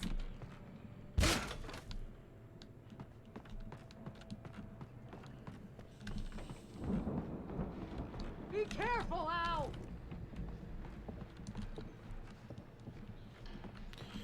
No, I was thinking now I decide to be reckless, you know?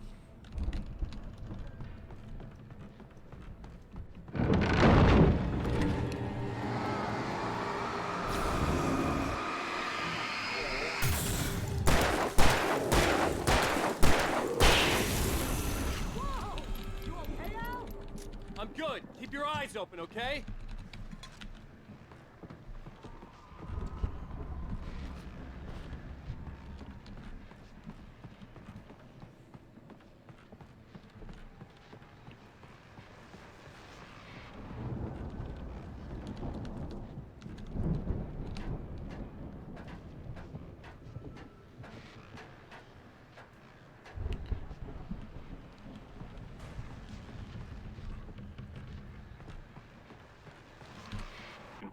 As you regular listeners know, I tend to work through the night, but I'm not the only one.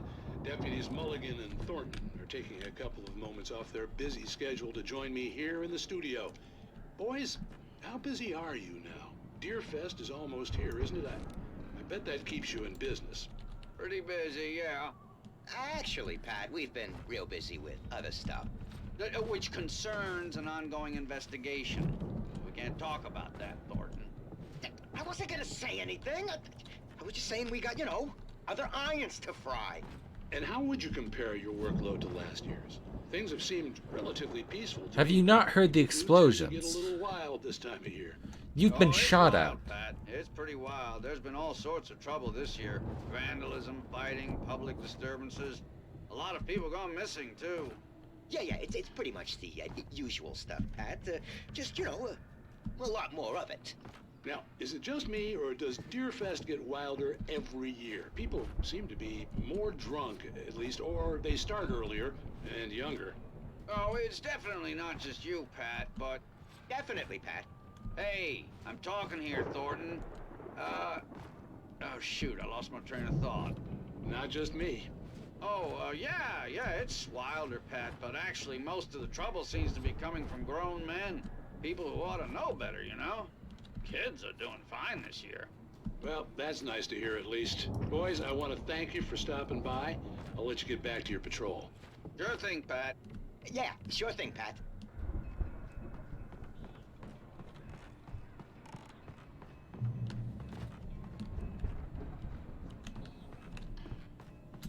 Don't need lithium batteries.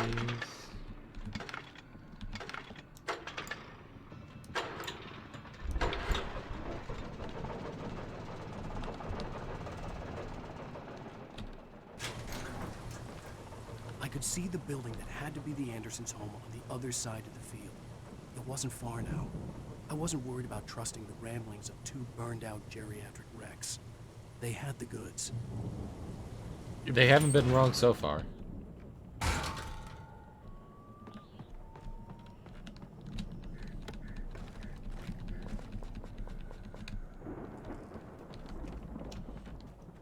Do you know if it was stuff commissioned for this, or...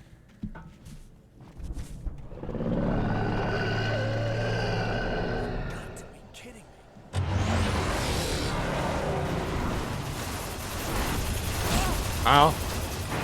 I wasn't expecting to take such a hard turn.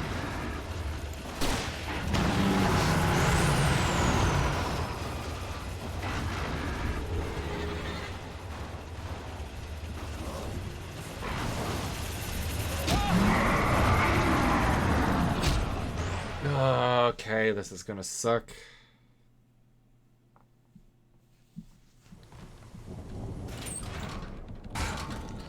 I mean, no, it's not gonna suck. It's just like, damn.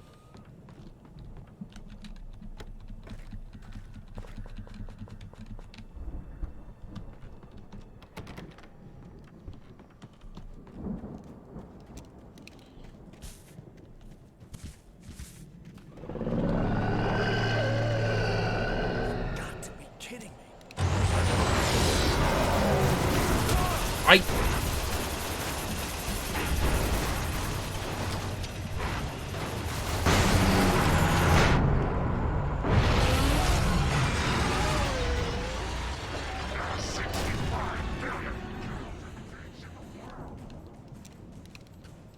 And there you are. Our fun cow facts of the day.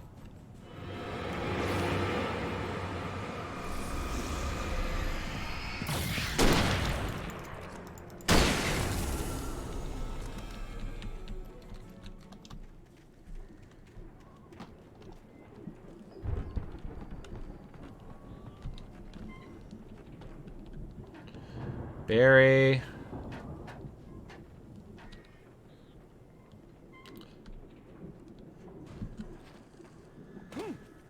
Cows? I mean, I'm always down for more cow tent. Al? Is that you I out had to there, find buddy? a key to get Barry out. Yeah, it's me. Hang on. I'll try to find a key to get the door open. Yeah, I know. Well, I know what you meant. I'm taking the piss a little. Taking a little. What's the holdup? Come on, this place is all dusty. You know I got my allergies.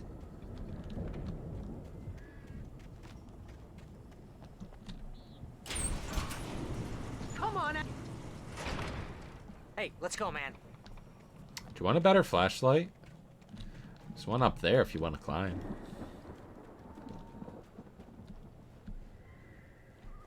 I think we're gonna have to work together to open this gate, Al. Looks pretty heavy. Ah!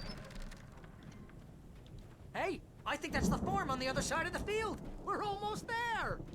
This farm is a crazy place for crazy people. We should feel right at home then. Valhalla Farm.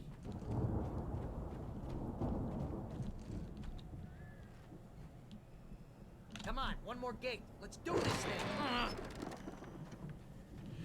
This is a lovely little home.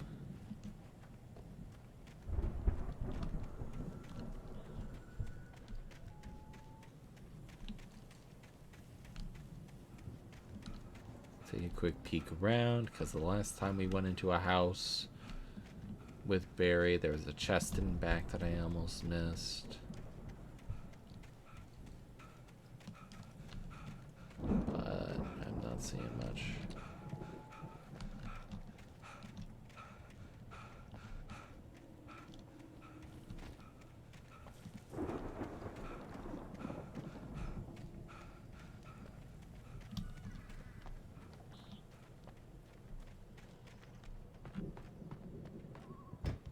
lights are out. I guess we better check the fuse box. The power downstairs was out, but I was sure I could fix that at the fuse box. Alright, fuse box, probably on this floor.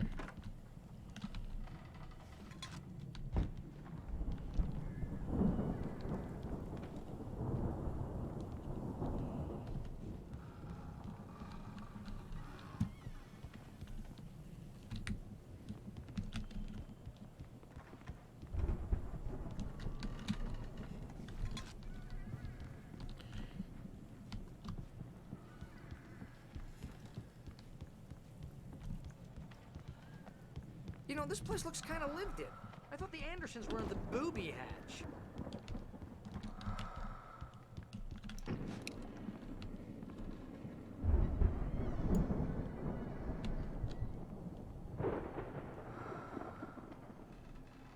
Old gods know the truth.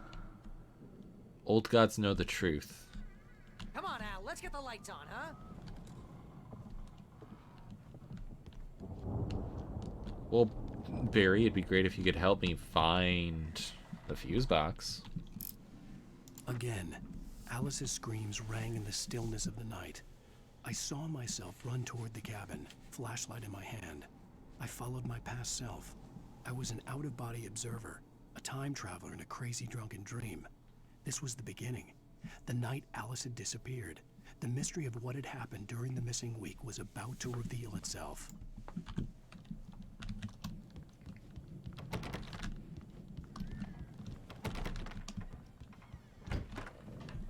Let's see.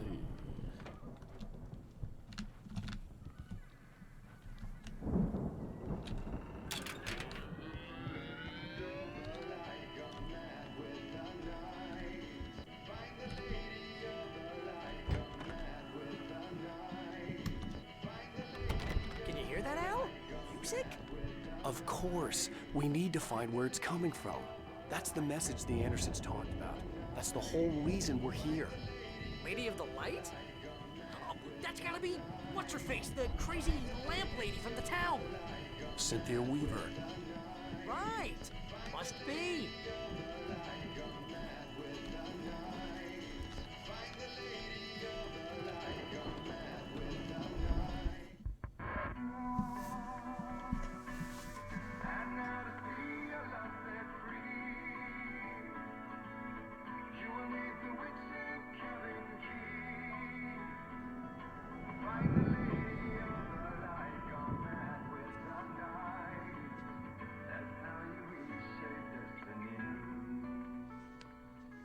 Okay. We need to find Cynthia Weaver. We'll stay here for the night and head back to town as soon as it gets light. Hey, Al. Lots of hours before dawn. Might as well get some rest. And by rest, I mean drunk. Come on, Barry, this is... Yeah, what the hell? Alan. I'm sorry about that.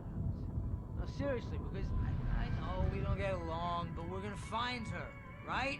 And even though you're a crazy bastard, I'm gonna stick by you, no matter what, ever, Al. Sure, like a brother. I'm a writer, goddammit. Correct. If I just wanted to, I could write 10 books a year. And they'd be the best books that year. No, you couldn't. That's right, I couldn't. But I could, because I'm a writer. What? What do they put in this stuff? I feel The like my secret brain's ingredient is coming the out of my fucking nose. cauldron water. I'm gonna get the recipe off those coots and be a booze millionaire. I just miss her, Barry. I just want her here with me. I know, Al. I know. It's gonna be okay. We're gonna make it okay.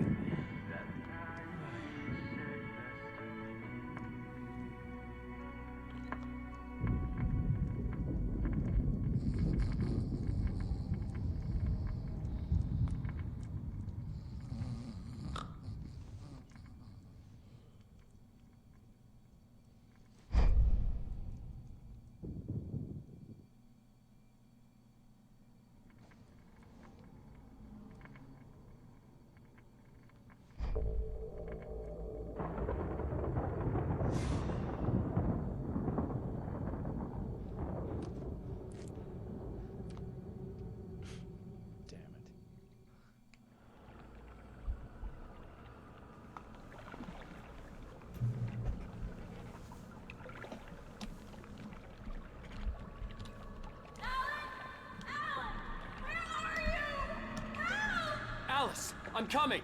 It's all right! I'm coming! It was a crazy, drunken dream, and yet it was more than that. It was the truth, a suppressed memory unearthed by the Andersons' moonshine. I was there, an out-of-body observer. This was the night Alice and I had arrived at Bright Falls, the night Alice had disappeared. I had a chance to find out what had happened. I remembered being surprised to see the cabin dark. Alice would have never turned the lights off. Alice? Alice!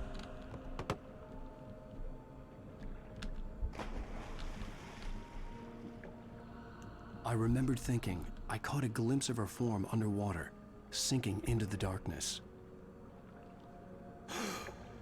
Diving after her was the last vague memory I had of that night. After that, the next thing I could remember was waking up behind the wheel of the crash car. Oh, finding the first manuscript pages of was the was written during that week.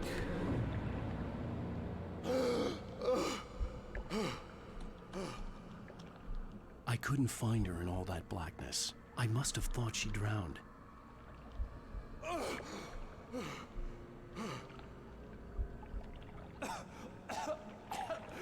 Alice! Jagger had Alice, and so she had me. Alice!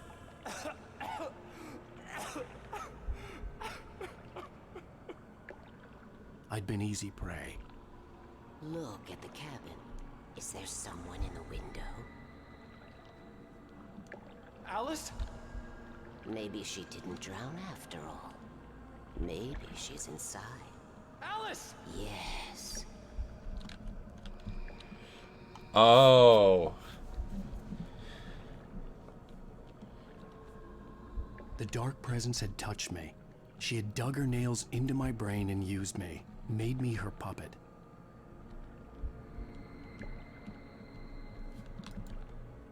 She must be here somewhere. Maybe upstairs in the study. Alice! Yes, that's where she is.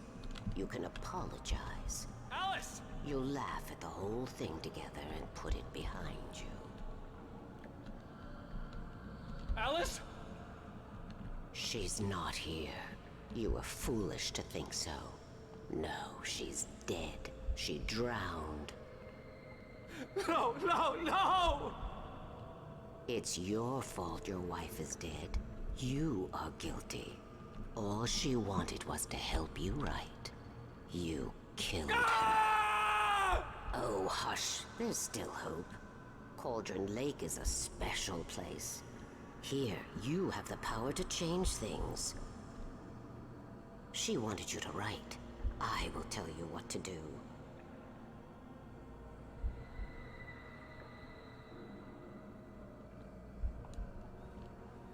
You can write her back. The story will come true, and all will be well again. She had Alice, and the manuscript was the ransom for her.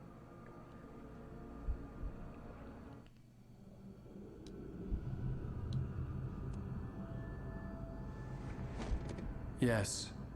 All right. I'll fix it. I'll bring her back.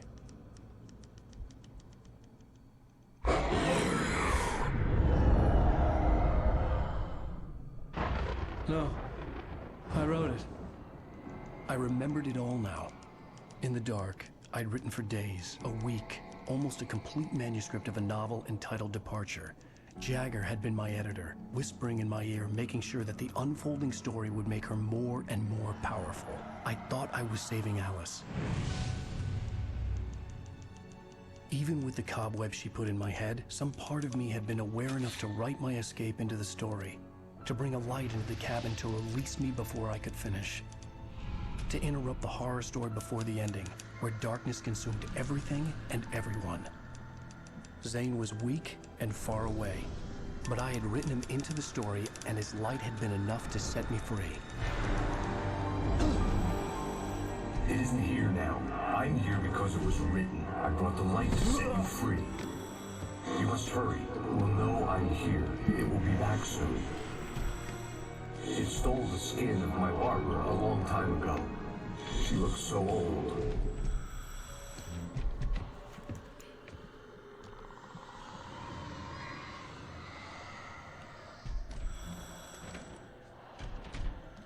I had woken up, confused and groggy, my mind consumed by darkness and fear. All I could do was to escape.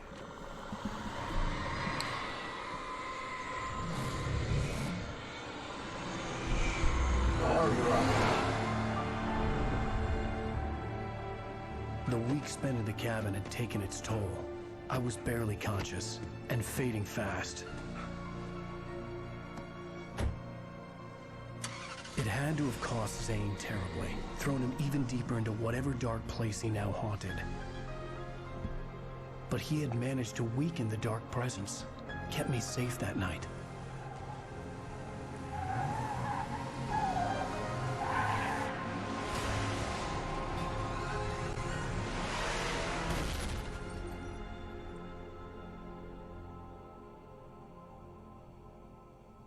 I wrote it.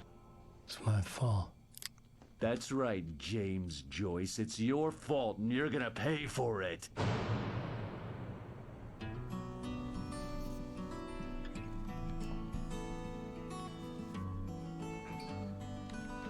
I think that's a good place for us to stop. There's an altar with mystery of Tom the poet.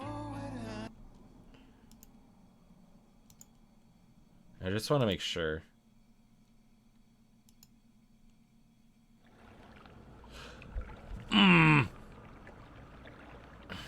Okay.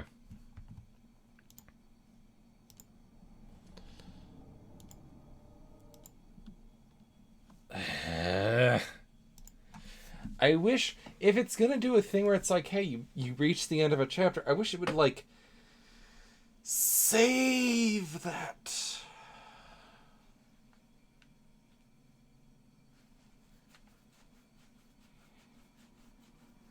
But I'm enjoying it.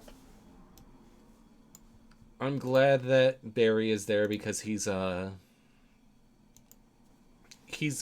good way to, like, bring some levity and help bounce things off and help Al figure things out.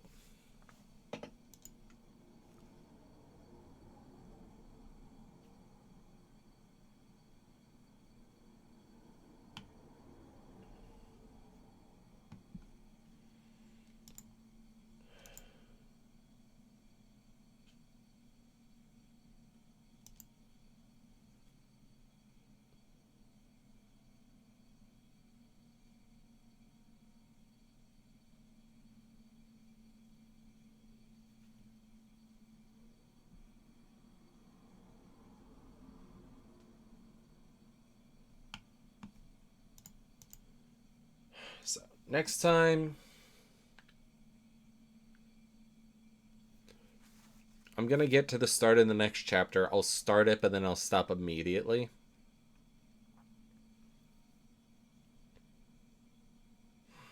I don't know. That really just takes the piss. I wish it would save at that point. But what can I do? I'm probably going to do the end. Any idea how many more streams like this will take? Since I've been doing like 2 chapters per.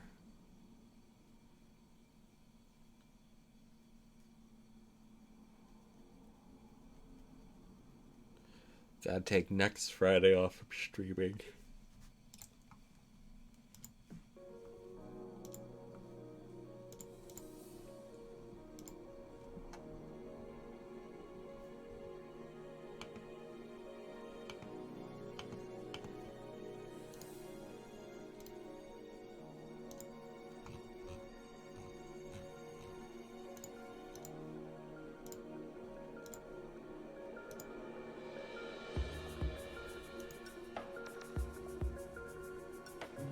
Alright.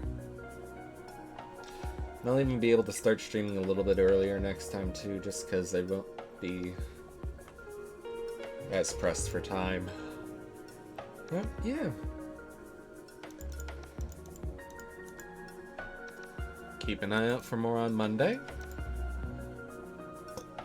And for now, we're wrapping up.